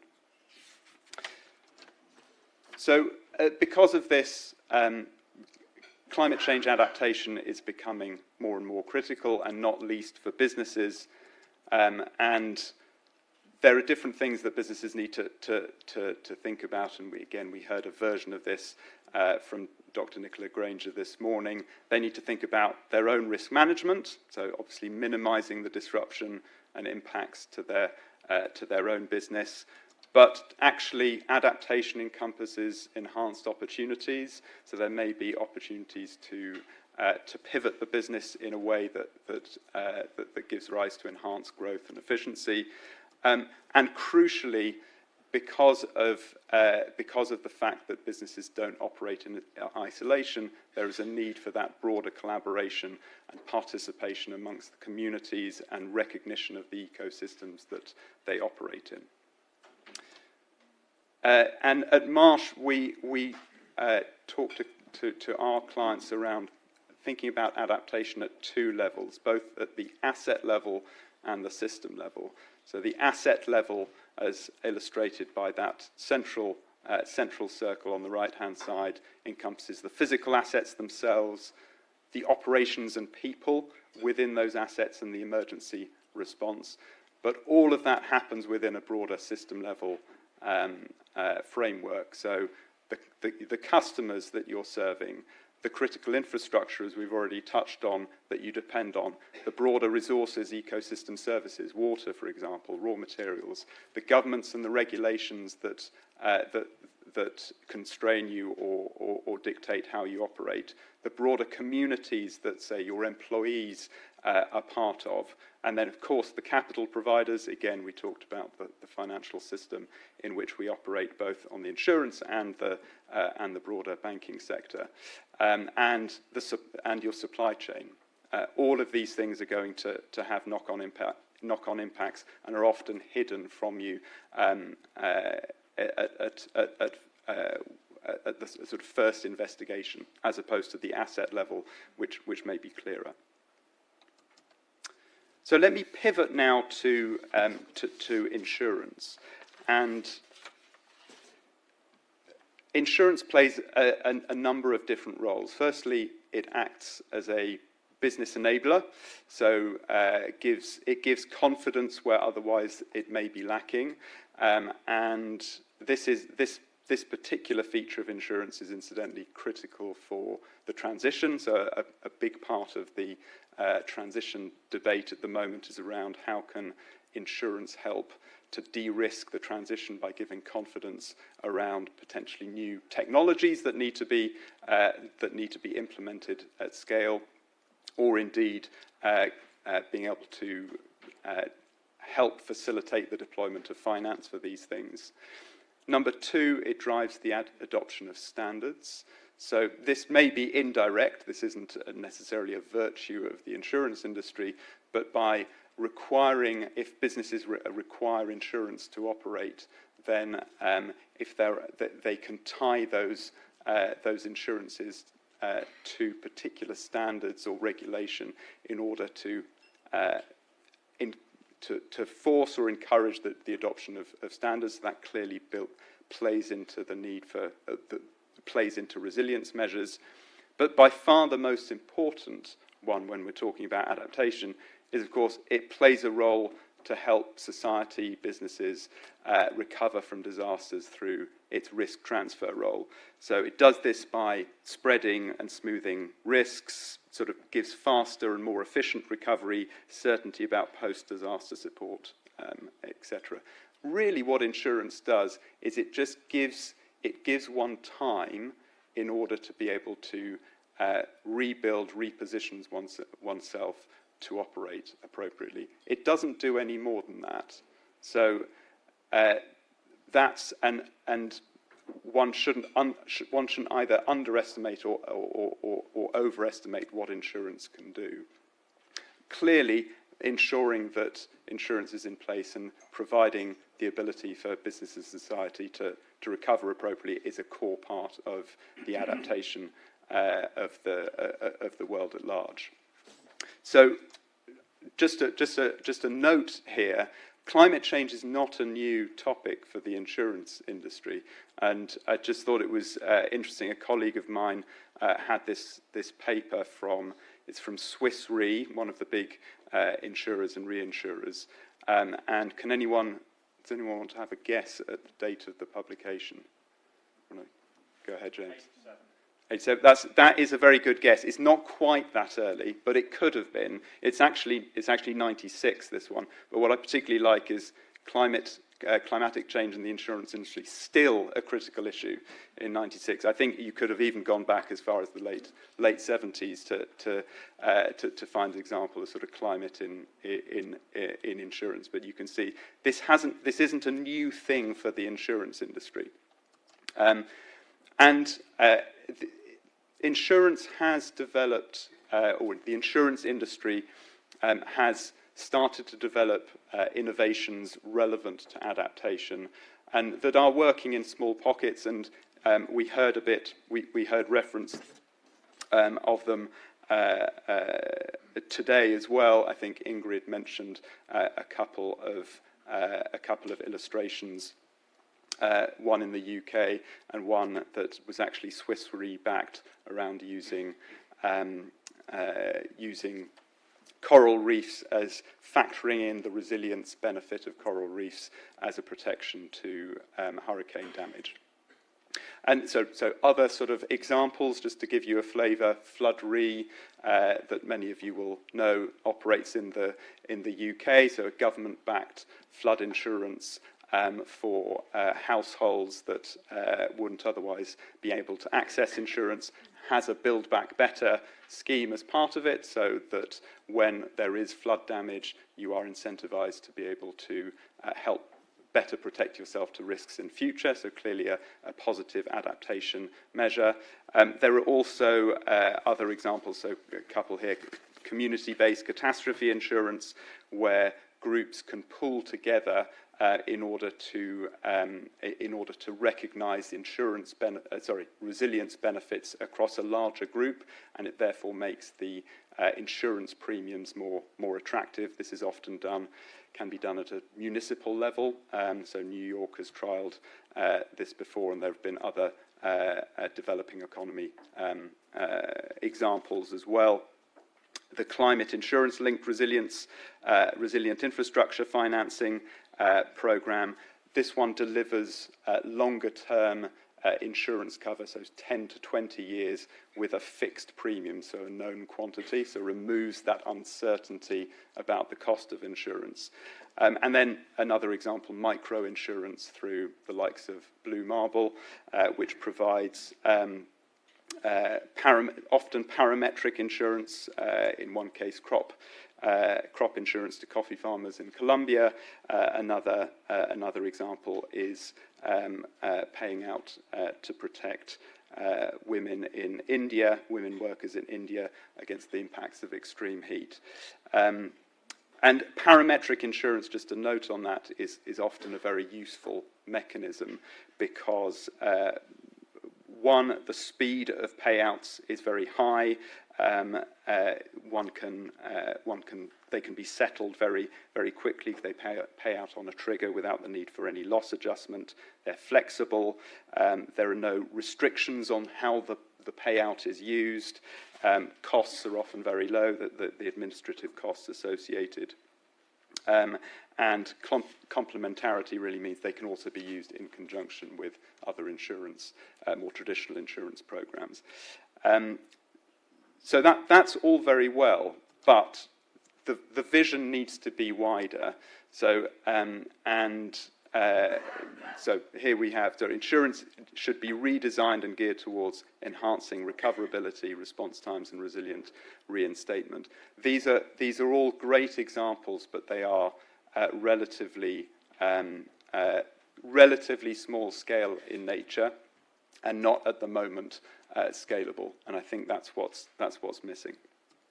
And there are more insurers can do. So to help drive some of these. Number one, prioritise resilience as a strategic imperative. So only about 10% of insurers disclose resilience targets and metrics in the sustainability reporting today. So it doesn't feel like it has a sort of strategic focus in the industry as opposed to their net zero commitments so far. So by prioritising resilience, insurers can better steer products, distribution, and investment towards the areas of the portfolio that are most at risk. Number two, collaborate with the public sector and civil society to expand coverage. So public-private partnerships deliver higher levels of insurance penetration than private insurers alone, so they should make the most of it. Improve accuracy and availability of climate-related data and analytics. Again, we heard this morning about the importance of good quality data and how the likes of NGFS scenario data on its own is not enough to solve the challenge of adaptation. You need downscaled, granular information. And in fact, the insurance industry has been dealing with this kind of data for a long time. They have a lot to offer. So encouraging sort of better collaboration or fuller collaborations, not to say they're not collaborating today. Create an industry standard around the concept of build back better.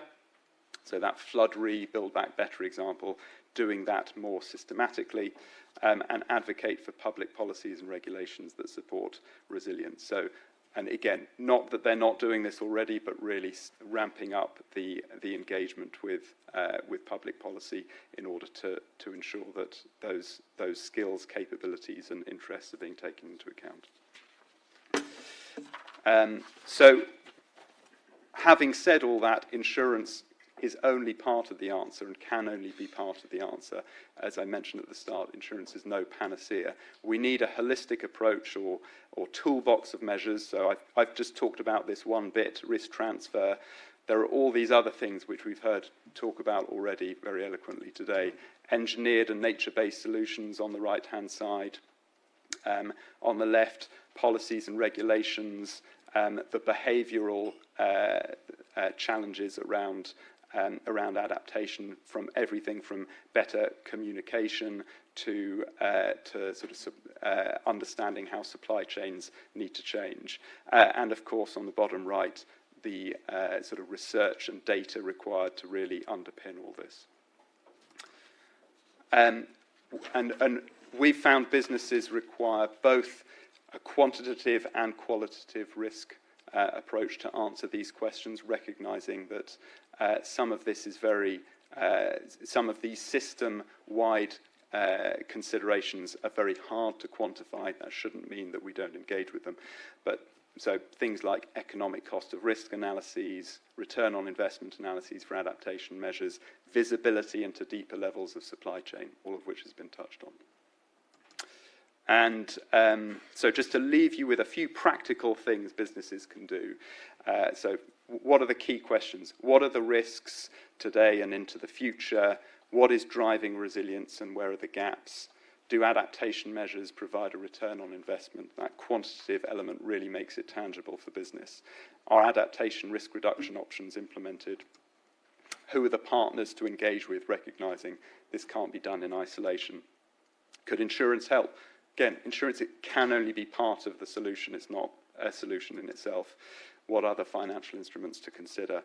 And of course, are you thinking about early warning systems, monitoring, etc.?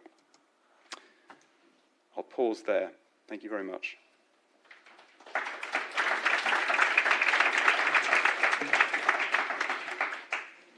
Thanks, Nick. I think we have a couple of minutes for a couple of questions. So there's one question there.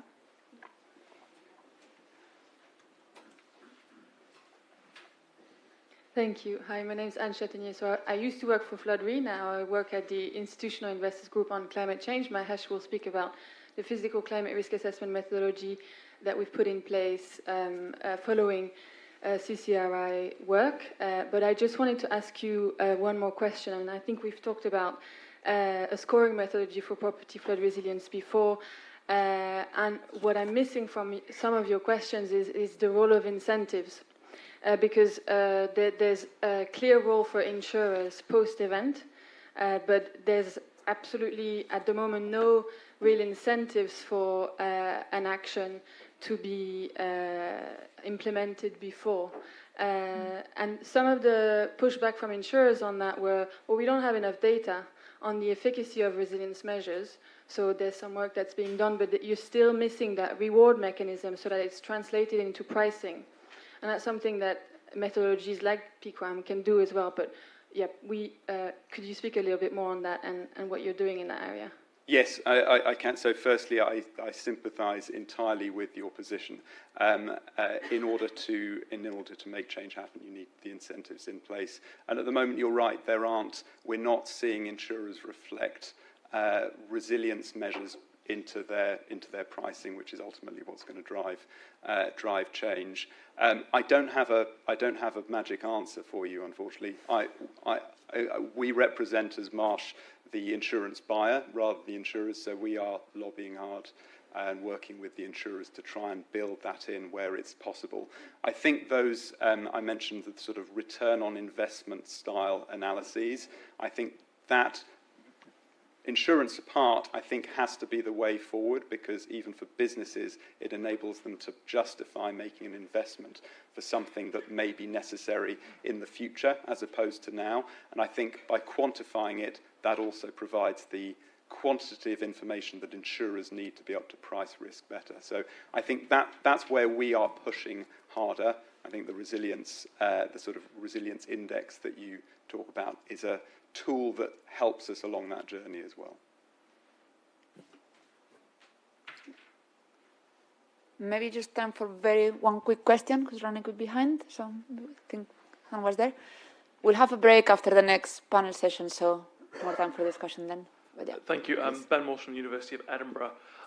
You mentioned about sort of natural resource mitigating floods that way. It seems like there is a huge gap here where there's a lot of hydrological modelling that still needs to be done before some of those schemes sort of get green lit in many places. But there is a lack of investment in that research taking place, and it's often happening in very, very hyper-localised areas where an individual project has that. Is that something you think that actually there needs to be more of a sector-wide approach to developing proper models for this to happen going forwards? So, great question. I guess, firstly, I'd say there is undoubtedly not enough investment and research in this area. Having said that, there definitely is some. There's a sort of naturance piece of work that's being undertaken at the moment to look at how insurance can support nature-based solutions, and there's other work being done by various sort of academic institutions in this space. One of the challenges is that the adaptation solutions, of which nature-based solutions are one, is so hyper-local.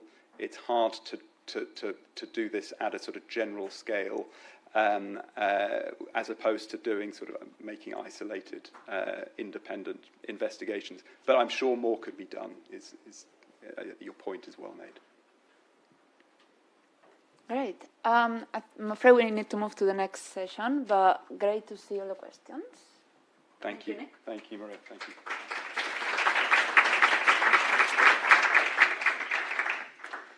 perfect. So, yeah, please keep the questions for the break later on. But great to see no one's fallen asleep after lunch. So we'll now move to the first panel session of this afternoon. I don't think Carl needs introduction. But just as a quick reminder, so Carl is a co-founder and director of science and technology at XDI, the Cross-Dependency Initiative, part of the Climate Risk Group. And he'll be moderating the next session on embedding climate adaptation in regulation for financial institutions and listed companies. I'll let Carl introduce the rest of the panel, who, if they don't mind joining him at the front. Yeah, okay. Come on up. Hopefully we've got everyone. Richard Tarburton, who's from Barclays, who's hopefully here. Oh, yes, they're all prepared. Come and sit with me.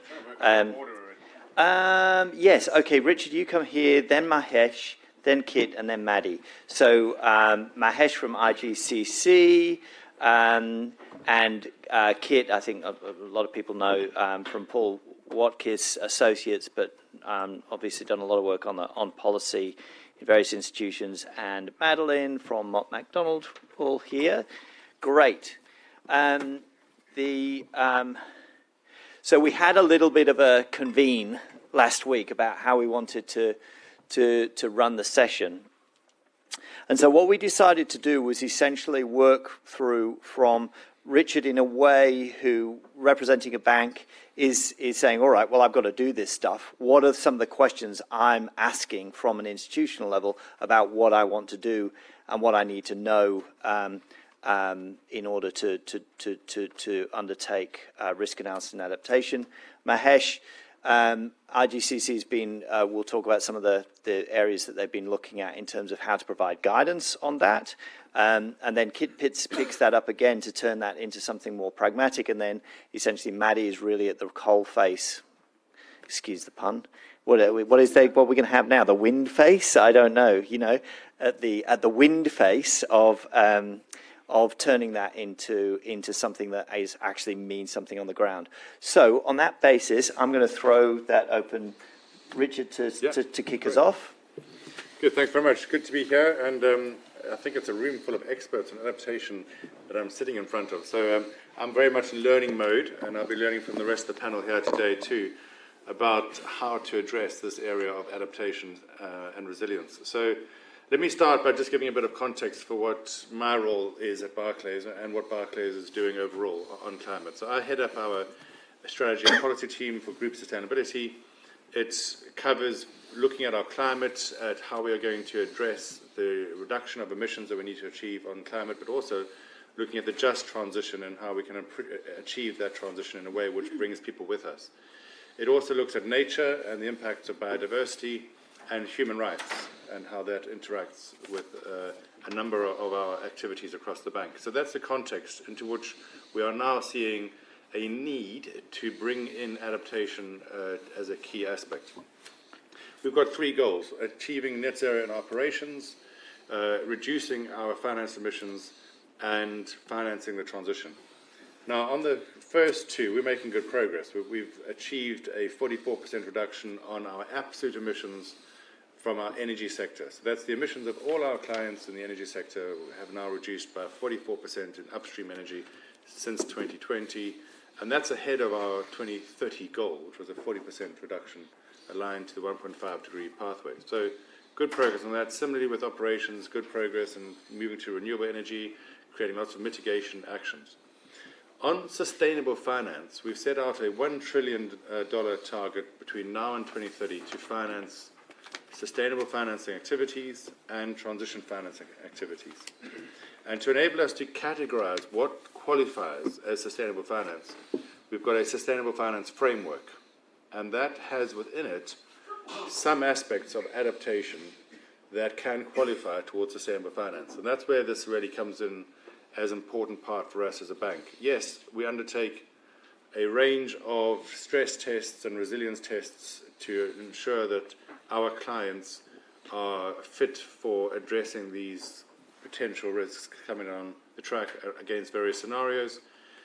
But where we need to really see the rubber hit the road is more in enabling the financing of adaptation to get moving. And that's what we are only seeing, just a very small trickle of that 1 trillion target coming from adaptation. So far, we've financed 68 billion towards that 1 trillion target in total projects for sustainable finance.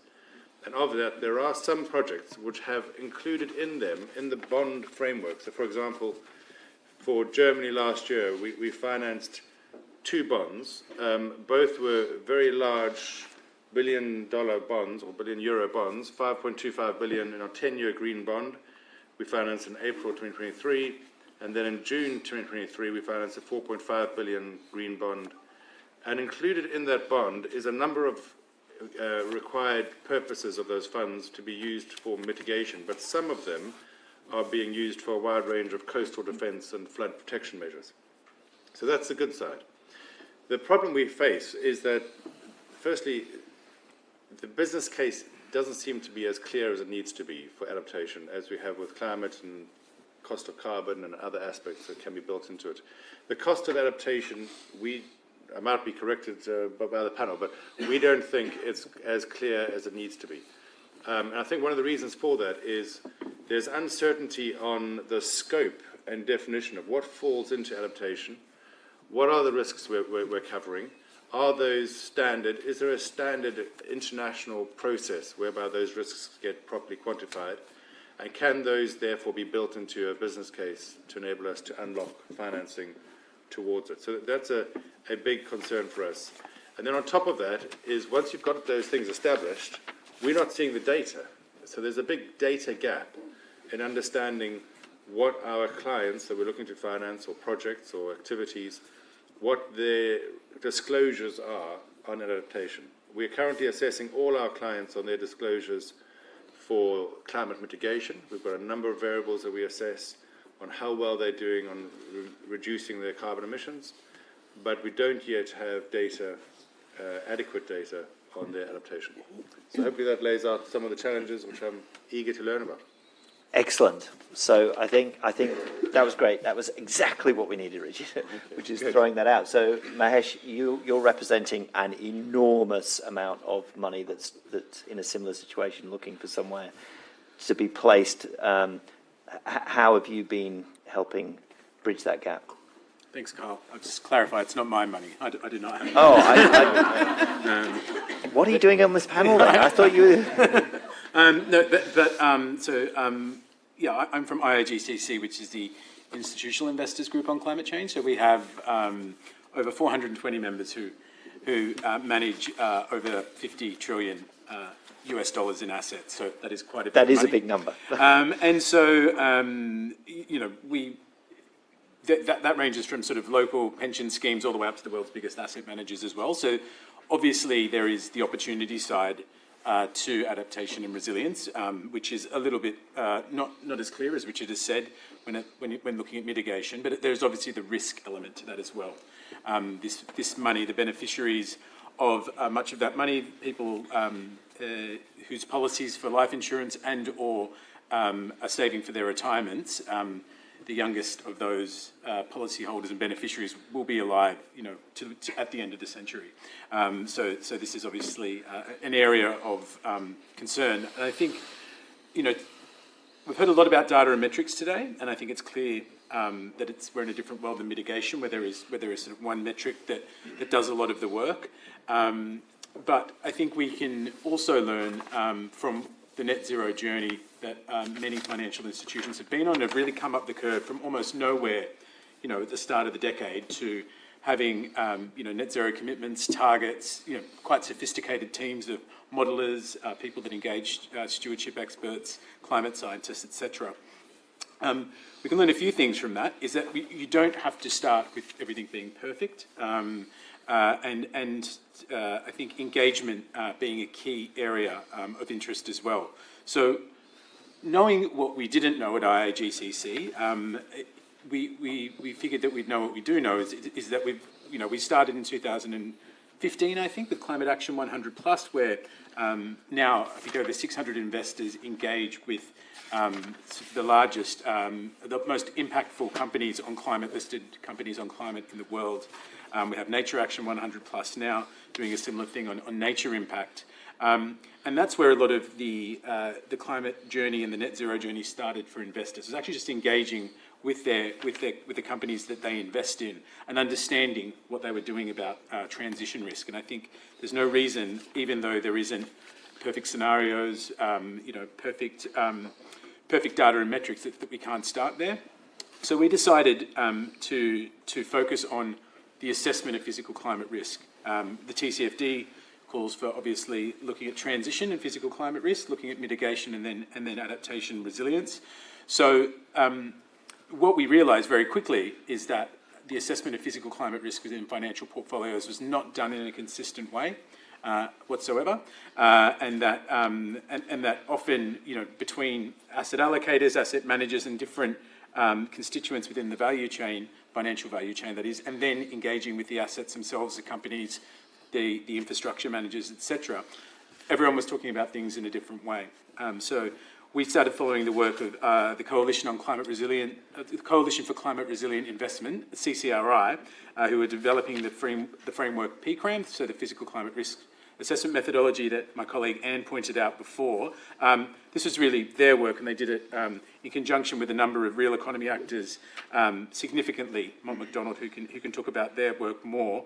And so we were hoping to follow that and hoping for this to be developed, and then we would adopt it in our climate resilience investment framework that we were building. Unfortunately, that CCRI program was wound up a few years ago. However, we did take on the work of continuing PCRAM, continuing to do case studies based on real infrastructure assets to look at what a good physical climate risk assessment looks like. And not just an assessment that sort of tells you what a value at risk is or what a financial number is there, but also what to do about it, what the materiality is. And I think that's key to that point from earlier is sort of engagement. A value at risk number won't empower an investor for stewardship of their assets, to talk their assets and say, I put these coordinates into this system and it gave me this number and the number's bad, so what are you doing about that number? It's not really a strong engagement to it. You can't really talk about the materiality that is of the risk specific to that asset. So we hope to continue the development of PCRAM, but really, I guess, with the lens of regulation, I think it's making sure that we just don't get tied down in data and metrics and financial risk and financial materiality to specific portfolios. In sort of the net zero journey we've had, I think a lot of investors, banks, etc., started with financed emissions, so attributing the emissions of a real economy actor into the amount of finance you provide them through a methodology. Now, there's nothing wrong with doing that. It's great for risk management and footprinting, but it's very easy. Well, it's not very easy, but it's relatively easy to make that number come down and have no impact in the real world because investors, banks, etc., can choose where to allocate their assets.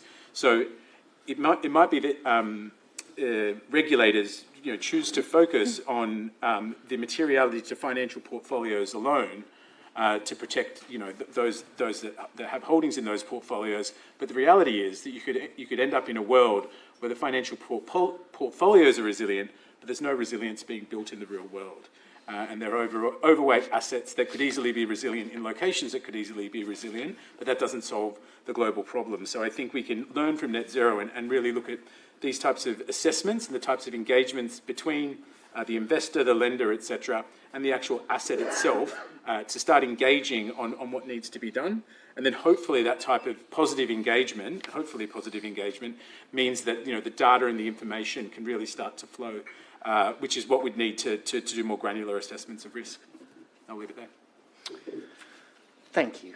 Wow, there's a lot in that. And I think this is resonating also with things that we've heard earlier on this morning, which is we've got enough information to move. There's no. But Mahesh, I'm just also picking up this idea that this is a very, very important issue, which is we could end up doing lots of resilience, but actually not change the real world. So, Kit, you've been doing an awful lot of work on policy in the UK and at a European level, I believe, and even Asian, if I'm correct. So do you want to pick up the running? Yeah, I mean, I think it's great to be here. Thanks for having us. I mean, we do quite a lot of work at Paul Watkins Associates on the sort of economics and financing of adaptation, and yes, in the policy space. And I think what we're starting to realise is that there's a lot more that governments could be doing to create the enabling environment for the private sector to invest in adaptation. And I think, you know, when you look at the adaptation gap, the amount of money that we need to be spending as a country on adaptation, it's not huge, but it's big. You know, we did some work for the CCC. I think it came out at about 10 billion a year for the 61 risks. And it starts to make you ask some questions about, you know, how do we finance that? Who pays for it? You know, those kinds of things that I guess we haven't governments haven't started to think through in a lot of detail. So if you look at the National Adaptation Plan, you know, there is a lot of ambition in there, but not a lot of costed proposals and not a lot of, you know, view about how much of that is owned by the public sector and how much of it is, you know, either through risk transfer or, you know, sits in the private sector. And I think, you know, Chris sort of set the tone for this morning, you know, saying, well, actually what we need is a really concrete, tangible vision of what societal adaptation looks like. And I think we have started to work through in kind of with the Asian Development Bank, but also with the UK government, with the OBR and with Treasury about, well, actually, what does that really mean? So, you know, we've done some work costing what we think National Adaptation Programme 3, you know, what that will cost to deliver. And we also have a sort of framework of questions that we start to work through with government or with civil servants or whatever to help define those things, to get to the point where you can improve the enabling environments. But that has to be really specific. So, you know, you start with questions about, well, actually, what's the size of the risk reduction you're trying to buy? You know, we kind of all subscribe to the idea that we want to live in a world which is resilient to climate change. But in the UK, does that mean that we want all properties to be resilient to a 1 in 200 year flood event? And, you know, it's only when you start to ask those questions that you can properly cost the risks so that you can invest in them. So, you know, there's a question about how much does it cost to buy the risk reduction. There's then a question about who pays for that risk reduction. Is it householders? Is it businesses? Is it, you know, taxpayers? And so, you know, what we also learn is when you do that costing, your perception of those risk ownerships and responsibilities change. Because actually there are a lot of things in the system that are uncosted. What about risks to schools, risks to hospitals, you know, overheating costs, those building retrofit costs are not being talked about. So we think that's important. I think, but once you start to do that thinking, it translates really, really well to crowding in private and, you know, private investment. And you see it in different places around the world. So if you look at Hamburg, for example, they have a green roof subsidy where private sector can get, you know, subsidies for investing in green roofs to reduce, you know, heat risk, to reduce flood risk. And the same in LA, you know, in LA they have cool roof subsidies where the private sector can be incentivized to kind of change the materials for their roofing. So I think that's quite important to get governments to start to think through, well, what are the enabling conditions that the private sector needs to be able to play its role in that transition. But I think you also are going to need domestic finance in there to incentivize some of that. And, you know, we've heard people talk about it, whether it's new research and information, whether it's, you know, yeah. So I think we're going to need all of that. I think the other point, though, to say is that government has a role about improving the feedback on the enabling environments itself. You know, so we did some work supporting the Transition Plan Task Force on embedding adaptation into the sort of the TPT framework. And you know, once that process starts to kick in terms of disclosure and that sort of feedback, you know, government will start to see actually where can it improve the enabling environment further. So that disclosure piece, I think, becomes very, very important for helping government improve and it become a bit of an ambition loop as well. So I think there are some really positive things, you know, governments can do. And I think we've got some really good opportunities. You know, Thursday will be interesting, but whichever government we have, you know, the commitment to bring forward regulation on transition plans is important. The idea of using public funds strategically in a national wealth fund from a Labour administration could be really interesting. So I think, you know, really, really good position to be in, but lots of work for governments to do to unlock private sector finance as well. Okay, so there's a few kind of key elements coming out there, and I'm noting the issue of who pays. That's going to I think we're going to hit that in the questions. But Maddie, you're working with a lot of entities who are getting on with the job of risk analysis and adaptation. So essentially trying to actually do this stuff on the ground. Do you want to pick us up from there in terms of what some of the challenges are? And I guess I'm also interested in your view on some of the, where is the money coming from at the moment, and where do you see some of the gaps in terms of, what the willingness is from some of these companies to do the work that you would, for example, recommend? Do you think it's going okay? Do you think there's gaps there? Okay, lots in there. So for those of you who don't know Mott MacDonald, we're a global engineering consultancy. And I would probably like to start off by saying that the engineering community as a whole has always advocated for integrating systemic solutions to consider climate, nature and people and the outcomes that infrastructure that we design can deliver for the community. So we've always been strong advocates for resilience and adaptation. And where we've seen gaps in the past, we've also tried to develop regulation, guidance and standards across the community to drive the industry forward. And that's part of the reason why we started working with the Coalition for Climate Resilient Investment a few years ago, and now with IIGCC to co-author the PCRAM guidance. Because as engineers, we're not particularly involved in financial decision making. And so we were trying to bring those skills and our asset management skills to play to provide something practical and in terms of guidance for the industry. Just to pick up a little bit on what Mahesh was saying, we've been trying to change that narrative specifically to stop thinking about costs of infrastructure assets and the cost of a design, but to think about what would be the financial benefits of investment in resilience across all of our infrastructure. So that's why we worked with the financial sector to create this method. So what we've done is essentially worked with the climate data providers in the industry, fellow engineers, the financial sector, policymakers, so bringing all of those wide skills to play to look at how you can actually take a climate change scenario and build it into a cash flow model and change the performance of the asset, change the financial performance of the project and the investment. So that's why PCRAM in the first place was born. And I think it's much more about mainstreaming climate change, climate resilience into all investments than necessarily directing specific flows to adaptation and resilience. But it's about how do we make all of our assets more resilient for the future. And I think it's worth saying that all of the momentum that's been built around this. We've been working with governments from around the world and all of the members of the IIGCC and various stakeholders. There's quite a lot of momentum behind this.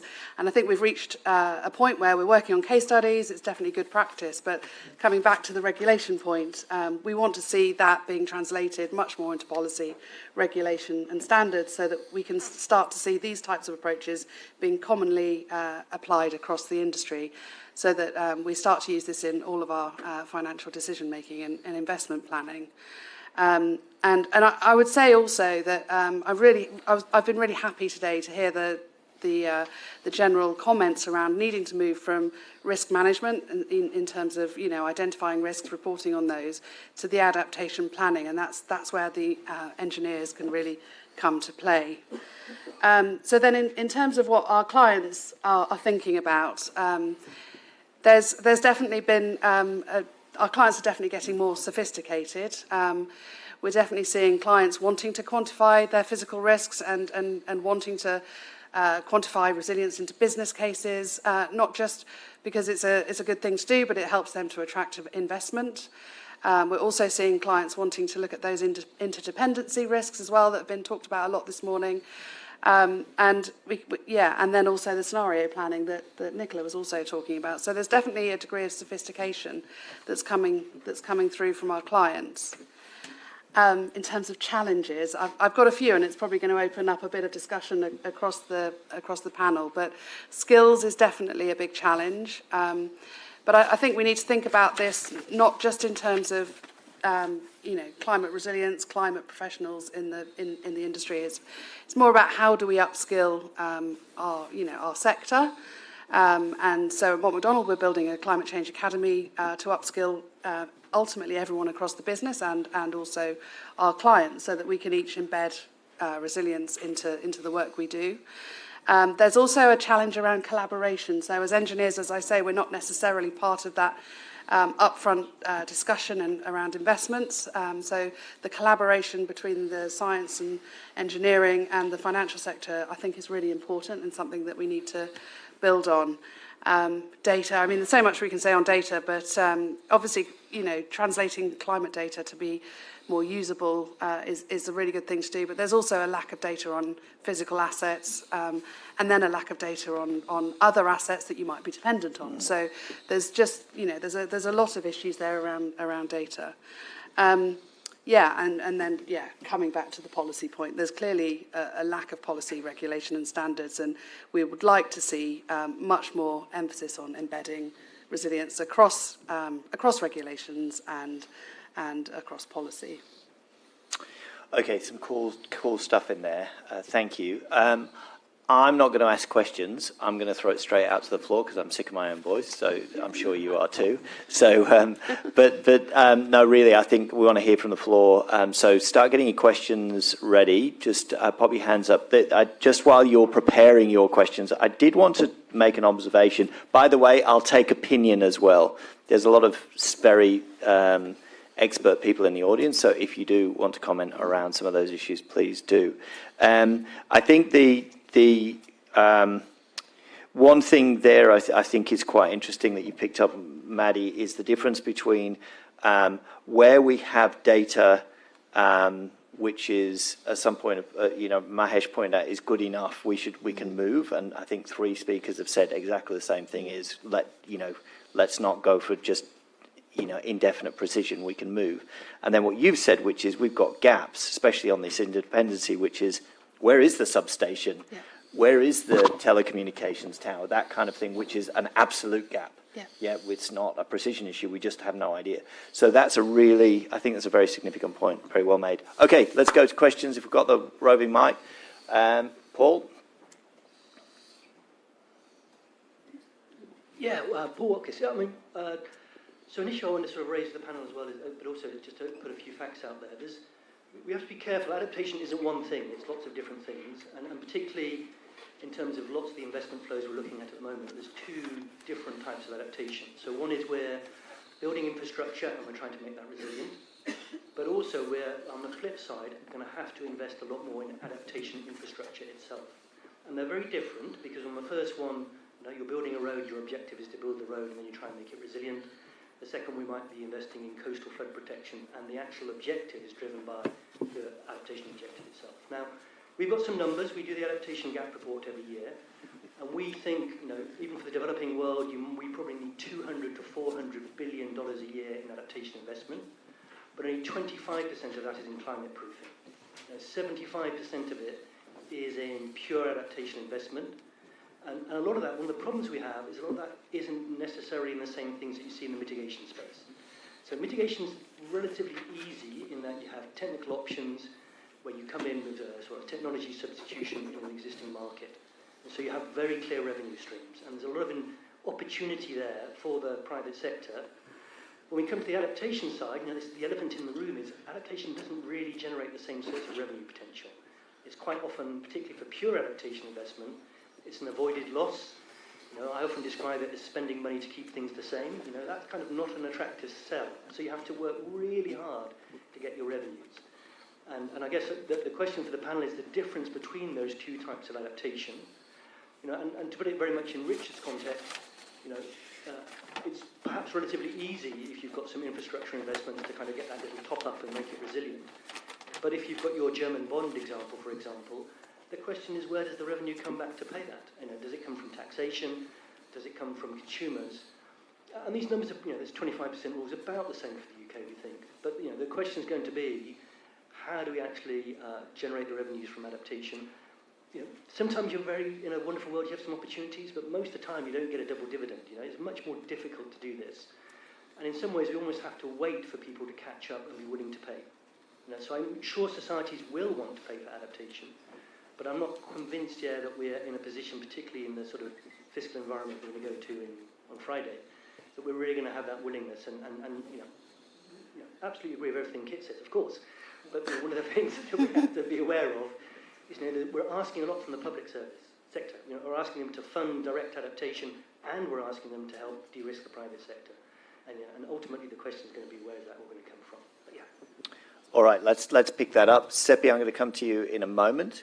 Mahesh, I know you've got very strong opinions about things like the opportunities in this space. Do you want to kick us off? Yeah, sure. I would slightly push back on the, it's clear for mitigation and it's not clear for adaptation and resilience, because I don't think it was outside of, obviously, renewable energy, where you're talking about carbon abatement and so technology replacement. There has been innovations, as imperfect as they are, like carbon markets and other sorts of things. Carbon dioxide removal is whether we like it or not, whether it's mechanical or it comes through natural sources, is something that we will probably need to invest in increasingly in the future, particularly if we overshoot 1.5, which is looking, potential like quite a real possibility. And the mechanisms for paying for that haven't necessarily been there. There are markets that are yet untested, that are imperfect as they are, but there is innovation there. And I think we're monitoring a few cases out there where there are public infrastructure assets that are based on, adaptation first, or sort of enabling solutions. And in PCRAM, and I'll probably get corrected by my friends in the engineering world here, but it's a 4-step process. And the last one is financial analysis on a cost-benefit analysis of those future-looking cash flows to build resilience options in the asset. But what we're also looking at is, a quasi-step 5. So looking at what are the resilience benefits, and how do you quantify the resilience benefits from that asset? Now, that could be a piece of infrastructure that's already generating cash flow, or it could be a zero cash flow piece of infrastructure itself, a flood defence, etc. And if you look at many of those, resilience benefits that are socialised into communities, that are socialised into places where there's lots of businesses, lots of trade, there is potential future cash flows. Now, they can be by taxes, levies, etc.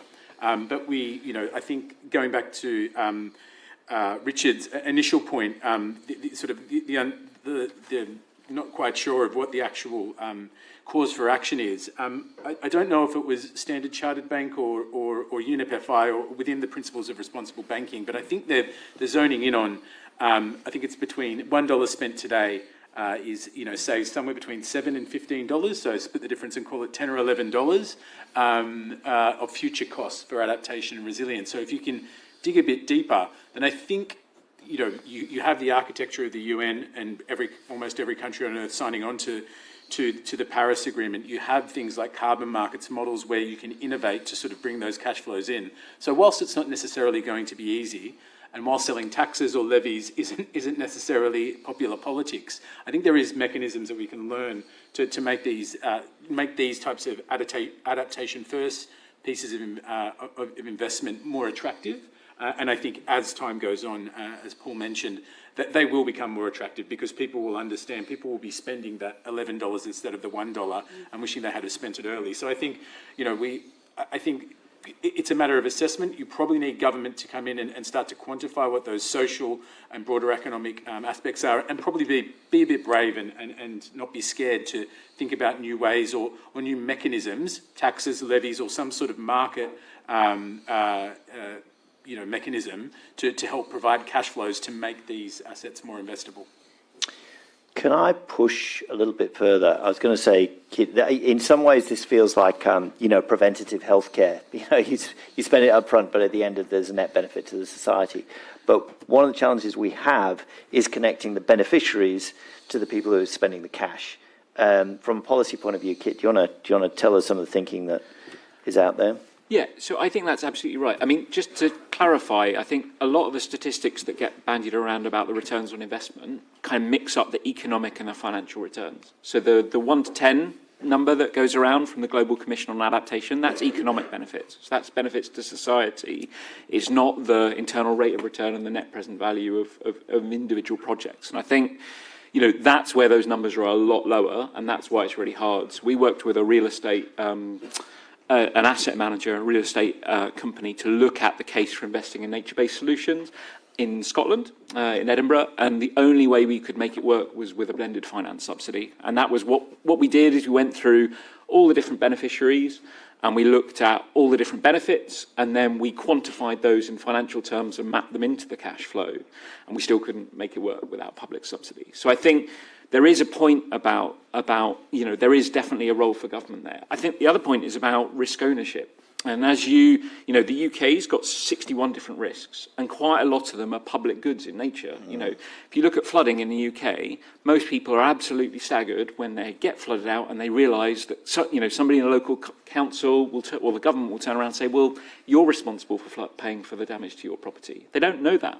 There's a sort of an expectation that a lot of this stuff still sits with the public sector. And you see it in PPPs as well, where actually, in theory, the risk sits with the infrastructure provider, but in reality, the government's the backstop. So actually, that risk is still on the public balance sheet, So I think what you have to start to do to be able to get these kind of bankable adaptation projects is there's a method emerging where you look through the different benefits and the co-benefits and you start to match those with the beneficiaries and stack them up. But actually, the adaptation benefits don't generally drive the investability. The kind of co-benefits in terms of increases in property values, reductions in water treatment costs, reductions in utility bills.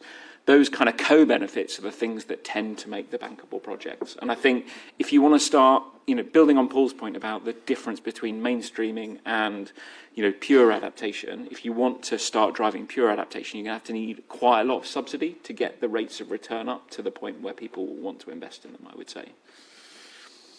Do we need mechanisms on that? Sorry, Richard. I was going to ask a follow-up question to Kit, actually, just on the Climate Change Committee had a list of risks, I think you mentioned 60 or so. Yeah. And I think the cost was 10 billion, did you say? Yeah, some very rough numbers based on a lot of different assumptions. So if you use that as an example, what is the economic and investment case that came out of that analysis? Was there any numerical number to put on the benefits to society, but then also to the investment case benefit? Well, it's very hard because it's not clear what we're adapting to. And I think this is the point that everyone sort of, once you've gone round the cycle a couple of times of managing your climate risks, you start to realise, which is everyone says we want to reduce the risk of flooding, but no minister will stand up and say, well, some of you are going to have to pay, some of you are going to be flooded, some of you aren't, because this is the level of return, risk that we're willing to accept as a society. And until you get to that point, it's very, very hard to think about how much money you need and actually, what do you do, whether it's policy or, your point about policy, regulation and standards.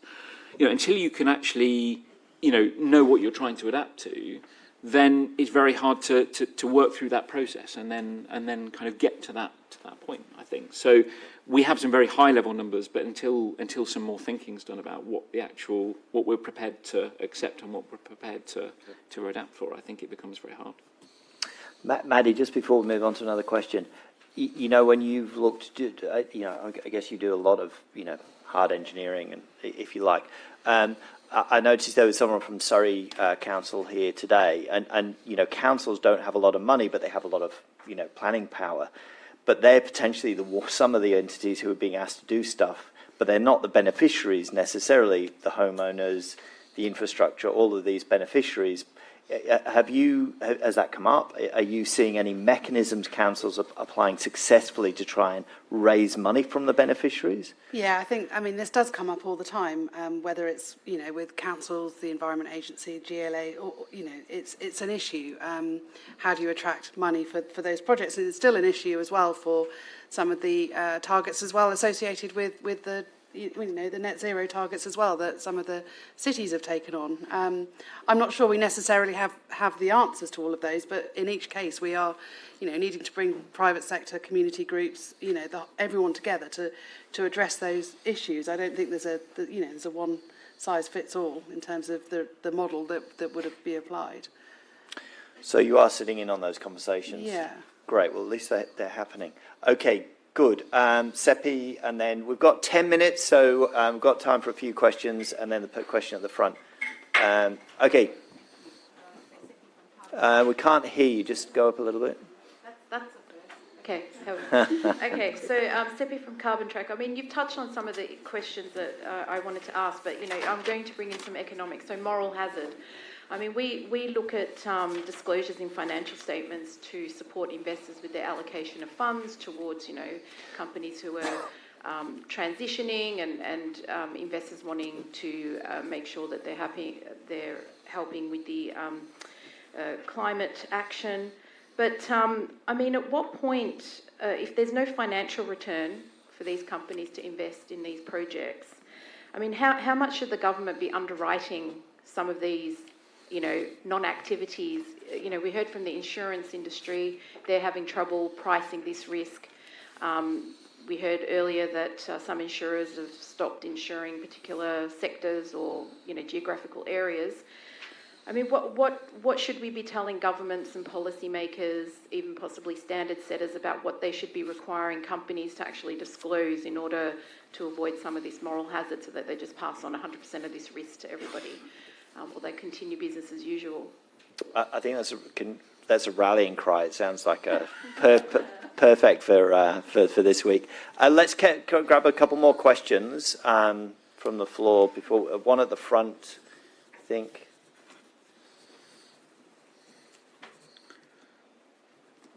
Thank you. Hi, I'm Manobna from Capgemini. I have a slightly different question. So mine is looking at climate adaptation from a regulatory perspective, more in terms of driving action.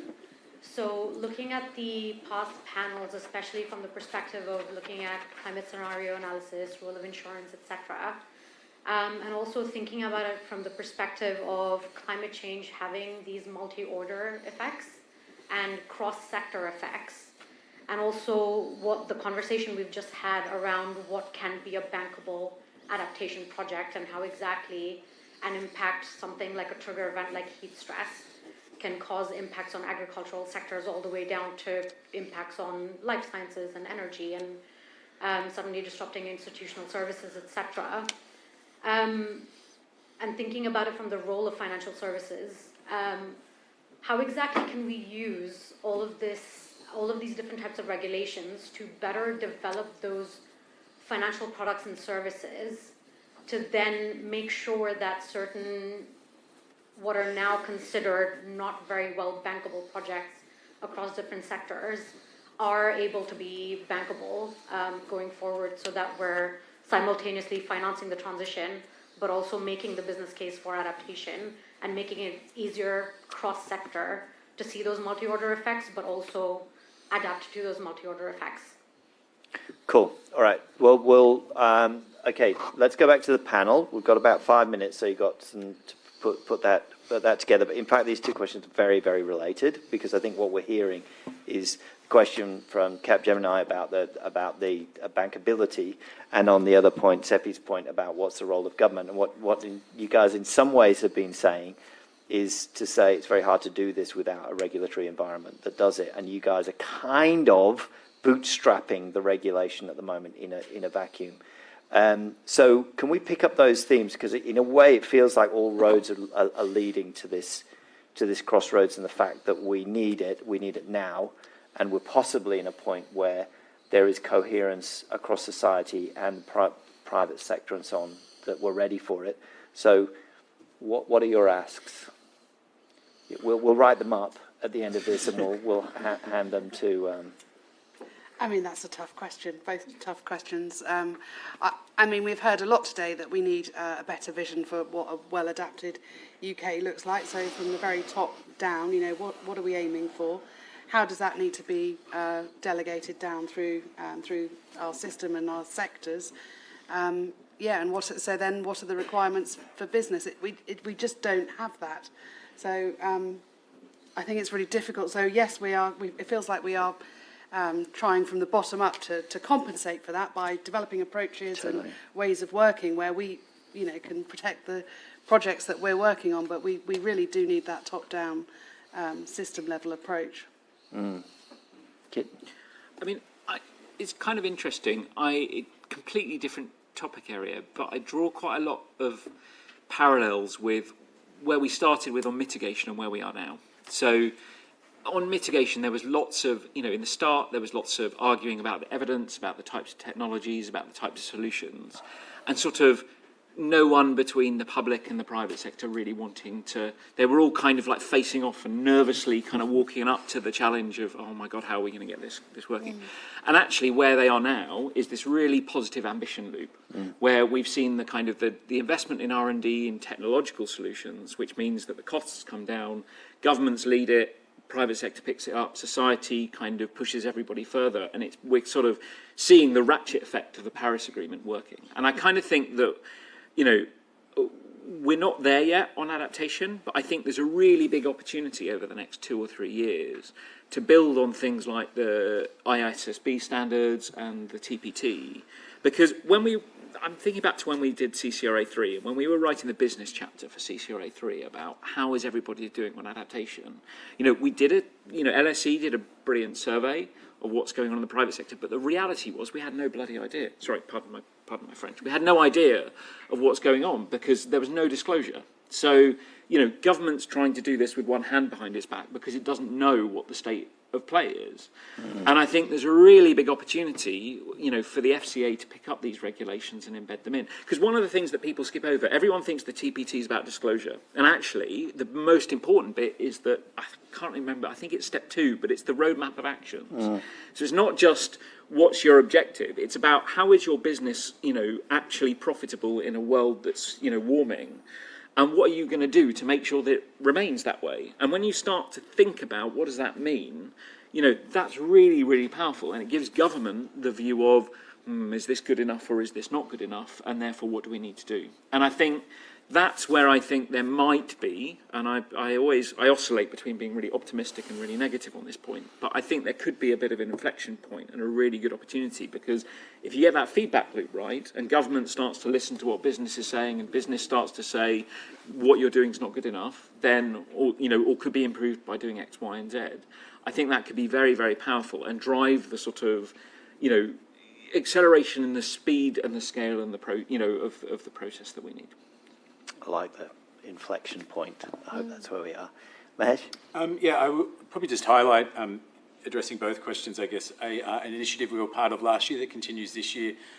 We worked with the Principles for Sustainable Insurance and the Principles of Responsible Banking and the Atlantic Council on issuing a call for collaboration to the parties at COP last year.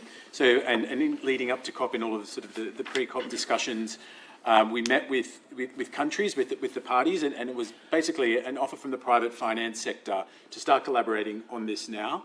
To Kit's point, I guess there was a bit of that going on in mitigation and net zero, but I'd say we're a bit more. I always use the example of the Spider-Man meme, where there's like 5 Spider-Mans pointing at each other now, because you have private finance, you have the private sector, you have governments also pointing at each other going, when are you going to do something, because we can't do this all on our own. Yeah. There is a lot of collaboration, and I think, as far as the economics of, say, renewable energy goes, in developed markets, that's starting to accelerate, so there has been good collaboration there, but we thought we wanted to start collaborating from the start, to say this is everyone's problem. There's not solutions there. We need to ideate together. We need to pilot projects. We need to think about what can start with policy first, and then what can start bottom up, etc. We only had 5 countries sign on fully, but we had quite a number of them support. We had a few investors and a few private sector actors as well, but that will continue into this year. Those dialogues are continuing. So at that sort of macroeconomic policy level, there is interest. Everyone knows this is an area for collaboration. I think that is the best way to start, is that if we're all working together and knowing what the constituent parts, knowing that there is this huge adaptation gap that is somehow going to be made up by private finance, yet not those mechanisms in place to actually make them financeable. Like I said before, it's not easy, but we've seen it done, and I think there is enough will to innovate. Unfortunately, we can't wait around until we have to act, because too much damage would have been done. So, we will be socialising that more and more as we move towards COP. But anyone in the private sector or that works in not-for-profits or indeed governments that wishes to get involved, I think Google Call for Collaboration and the Adrian Ash Rock Foundation, you should be able to find the outlines of the asks for governments to collaborate with the private sector. Richard, do you feel like you got answers to your questions?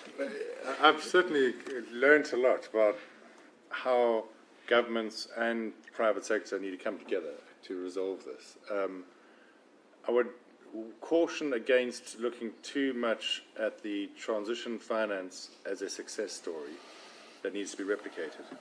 Transition finance is a long way off. We're supposed to be getting to 4.3 trillion, some estimates of 6 trillion per year by 2030.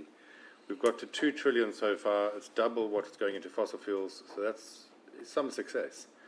But it's way off where it needs to be, and the business case for transition finance is way too weak in order for us to hit the 1.5 degree trajectory.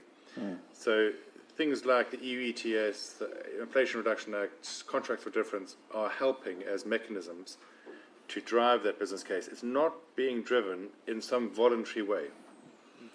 Businesses are only doing it because it makes financial sense. Those businesses where it's not making financial sense are stepping back from their targets. They are no longer doing this on a voluntary basis. So it's being clear, right? You just look at the examples out there of how many businesses are stepping back from their targets. So it's proving that there has to be a financial mechanism. It has to be mandatory for this business case to work. And I think the same is going to have to happen with adaptation. We need a mandatory set of requirements which drives a financial, clear formula which then will drive investment. Without that, the voluntary approach, I think, is going to fail. Okay, that's a big one, because at the moment we are very voluntary. It's everyone's trying to do a lift. I think in some ways, just sort of summing up, it feels like as someone said, we're trying to, adapt to keep things the way they were, or something like that, which is a hard sell, as I think it was Paul was saying.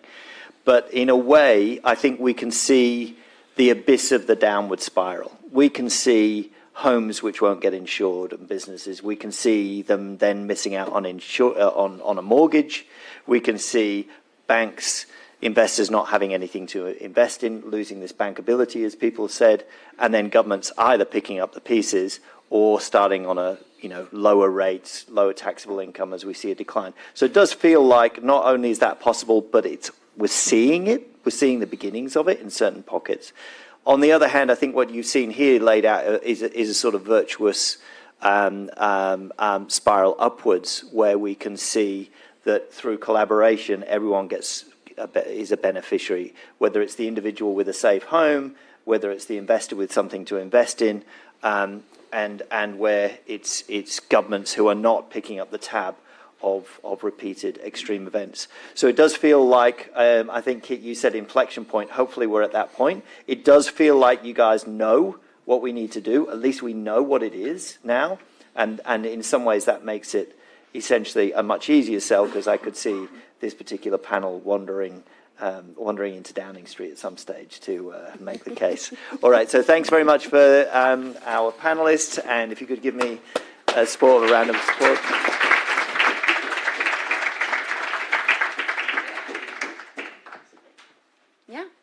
Thank you, Karen, from the panelists.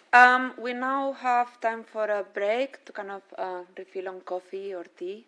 And I guess I would encourage everyone to just continue with the conversation. I think we heard a lot of interesting topics, but we also heard about Spider-Mans and Cinderellas and benefits and co-benefits and who pays for it. So, yeah, just keep the conversation going. We'll be back at 3:35.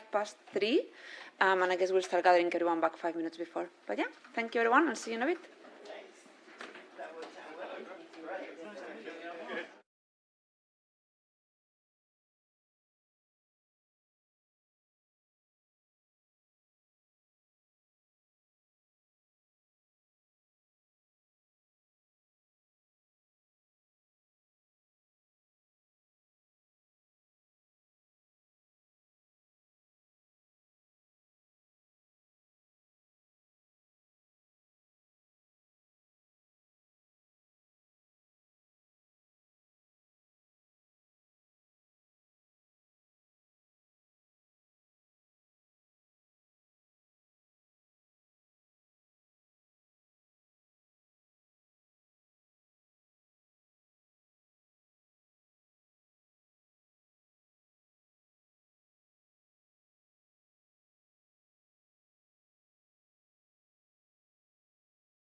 Are you good at this?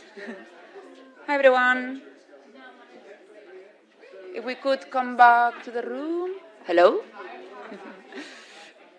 Tend to just...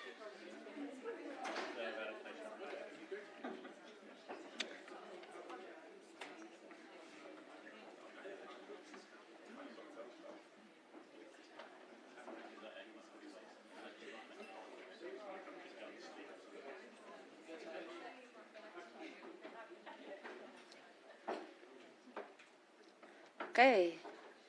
Welcome back, everyone, and also welcome back to those watching online, so the virtual audience. We are now ready for the last two panel sessions of the day after all these amazing discussions. So the next session will be moderated by Dr. Paul Monday. Apologies, surname pronunciation is still not my strength. So Paul is the Director and Global Climate Adaptation and Resilience Lead at S&P Global Rating, where he leads the work on research and application of climate adaptation and resilience strategies. And he'll be moderating the panel on sourcing of accurate data for adaptation planning. So we've been talking about data quite a lot, so quite excited to hear a bit more about the challenges and where we get the accurate data for it. So if I could welcome Paul to panel seat, and if he could introduce the rest of the panelists who will join him up there as well. Thank you, Paul. Thank you very much. I need my other panelists. Where are you? This is where no one stands up. I heard they were all here, so. Yeah, it's a difficult session straight after coffee, so well, maybe we'll go in order. So I think, Sue, you're going to go speak first, aren't you? And Catherine, and then Nick.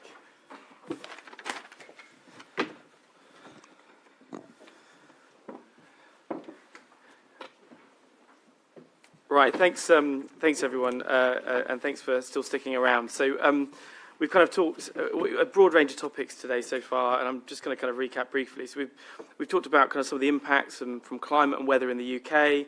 We've drilled down into kind of scenario modelling for adaptation resilience. We've looked at the role of private investment for adaptation resilience, as well as insurance, of course, as well. And then we've also had some conversations about how companies and governments can invest in adaptation resilience.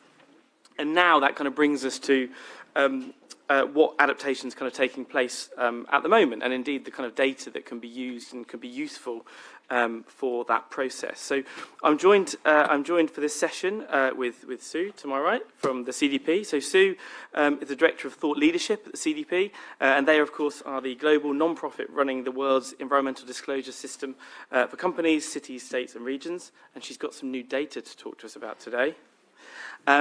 We've got Catherine just here, so she's the Chief Strategy Officer at Impacts Asset Management. She's responsible, among many things, for developing business strategy, including, of course, sustainable development, and that incorporates climate risk. And then Nick at the end here as well. So Nick is a climate adaptation specialist working for a company called Climate Sense. He's a consultant working to enable organisations to manage their climate change risks and, of course, opportunities in a proportionate way.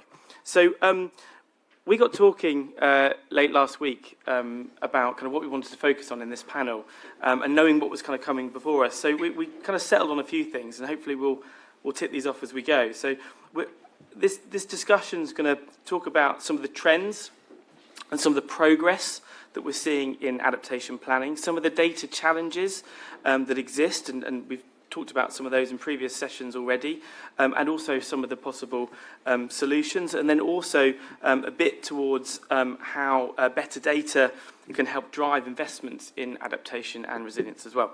So just to set some context as well, it won't be news to you guys here, but we're seeing more frequent, more severe acute and chronic physical risks, and they're worsening in many regions of the world, of course, as well, and that poses a potential threat to governments, companies and communities as well. And I led a bit of work last year at S&P Global Ratings, where we looked at trying to kind of cost or size the economic losses to countries from physical risks on the different climate scenarios. And we found about 4.4% of global GDP could be lost each year without adaptation. Now that might not sound like a very big number, 4.4% of global GDP, but can anyone tell me what the loss was in between 2020 and 2021 for COVID? you can probably guess by the question it's going to be a lower number. 2%? Say again? 2? 2, bit more. I'll leave you. Say again? Yeah, it's a 3.4%. Yeah. So effectively, without adaptation, without investments in adaptation, we're talking about a COVID plus event each year. So that's quite a significant loss. And in that work, I should say as well, whilst we looked at GDP losses, we didn't actually forecast change in GDP. So it's fair to assume that GDP is going to go up. There's going to be more stuff, right? So that's a bit of context. Now, also a bit of context is there's been a kind of a real increase in the availability of climate data and information in the last few years.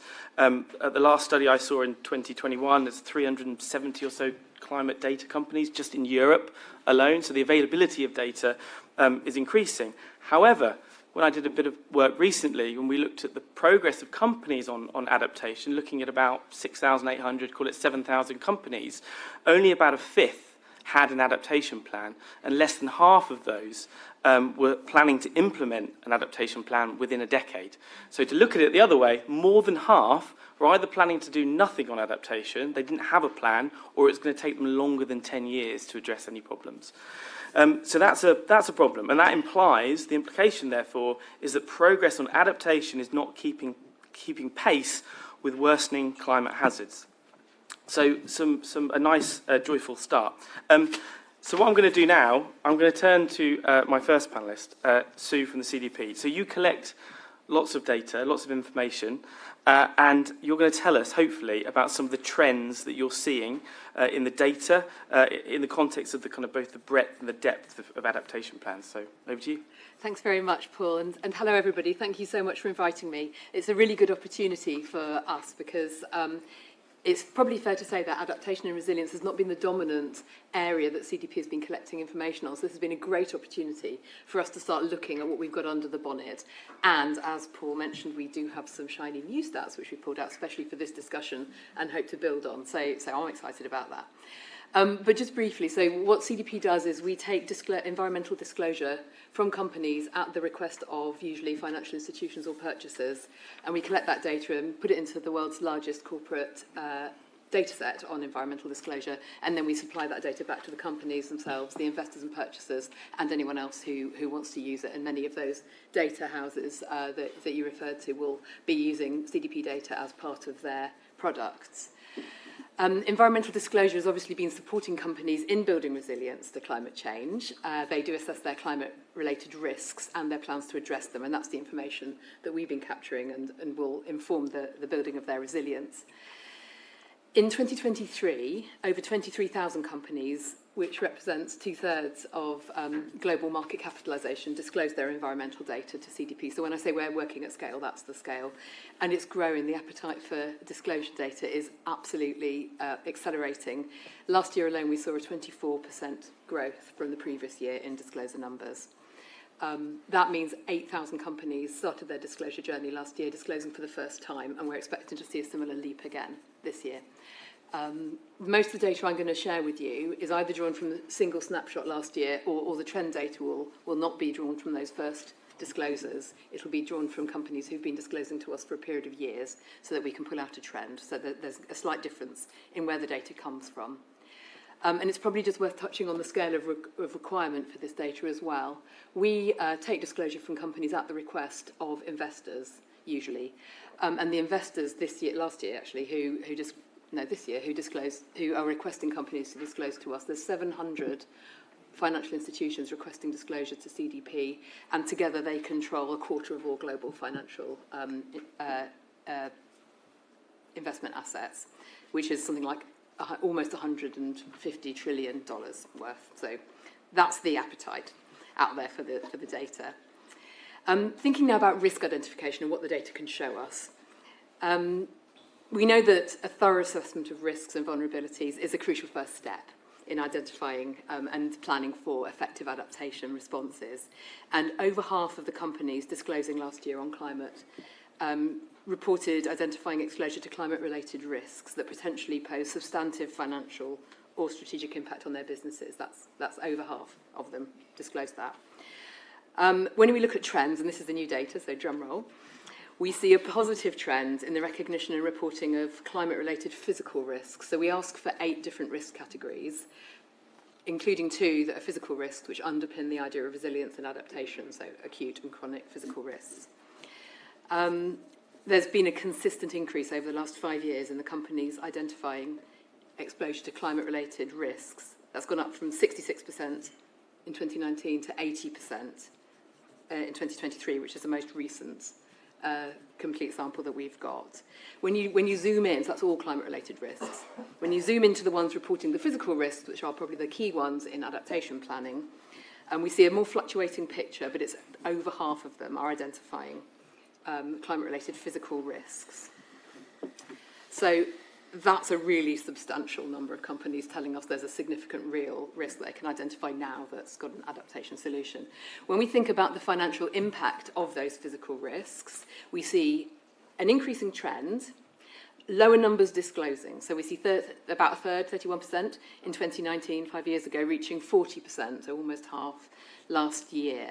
It's a more modest growth, and we're seeing slightly lower numbers, and there may be a number of reasons for that. It might be that it's difficult to put a financial estimate on those physical risks. It might be that it's commercially sensitive information. There might be other factors, and that's something I'd love to understand a bit more.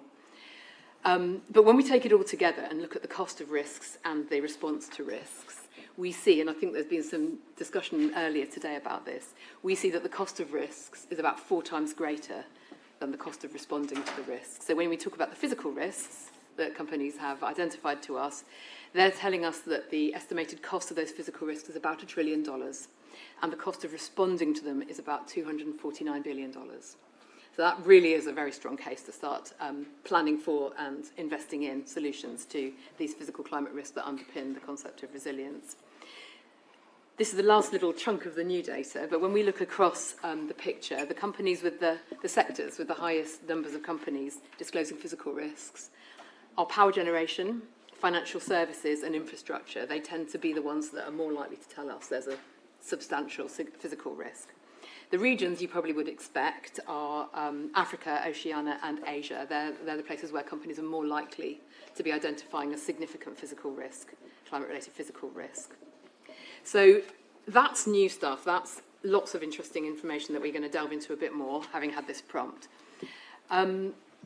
It's probably also worth noting that market-related physical risks, this is not market-related climate risks, are also being increasingly reported to us. That's a growing area of risk as well, which is another big motivator for change. So for every pound, this is what our companies are telling us, for every pound invested in adaptation and resilience measures, we're seeing between £2 and £15 planned to come back in terms of financial benefits. So that's a really high yield.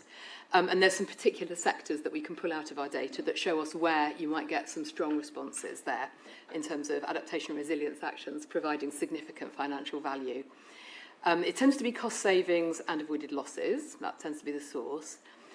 And some areas that are likely to yield expected high benefit to cost ratios include water efficiency technologies, regenerative agriculture. They're coming out top with water collection and storage in water-stressed areas. They're being reported to generate a benefit to cost ratio as high as more than 50 to 1. So there's some really strong areas. I think it would be also quite interesting to look at the weak areas and what the solutions there might be, because if there's no private stimulus for investment there, we're still going to find it from somewhere, otherwise we won't be putting in place complete resilience plans. In terms of the financial institutions that are possibly the source of this number, we are seeing more of them responding, probably because of that market driver. 48% of the disclosing financial institutions in 2023, this is a single year stat, told us that they have existing products or services that enable clients to adapt. And that's likely to be things like green buildings, investments in equipment, renewable energy related projects and transport projects. That tends to be the most featured measures that are currently being financed. I'm thinking about transition planning, and I know that's come up as well. We do capture quite a lot of information on transition planning. They need to include the identification and response to physical risk, which is the adaptation component. We are, similar to what Paul was saying, we are seeing some positive trends. So we're seeing the numbers of businesses disclosing transition plans jumping nearly 50% in a year. with 1 in 4 companies disclosing that they've got a 1.5 degrees aligned climate transition plan, which will address physical risks. But we're not seeing that as super complete. It's still quite a low number of companies. If we assess all of the indicators, we would see as essential to have a credible transition plan. Only 1% of our companies are showing us that. That's probably a good snapshot of the key data that we found. No, that's really helpful, and thank you so much for putting kind of all that new data together for this talk. You talked about lots of data, but clearly there's probably some elements that are missing as well. Can you briefly comment on those? Certainly, and there's definitely a lot of areas that have gaps or that we want to complete our data set more. But there's 3 that are probably worth pulling out now. One is location. As we move more to an integrated way of collecting data and exploring companies' relationship with the whole of the environment, so climate and nature, we'll have more opportunities to start filling that gap. Companies need to be able to plan at a location-specific level to have meaningful resilience and adaptation plans. So that's one. One is supply chain, and this is a bugbear of all disclosure, that we are much more able to assess individual company activities than activities up and down their supply chain. So that's another big gap. It's a challenge for all areas of environmental disclosure, but it's going to be a significant challenge to think about resilient supply chains and how we plan for those. And the third one is on impact. So a key gap in adaptation data from the investor's point of view, and that's often the key to unlocking it, is a lack of data on the impact of an adaptation project. And that's really hard to measure because sometimes it's years away and we'll rely on estimates. But what we could perhaps do is work on putting in place standardised metrics so that we can take a context-specific project that doesn't yet exist and put in place some standard metrics to start assessing and estimating what the likely impact is going to be. Our integrated questionnaire is going to increasingly allow for this kind of thing as we work with experts in the field and try to fill some of those gaps. Thank you very much. Lots to digest there. And I think the point on the kind of gap on the supply chain, or value chain, I think is really important as well. I mean, if I'm kind of thinking and speaking with a kind of financial impact, a corporate kind of credit hat on, that's one thing that we kind of note in this report that I published a few months ago, and it was essentially saying that for most corporates, it's actually the indirect impacts from physical risks that are likely to have the biggest financial, pose the biggest financial threat to them. So getting kind of more data on supply chain, value chain, I think is really important. Another thing you mentioned was on the kind of the benefits of adaptation resilience investments, and I think that's something we've kind of heard already, and in the literature as well.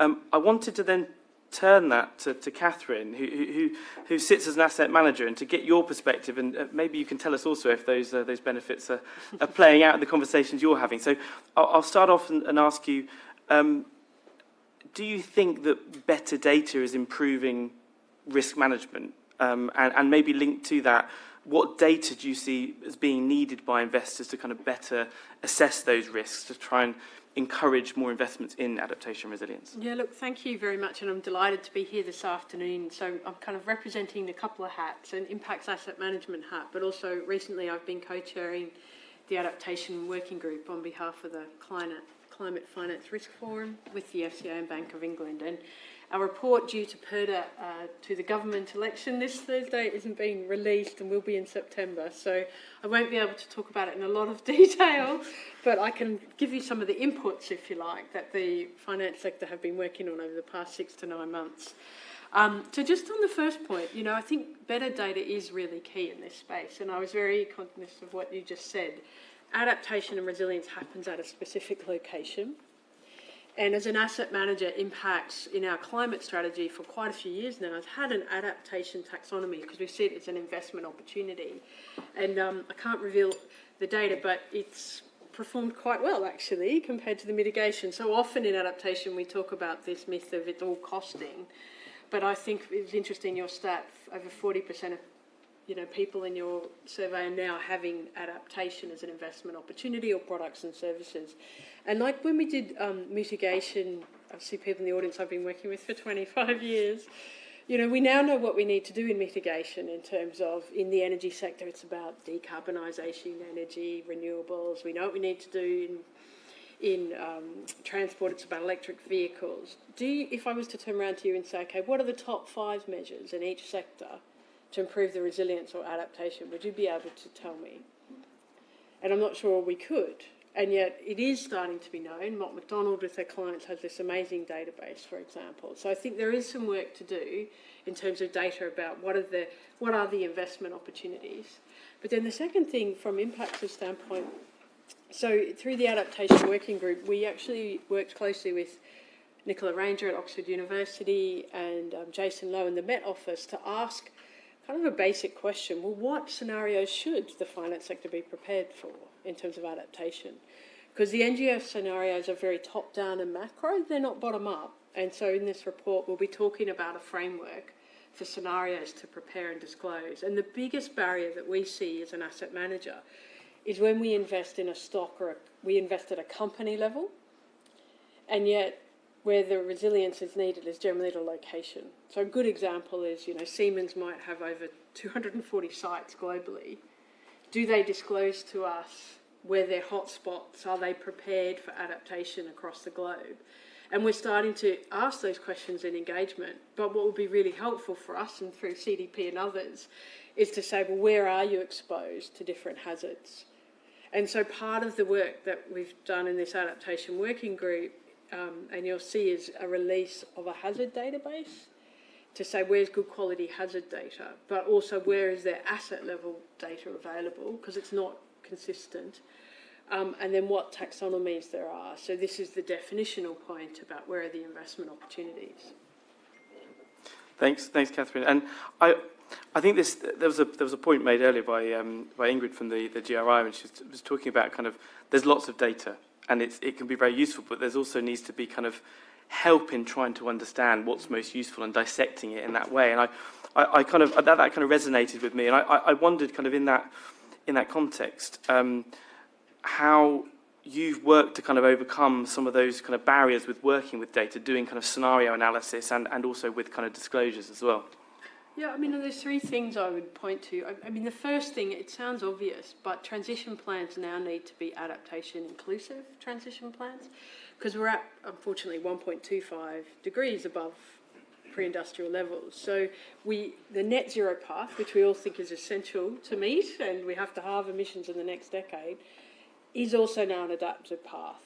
And if you look out at the scenarios the next 5 years, there's a certain amount of lock-in of climate change. So I think the first thing is we need adaptation inclusive transition plans, and that needs to be brought across with everyone. The second is I think it's really important there's a closer relationship between the scientific community and the finance sector, actually. Because in this working group, it was like bringing two languages together. It took them 6 months, but now they've said, oh, we can provide you better local hazard data on this scale, down to 2 kilometre scale in the UK, it's broader elsewhere. So I think if we can be clearer as a finance sector about what data we need and analysis, then I think the scientific community stand ready to help do that, actually. Yep. And it is a focus of the next Jim Skee, who's from the UK's IPCC, is an adaptation KPI measures data report. I think the third thing too is, what does good look like? And when we talk about adaptation, to what level of resilience and how? And I don't know if that's a government, but actually working with the private sector to understand to what level do you need to be. And I actually agree with you. I think supply chains isn't well understood, and the impact of supply chains or cascading risk. And that's not something a finance sector by itself can do. Thanks, Catherine. And I think that point about needing data is really important, because I think there's almost a bit of a cyclical thing going on whereby, those working in kind of financial institutions are kind of needing data to kind of help them understand a problem, but they don't really know what data they need until they've got it. And equally, you then need the kind of expertise in-house to try and interpret it. So, you often have to bring in consultants and other people to kind of support in that process. There's certainly a level of kind of upskilling that's required, I think, in my experience, to try and manage and deal with that data. So I think better data is helpful, but it has its limitations as well. Nick, I wanted to kind of go to you. So Nick, you've kind of, as a consultant, a practitioner, kind of working across multiple sectors, different companies, you've gathered some really useful experience over the years. And I wanted to try and delve into that a little bit more and understand from you that the kind of, when you're working with different organisations, kind of what are some of the common I guess, data needs and also challenges that entities that you're working with are dealing with, and they're trying to adapt? Thanks very much for that.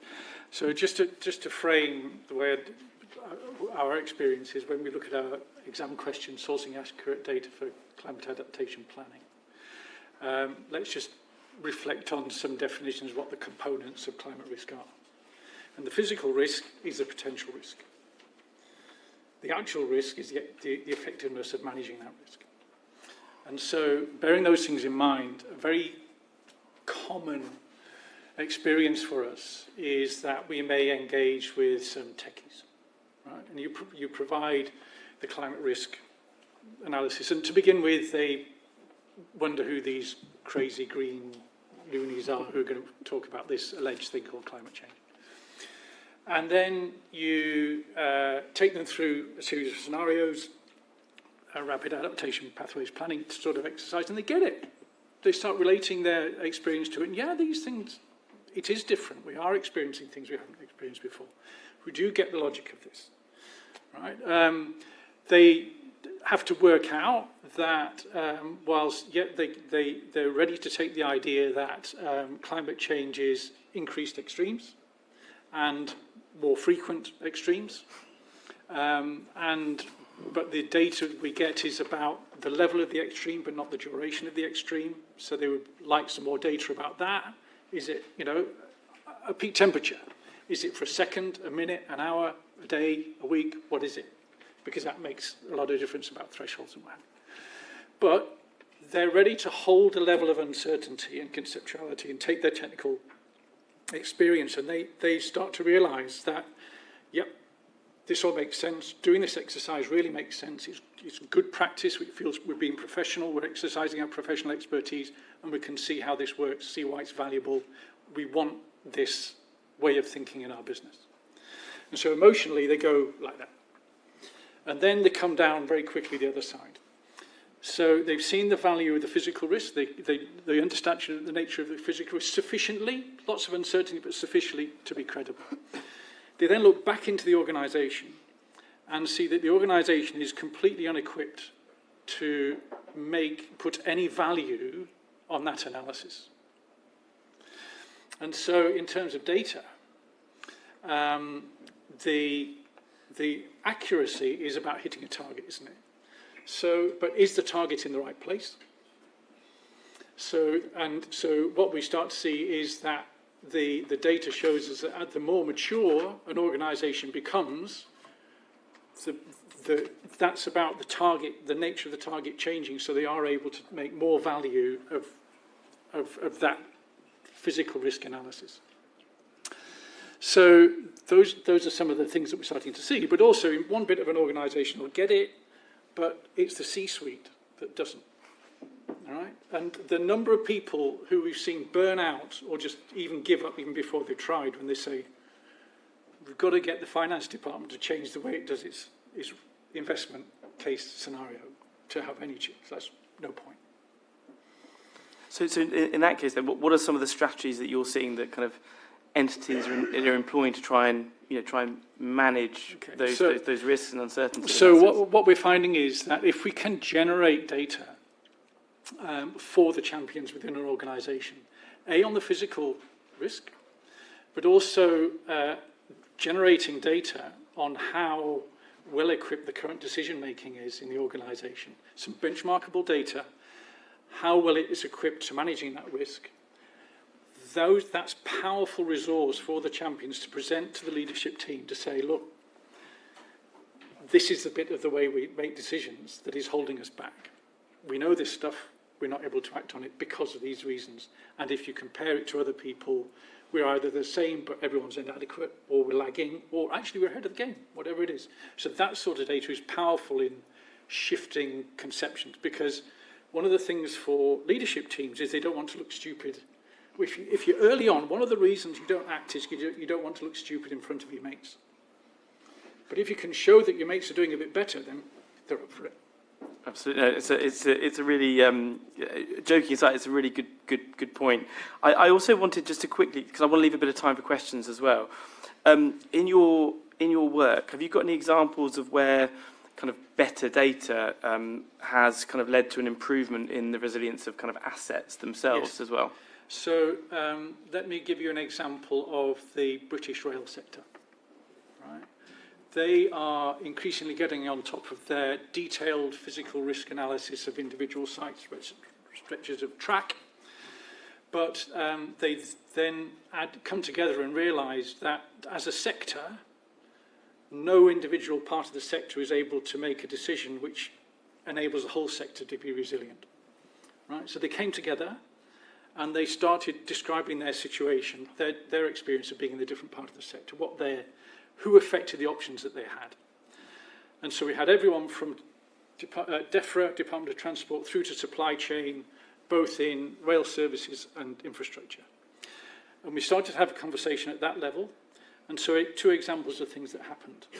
Right? So that they gave each other data from their own situation. We had train operators saying to Department of Transport, we can provide you with more resilient rolling stock, but we can't make the business case unless it's in our operating license, and it's not in our operating license. Department of Transport had never thought about that, so it may turn up sometime soon. The supply chain, people like Mott's and their colleagues, were able to say to the infrastructure people, we've got this great capability to build adaptive design for you guys, but your procurement system doesn't reward that. There's very tight margins because there's lots of competition for that work, so we can't innovate within the job. So if you ask for it and reward it, you'll get it because we can give it to you. Right? So that's an example. What they've then also done is individually, 100 different organisations have taken an adaptive capacity analysis. Right? And so they understand their current maturity, their required maturity, individual organisation, each individual organisation. So they've come together and they've benchmarked across each other to say, okay, where are we at? And whilst they realise they actually, with the nature of their assets, need to be managing complex uncertainty and emergence, they're nowhere near ready for that yet. They're at compliance level. So the things that they can make the business case for is about compliance. So okay, we're engineers, we deal with standards. So actually, if we look at all of our standards, if we're in this bit of the sector, we could be compliant with our standards here, but you're actually explicitly non-compliant with your adaptation standards over here. We're working against each other. So the first thing they've done is to say we need to come together as a sector and develop an ecosystem of standards so that if you're applying that standard over here, it's benefiting these guys over here. And it's a coherent ecosystem. They know they've got to, but they know they've got to do a lot more. So that every year now, they're measuring the change in adaptive capacity. And they're starting to see that their adaptive capacity is growing. And as their adaptive capacity is growing, they're ready for new things. So I think that's a really important point. I think a bit that resonated with me there as well was speaking about kind of better data and the way it kind of armed companies to kind of think more acutely about risks and understanding how that could kind of play out for them. And I think one of that resonated with me because we did some work a few years ago with the CCRI when we were part of that, looking at if we had more visibility on physical climate risks, what that could do for credit quality. And we work with Mott's and many others as well in doing that work. And actually what we found was incorporating and thinking about those adaptation measures in those infrastructure projects actually led to an improvement in credit quality. But a lot of that was due to having better data because we had more certainty about river flows and how the asset would perform under kind of high or low flows, for example. So it certainly, in those instances, had a benefit. We've got about 4 minutes, and we've covered a lot. I wanted to try and open the floor to see if there were any questions. We've got a very quick hand here, which is excellent. I think just down at the front. We might have time for maybe 2 questions, so make them good ones. Thank you so much. And especially thank you so much for that insight around return on investment and the sort of business case. It's really sort of refreshing and also very positive to hear. My question is specifically around that specific question, the word accuracy. So especially when we look at the narrative currently around climate modeling, we know that at the moment there's a very high chance that a lot of our climate models are vastly underestimating the physical risk impacts because a lot of them don't take into account data from our polar regions. And at the moment, that is something that's underway, but a lot of climate models are struggling to incorporate that data and then especially model that into the context of what do positive interventions also look like into modeling the sort of benefit and or the negative impacts on climate modeling. Given that we're quite early stage in terms of adaptation and we've got the sort of space to enable going forward with accurate data, how do you see your respective organizations in enabling and making sure that climate models are taking into account all of the necessary and important data points to ensure that we have the most accurate data for adaptation planning? Okay, I'll kick that off first, maybe with a slightly pointed statement and say that all climate models are wrong. They're wrong, inherently they're wrong. We can't factor everything in, and that's fine. We deal with uncertainty all the time, right? We don't have to have all the pieces of the puzzle to see what the picture looks like. That said, I'll ask the question to you guys. I don't know who wants to take it first. Like, how are you? I can talk. Yeah, kick off. We've got a minute or so. One of the things we invite people to do is to take an adaptation pathways approach and start off very rapidly, an expert judgment, quantitative, bring people who understand thresholds into it. And we don't put time in. We don't say ask when things are going to happen. We just talk about conditions, up to quite a high case scenario. And so we can just think about technical drivers of change. And then we can reintroduce time. And once you've got that technical change process, as the models update, you can adjust when you think certain thresholds are going to be reached. And you can focus down some of that uncertainty. And that helps people to say, okay, well, we know that the model is going to change, but we've got this framework with which we can guide our thinking, and we can adjust when we think things are going to happen. And we can monitor change also against those thresholds. Thanks. Does anyone else want to add? I mean, just to say, I'm also on the board of the Met Office when we're in the pre-election period, but just in terms of what the Met Office capability has, and NOAA is the world's largest integrated climate model, looking out for different scenarios, and it does incorporate the weather globally, so that polls. I think the challenge, though, is downscaling models. So at the moment in the UK, with the UKCP work, 18, we can downscale to 2 kilometres grids.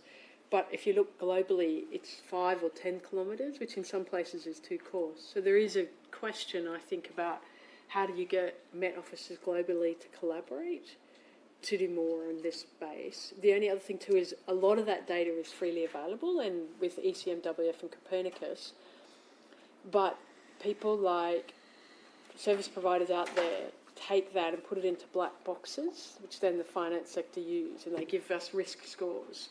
One of the things we're really calling for is clarity on transparency of how people are taking these models, interpreting them and coming out with a physical climate risk score. Because unless you can see how they've changed that data, you don't know if they're doing it the right way.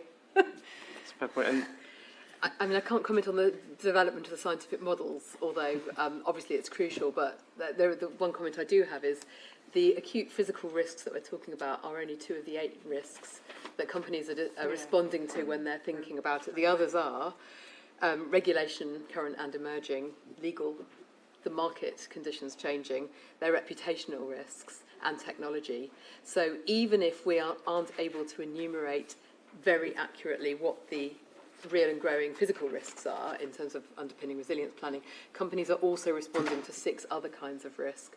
So I'm confident that the signals will send them in the right direction, even if we're, as you said, wrong on the scale of physical risk that they're encountering. I feel like there's enough signal to push them in to the planning state already, just talking about corporate response here, so that when the models are improved and catch up and they have that stronger basis for planning for the physical risks, they're already thinking about them because of these other drivers as well. Great. Well, I want to say thank you to everyone, because I think we're a couple of minutes over and I'm getting the eyes. So I'll say, thanks everyone for taking your time to speak on the panel, and we'll look into the next session on how companies should report on adaptation resilience impacts.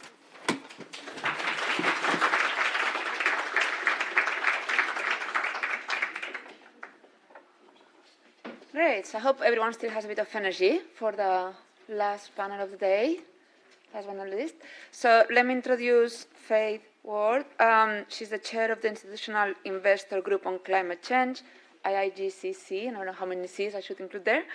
And also Chief Responsible Investment Officer at the Brunner Pension Partnership. She also holds another number of roles, which I'll skip, but among them, she is a member of the Investor Advisory Group for ISSB, a member of the UK Green Taxonomy Advisory Group. So yeah, thanks, Faith, and I'll let you introduce the rest of the panel, and I'll go on. Yes, come and join me on the panel. Thank you, Maria. As Maria very kindly introduced, I am sort of chair of the IGCC, and you heard about the work that Mahesh has been, who very eloquently covered that earlier. I also was on the TPT delivery group, and most specifically the co-chair of the Adaptation group that looked at how to build in adaptation into the transition planning, and I think that's come up repeatedly today, how important that is to the sort of the solutions. But my day job is the Chief Responsible Investment Officer at Brunel Pension Partnership, which is an asset pool for local government pensions, so a bit of a double whammy when you're sort of the investment arm of the local government, very much sometimes at the sharp end of physical adaptation within the UK. So I feel as if I've got kind of many areas that resonate. I'm drawing on some of the thoughts that were shared earlier today. We had Abby, who talked about the critical role of investors. Candice talked about it being a top company priority. And Kit said that the government has no idea because it has one hand behind its back. It just doesn't have that flow of data, it doesn't have that flow of information. And that's very much what my excellent panel are going to kind of dig deeper into today. And as I ask them a question, I'm going to ask them to introduce themselves, their organisation and their sort of particular kind of focus on these areas. And we will dig into a few areas, but there will be an opportunity to ask questions. We want this to be quite a lively end to the day. This is a last chance to dig into those. So without further ado, I'm going to start by with you, John, and you can introduce yourself and your organisation. And we'll start with the corporate reporting that very much is geared at the widest set of stakeholders. The Global Reporting Initiative undertook a consultation on the climate and energy standards, and I want to see what were your main takeaways from that work, if you can share that with us. Sure. And let me start with a bit of a lively style, just overview of GRI for some of you who maybe don't know the organisation that well. GRI started 26 years ago. Someone in the audience actually said, we started all of this. We pioneered 26 years ago, long before I joined GRI, a set of reporting standards which enable companies and other organisations to really tell the story of their impact in terms of their action on people, planet, and the climate as well. The standards are voluntary, which I know is something that was discussed earlier, but they're actually pretty mainstream in terms of the use. We saw some research from KPMG in 2022, which showed that around 75% of the world's biggest companies use the standards. They're also really well integrated into government policy and stock exchange policies as well. Yes, and as Faith said, we were looking at our standards around climate change and energy earlier this year. They were first published in 2013, so we're really due an update, and we had lots of really good responses, including some responses from organisations in this room as well. I guess the key points in terms of feedback were some points that were kind of spoken about today as well. So there was lots of people welcoming the fact that GRI had taken the step of updating the standards and bringing them in line with some of the international agreements and instruments there are out there as well. I think one of the big points that we had in response was that in our standards we'd very clearly spoken about disclosures around transition plans and disclosures around adaptation plans as well as two separate things, because we and our technical committee had seen that actually the impacts that both of those plans could have on communities, on the environment, could be very different. And there were lots of comments on people asking for GRI to explain that more in the upcoming drafts as well. The other thing that we had a lot in terms of feedback was questions around the links between the impacts that people are reporting on the outside world and the financial risk that they're also reporting on, and making sure that's really clear for people in the standards too. But I think the biggest thing, and this maybe kind of goes into maybe one of my answers to one of the later questions, was people really saying what they need is guidance and examples to really do their reporting, and that's something that we'll definitely take into account. And what will happen now is that all of those comments, so if you gave comments, thank you, all of those comments will be going into the work of the technical committee behind the standards and the Global Sustainability Standards Board, and you should see the final versions in March next year. So whoever is here next year, if it's not me, will probably be asking you for your feedback then as well. Thank you, John. And moving then to a more specific reporting, Barbara, your work at Carbon Tracker very much looks at sort of the accounts and reports. And perhaps you sort of that sort of reporting is very much more geared specifically at the investor community and those stakeholders. Perhaps and you also do the work around the Climate Action 100 Plus Net Zero benchmark. It's nice, rolls off the tongue there. Reflecting on what companies are reporting, or more to the point, where the gaps are. Okay, thank you, and thank you for having us speak as well. I never say anything controversial, so it won't be very exciting. And I'm accountant for my sins, so I'm sorry you're not getting like the super exciting panel here, but or from me anyway. Seppi's probably already introduced us, but I'll say again, Carbon Tracker is a climate think tank. We research into the impacts of continued investment in fossil fuels, the impacts on financial markets. That's basically what we do. But the work that I do, as Faith had said, is I head the accounting, audit, and disclosure team. So we look across the Climate Action 100 Plus companies outside of the extractives industry. So it's across sectors and globally for the impacts of financial risks in financial statements today. So financial risks meaning what? And I have to, in the interest of full disclosure, because that's what I'm going to talk to you about, I was only here for the afternoon, so if I say anything that doesn't resonate with what happened this morning, please, I'm happy to, you can challenge me, I'm happy to talk about that. Because when we're looking at financial statements, we're looking at mostly the impacts, we say climate change, energy transition, but it also means physical risks, adaptation, anything that's going to impact the company's reporting today, anything that's going to impact their balance sheets today. And this is information that is already, for the most part, I should say, required, at least for companies to consider, if it's a material matter, if it's something that's impacting the cash flows that they're using when they're valuing relevant assets and relevant liabilities. So there was a discussion earlier this afternoon about the resilience of future cash flows. So if a company has to adapt, if their supply chain, if they're not clear on what's going to happen to their supply chain, if the supply chain risk is high and maybe they can no longer get those raw materials, or maybe the raw material cost is so high that the margins they're going to achieve are so low, or they can't increase their sales price, well, how does that impact what's going on today for them when they forecast the cash flows that they use to look at the impairment of their assets on their balance sheets, or if they have to move their asset to a better location because they have risk of physical impacts, or if they have to shut down their asset and decommission it? How do they take this into consideration? First of all, how are they taking it into consideration? How does it impact the asset lives? So there are things that are going on today, hopefully, we hope, with respect to adaptation that management should be considering today when they're looking at their balance sheets and preparing that information for investors, right? But the only way we know that they're doing it is if they disclose it in the notes of financial statements. We don't have any magic bullet, but we're expecting them to use the information, look at the information they're using already. So, like I said, demand estimates, asset live estimates, price assumptions, all these things, and adjust those, not come up with a new climate metric. So maybe just really, really quickly, I can just give a few, what am I trying to say here? The results of the work that we've done for the past year. So we look at, like I said, we look at Climate Action 100 Plus companies. We look at almost all of those companies. The report that we wrote last year was on 140 companies. So that's for the fiscal year 2022 reports. We're looking at 2023 right now, but honestly, the disclosures aren't that different. We also look at auditors and whether auditors have considered this information when they're auditing the companies and what they say in their audit reports. So basically, nearly 70% of the companies that we looked at, 140 companies, and these are carbon exposed companies. Mahesh was talking about these types of companies. Like, they're already selected by investors because one way or another they're either at risk or they're part of this transition, and of course, adaptation. Nearly 70% don't indicate at all whether they even think about this issue when they're preparing the financial statement. So we don't know if that means the balance sheet doesn't reflect it. Does it mean management doesn't understand it? Does it mean there's no governance? We don't know what that means.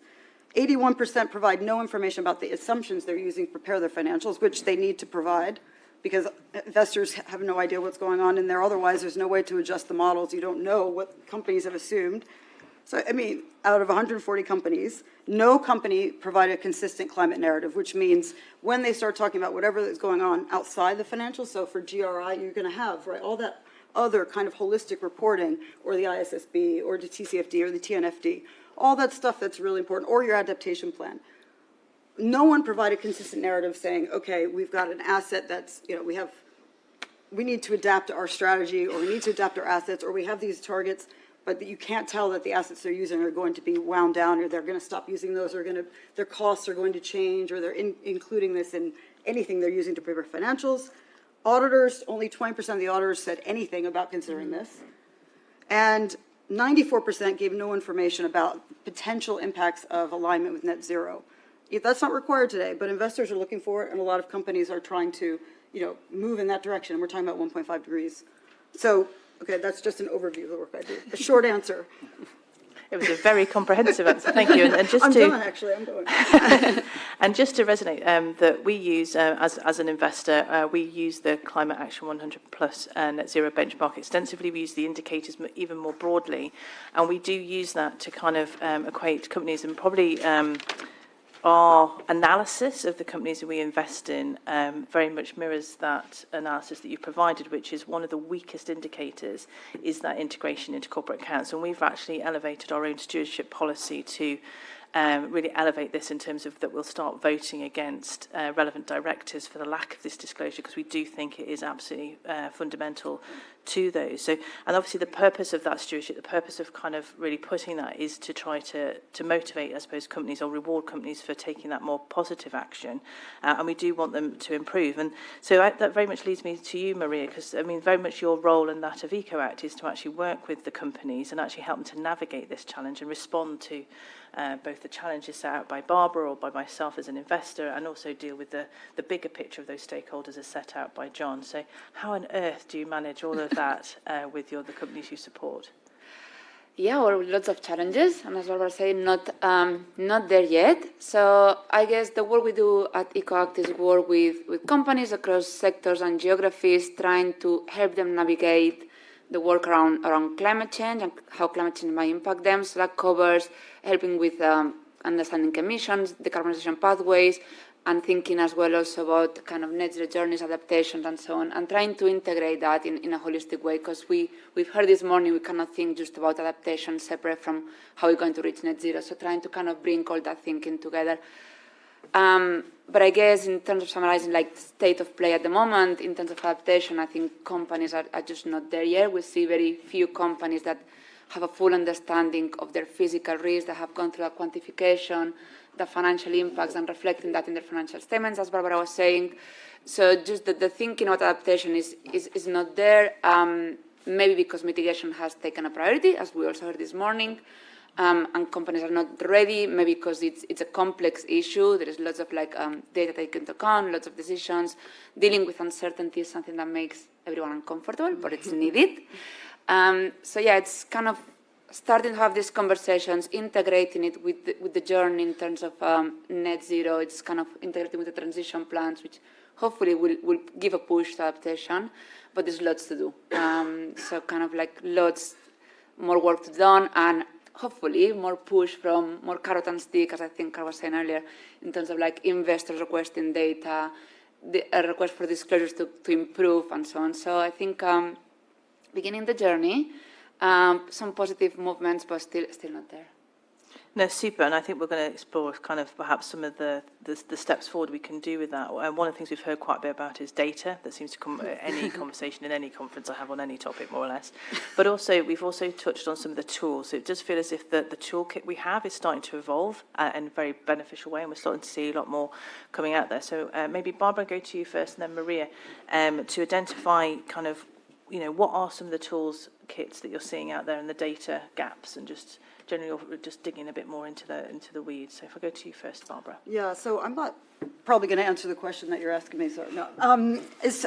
Because we look at, so, I could say the toolkits are just the accounting standards and the auditing standards. That's not really kind of answering what you're asking. And from the perspective that we do, we don't necessarily look at the toolkits, other than if you're using like the TPT, something that would be helping you report this information. That would be the toolkit that I'm thinking of. But when I think of data, I mean, disclosures to me is providing the data that investors need to make these decisions, and management. That was mentioned in the last panel too. So if management isn't managing this information, then how can they make the right decisions? How can they make any adaptation decisions? So I would say that from a data standpoint, we need the information should be provided in the corporate reports as part of, we look at the financial statements, and there's a lot of information that should be in the notes that's already required today. But equally, like you were talking about, outside the financial statements, there should be a lot of information that should be able to get that information. I don't mean more information. I just mean better information. We don't need a lot of useless boilerplate information,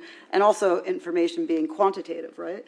So from a financial statement standpoint, disaggregation of information would be much better. We don't have any information, or not enough information, about segment reporting, what the management, the chief operating decision maker is looking at. And if they're not looking at the right segmentation for adapting the company, that's a problem, right, for governance. So segmenting the assets better, segmenting the revenues, segmenting liabilities, segment by location. I think all this information would be better data if investors could get that information. And there was one other comment I wanted to make, but I forgot. So well, we can come back at the end. We might move it into a question. Maria. Interrupt me if I come back. So I guess when you mention data and tools, my mind goes into like practical tools to kind of help understand physical risk, how to adapt, and so on. And I think we discussed across the sessions today about the data and tools being available, about the climate projections, so on. I think in these last, say, 5 years, we've seen an increasing number of data sets talking about climate hazards and tools to help companies understand what climate hazards might mean in their specific locations and so on, being made available either at cost or free. I mean, things like the Copernicus Climate Data Center store has improved a lot in these last years, and I think it's a very useful resource. So there's more data that's being made available. There's more information out there, and I think someone mentioned it's a kind of a summary of data sets that are available that maybe Nicola put together.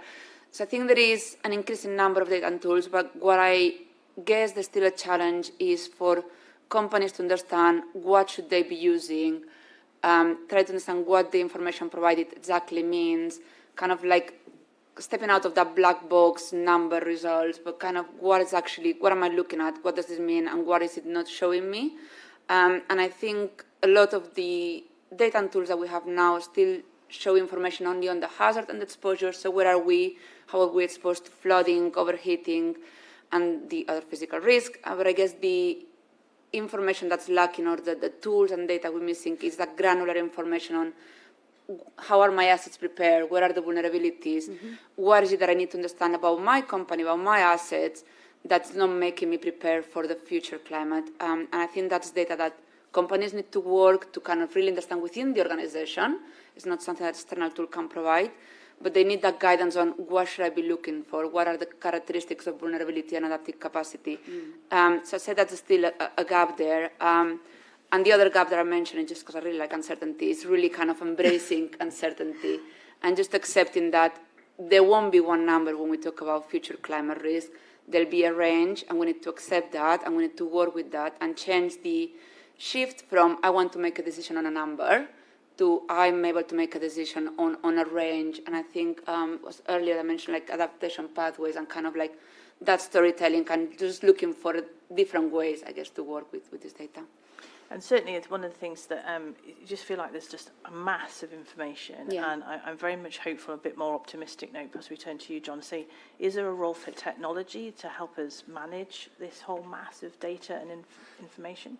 Yeah, is a short answer. And one of the areas for me in my work at GRI is running our licensing program, where we work with software companies that use the GRI standards to help many organizations report on their disclosures and on their sustainability work.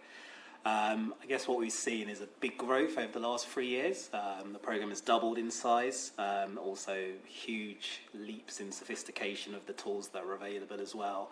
Many using AI, many actually able to write a report for you, a pretty decent first draft from what I've seen in many cases. And now what we're also seeing is more localization of the platforms as well, with platforms developed for particular markets, whereas at the beginning of my time looking at the program, you had platforms that were trying to cover everywhere in quite a generic way as well. So there's definitely a role for technology. I would say that I still hear from many companies that Excel is their number one tool for their sustainability work. And I think that means there's still some work to do around integration for a lot of the systems that we see, so to make sure that they're actually pulling information from existing HR systems, existing ERPs, lots of different systems where the data is there already. And also that maybe the user-centered design in some of the systems isn't quite there if people are still relying on these spreadsheets, which are in many cases creaking and full of lots of old formulas which are hard to address. There's something missing there in terms of what's in the market that's not quite meeting those needs. If I can stay with you, John, because you've said about, obviously in the previous slide, and we've heard today about sort of how important it is for that enabling environment really to help stimulate and support the companies in terms of what they're doing. Perhaps you could reflect on kind of what do we need from the policy agenda perspective, and perhaps tell people a little bit more about your background in that respect. Yeah, sure. So I was a policymaker for 15 years in total in the UK government. Because I remember when I joined the civil service, which was under the Labour government, Tony Blair's Labour government, and then I basically left just after the minority Conservative government. And if any of you are talking to civil servants, and I know there are some former civil servants here as well, I remember when the coalition was formed, just how rare it was to have people who actually remembered working for a different government. And I think a lot of you will find that the change that's about to happen, probably, from what the polls say, will mean that the civil service is going to go through a very strange period of having to adjust language, how things are described, etc., etc. What do I think we need from policymakers at the moment? I think, from my experience of being in those kind of conversations, I think a lot of the conversations that have had happened today led me to think that one of the big things is actually civil servants, policymakers being both joined up and more ambitious. Because I think a lot of the issues that we've discussed today, they're not a single department issue, they cover the whole of government. But from my experience in the civil service, often you have this very siloed approach where it's actually, this is my department's role, not yours, and there's not that joined up thinking. So I think that's number one. I think number two also is really thinking about when you're designing the policies, how will they actually land in the real world, how will they actually be implemented. And one of the things at GRI we often say to policymakers when we're talking to them about sustainability or reporting is actually use what's there already as much as possible, whether that's the GRI standards, whether that's other standards, but really think about the actual end result of the policy you're implementing and making it as easy as possible for people to actually follow it. No, super, and a lot of those things resonate with the work sort of Brunel, but particularly with the IIGCC and their call for action, which I think very much identifies that sort of joined up thinking, the underpin with the real economy, a green industrial strategy, and the IGCC's call to action for the next administration also specifically pulls out the need for an elevation of the physical climate risk and adaptation as a sort of a core sort of policy ask. So a lot of, it feels like they're going to get a lot of the same messages from across our community, which I think is quite a positive thing. But perhaps to add into a layer of extra detail, you're always good with the kind of the killer numbers there, Barbara. If I come to you, and sort of, what would your ask of policymakers be? Yeah, I mean, it's unfortunately I'm not giving any numbers, but the signals are needed, obviously, from policymakers for a few reasons. One is because management can use their judgment when they prepare financial statements, and so there is a range of numbers they can think about, or asset lives, or timing of these things coming into play. And if there's better signaling from policymakers, I don't know why I'm pointing at you, but if there's better signaling from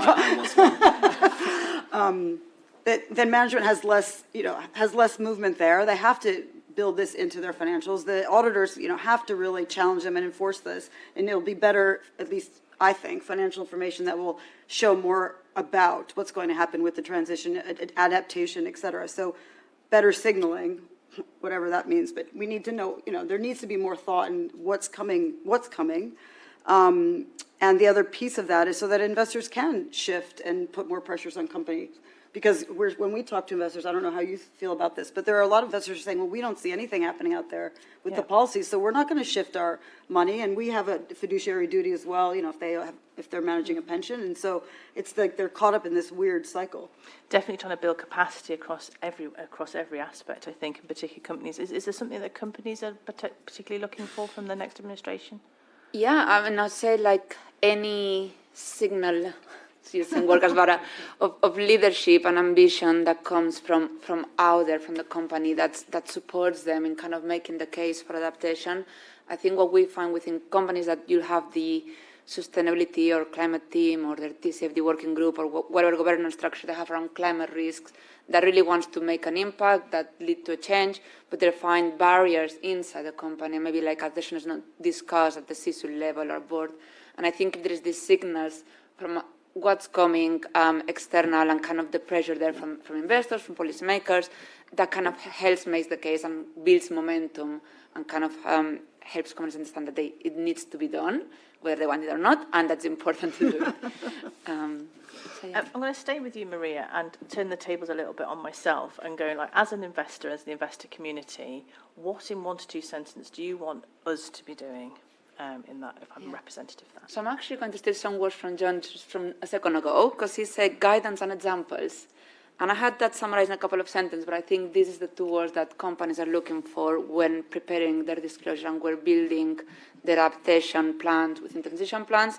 I think is that clarity on exactly what needs to be done, what's expected, and examples of best practice, which I think are not currently there.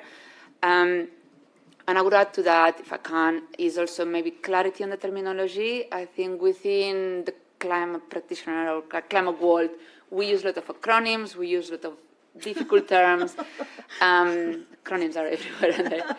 And I think it's just that clarity on what we mean when we say adaptation. What exactly is adaptation? What exactly is everything? And what is good adaptation? So I think it's that clarity and terminology, examples and guidance that will help companies do a better job and better disclosure, which would then make Barbara happy. I definitely think there's a good role there for investors to, because we're engaging with many companies, so the opportunity for us to identify and to spread that best practice and saying these are what we're seeing elsewhere. We've certainly been reaching out ourselves on this topic and sort of to build up our strength in that area, and we are very much hearing that from, can you tell me where to look? Sort of from those best practices. We feel like we're quite at the beginning of our journey as well in terms of building our own capacity. But if we can do that, I think that's a very good shout out. Can I add one? Sorry. Just because you say that now, but I think one thing that companies ask a lot is like about their peers. It's like, tell me what my peers are doing. What is the sector doing? So if that's something that is clarity, and maybe like it could be clear, like peers are not doing enough, doesn't mean that you don't have to do it. But I think that kind of clarity on where is the sector, where does it need to be, and as you just say, like I think that's also like very valuable information for companies. Again, the carrot and stick there. Super, Barbara. What would you ask for investors? I could tell you in 3 to 4 sentences. So I think this was said. Mahesh had said this earlier as well. I mean, engagement is so important. I think. To talk to companies about what you want or what investors want, what you're looking for, what's missing.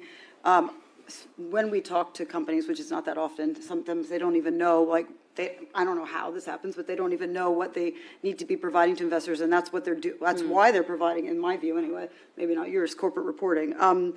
They also, I think investors need to talk with management audit committees, but also with auditors, with proxy voting agencies. I think investors also need to think about, like you were talking about with the voting, I'm not talking about climate policies, but like, I'm not advising anything, but consider about whether management should stay there, existing directors.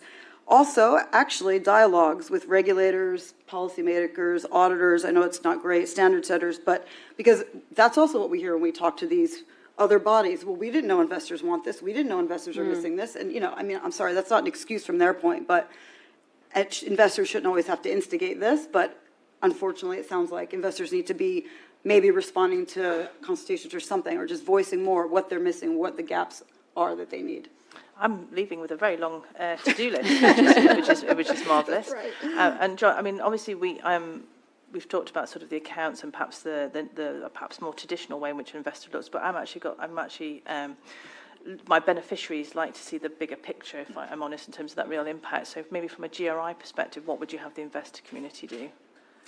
I mean, just that, remember that the impacts of adaptation will be felt outside the organisation, and really consider that in your decisions, because those impacts could also become the long-term issues that will affect the organisation's financial performance as well. So I'd agree with that. And then I think when we speak to companies that use the GRI standards, and I don't know how we address this, but the thing that came up earlier in the earlier session around supply chains and really understanding those, there is something that needs to happen to really support companies there, because it's a big headache for companies to work out how you do it correctly, again, what their competitors and peers are doing, and something needs to be done to bring that together with standard setters, investors, and also companies as well. Super. I mean, one of the things I will flag is that as part of my role as co-chair of the TPT, we developed a primer, or at least Kit actually did most of the work. I think he's still in the audience there at the back. And we're going to hold a webinar which which is almost like an extension of this session on the 15th of July.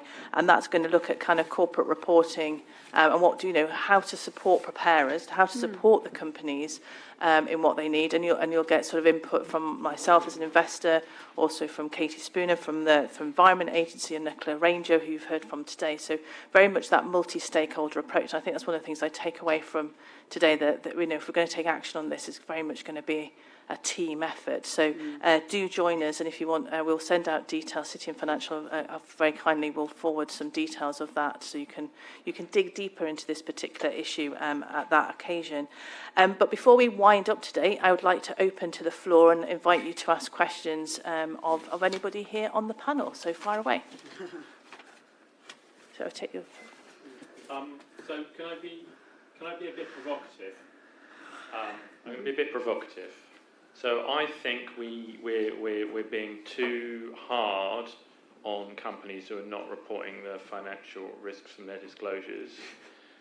And the reason I think that is there's a huge difference between having the UKCP data set at 2 kilometre resolution that gives you some information on some climate hazards, with a vast uncertainty on the future outcomes of those climate hazards. Even if we know emissions to the ton out to 2050, the uncertainty in the hazard is enormous. UKCP can't decide on the sign of rainfall, for example. I.e., we keep hearing that summers are going to be wetter and drier, but we don't know they're not going to be hotter and drier, but we don't know they're not going to be hotter and wetter. So, and that's just the hazard. That's got nothing to do with the financial impact of a change in that hazard, and that's the chronic change, not the extreme. So, it's really, and then some more reallys, hard to turn hugely uncertain hazard data into financial costs. So, I think the elephant in the room is, yeah, it'd be great, right? It'd be great if companies were calculating their losses, but fundamentally it's not possible. So that's my provocation. It's not possible to calculate climate losses, and that's why people aren't doing it.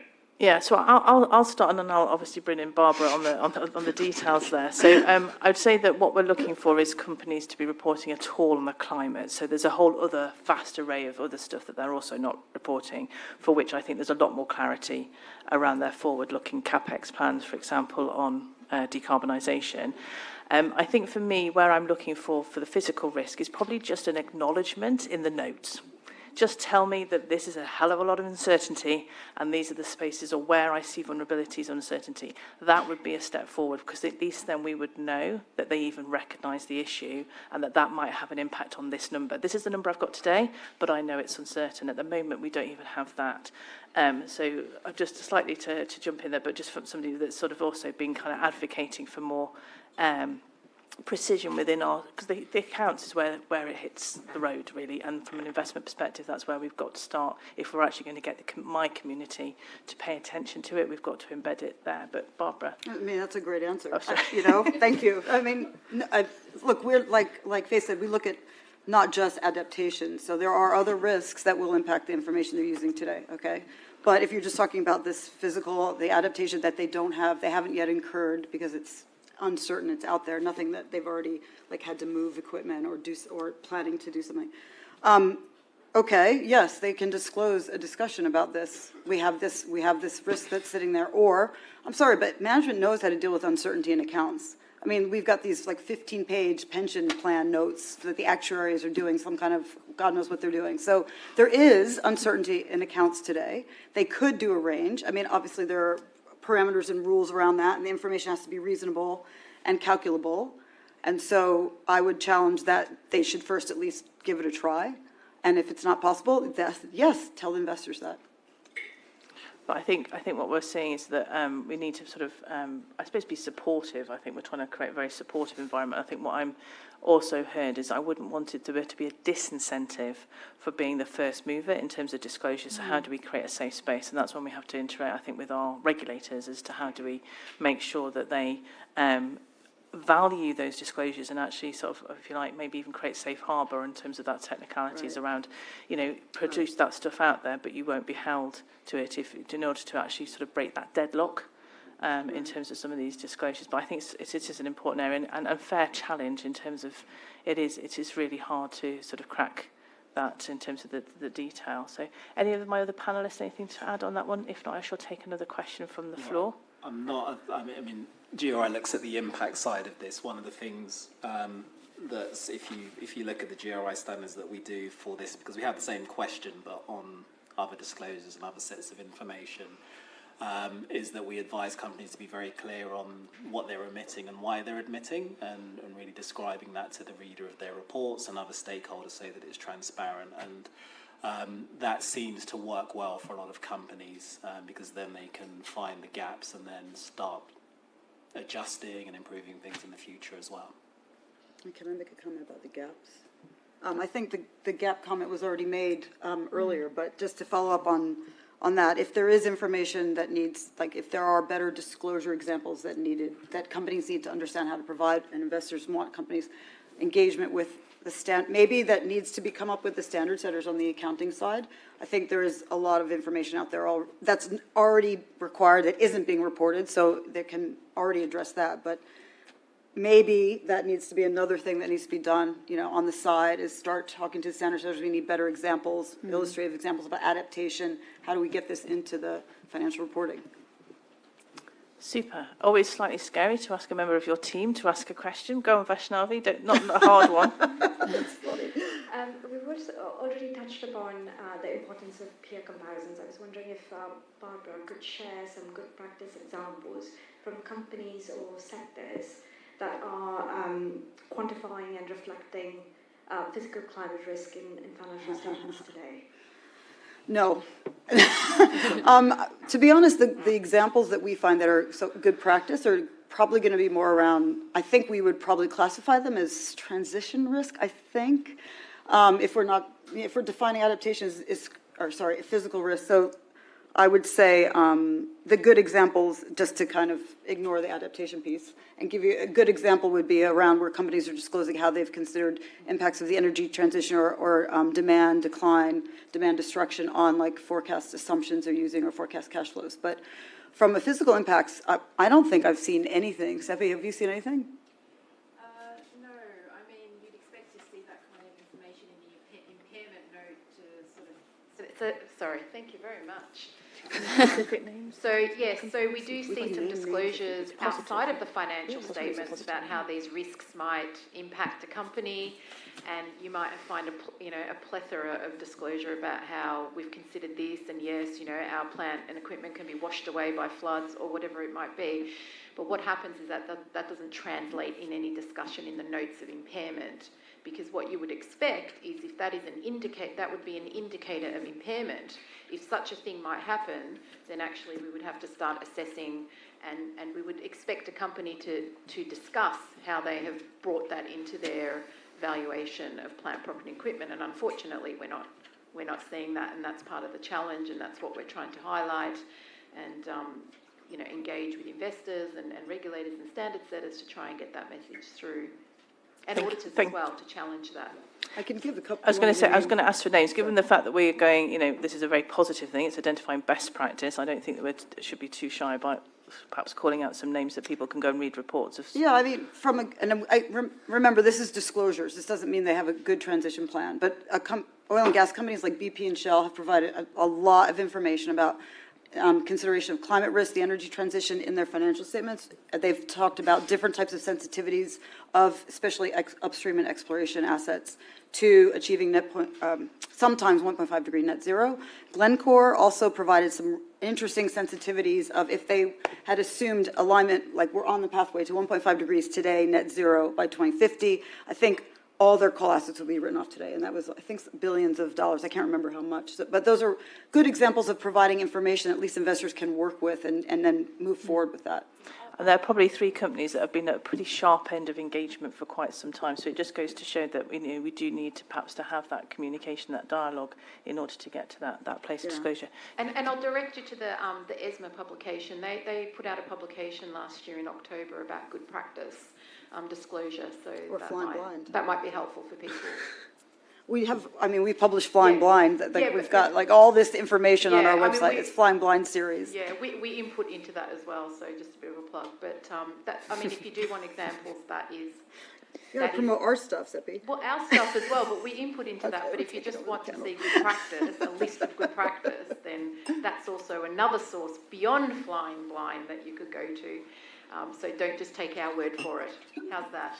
Brilliant. And then John and Maria, I've come back to you just to give the sort of final word on kind of what else would you sort of put out there in terms of place for people to go next, or perhaps enders on a positive note. Maybe I'll start. So this morning, I think we talked about critical infrastructure and ways preparing for climate change. I think there was consensus that maybe not yet, but what I would say is that infrastructure, the built environment, and water utilities and energy utilities are more advanced than companies are. So I think to look for work that's been done, examples, I think it's okay to go to public sector kind of utilities and infrastructure work to just get examples, because I think the work there started much earlier than started for the private sector. So I think there is good examples of good work and detailed work that's been done.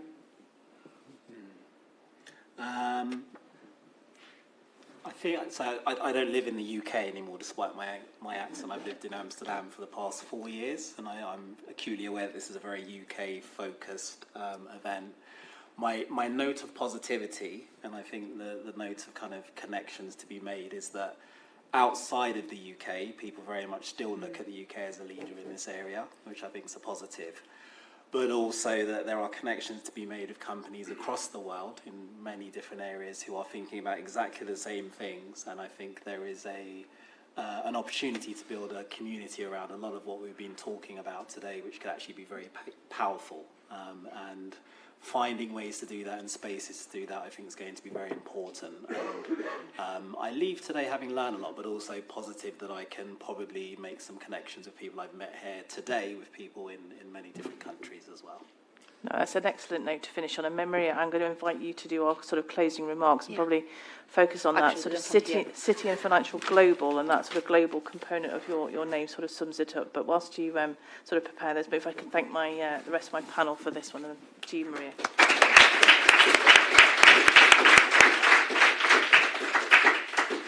Because it's the end of the day, rather than standing and going there next to the red light, I'll just stand here.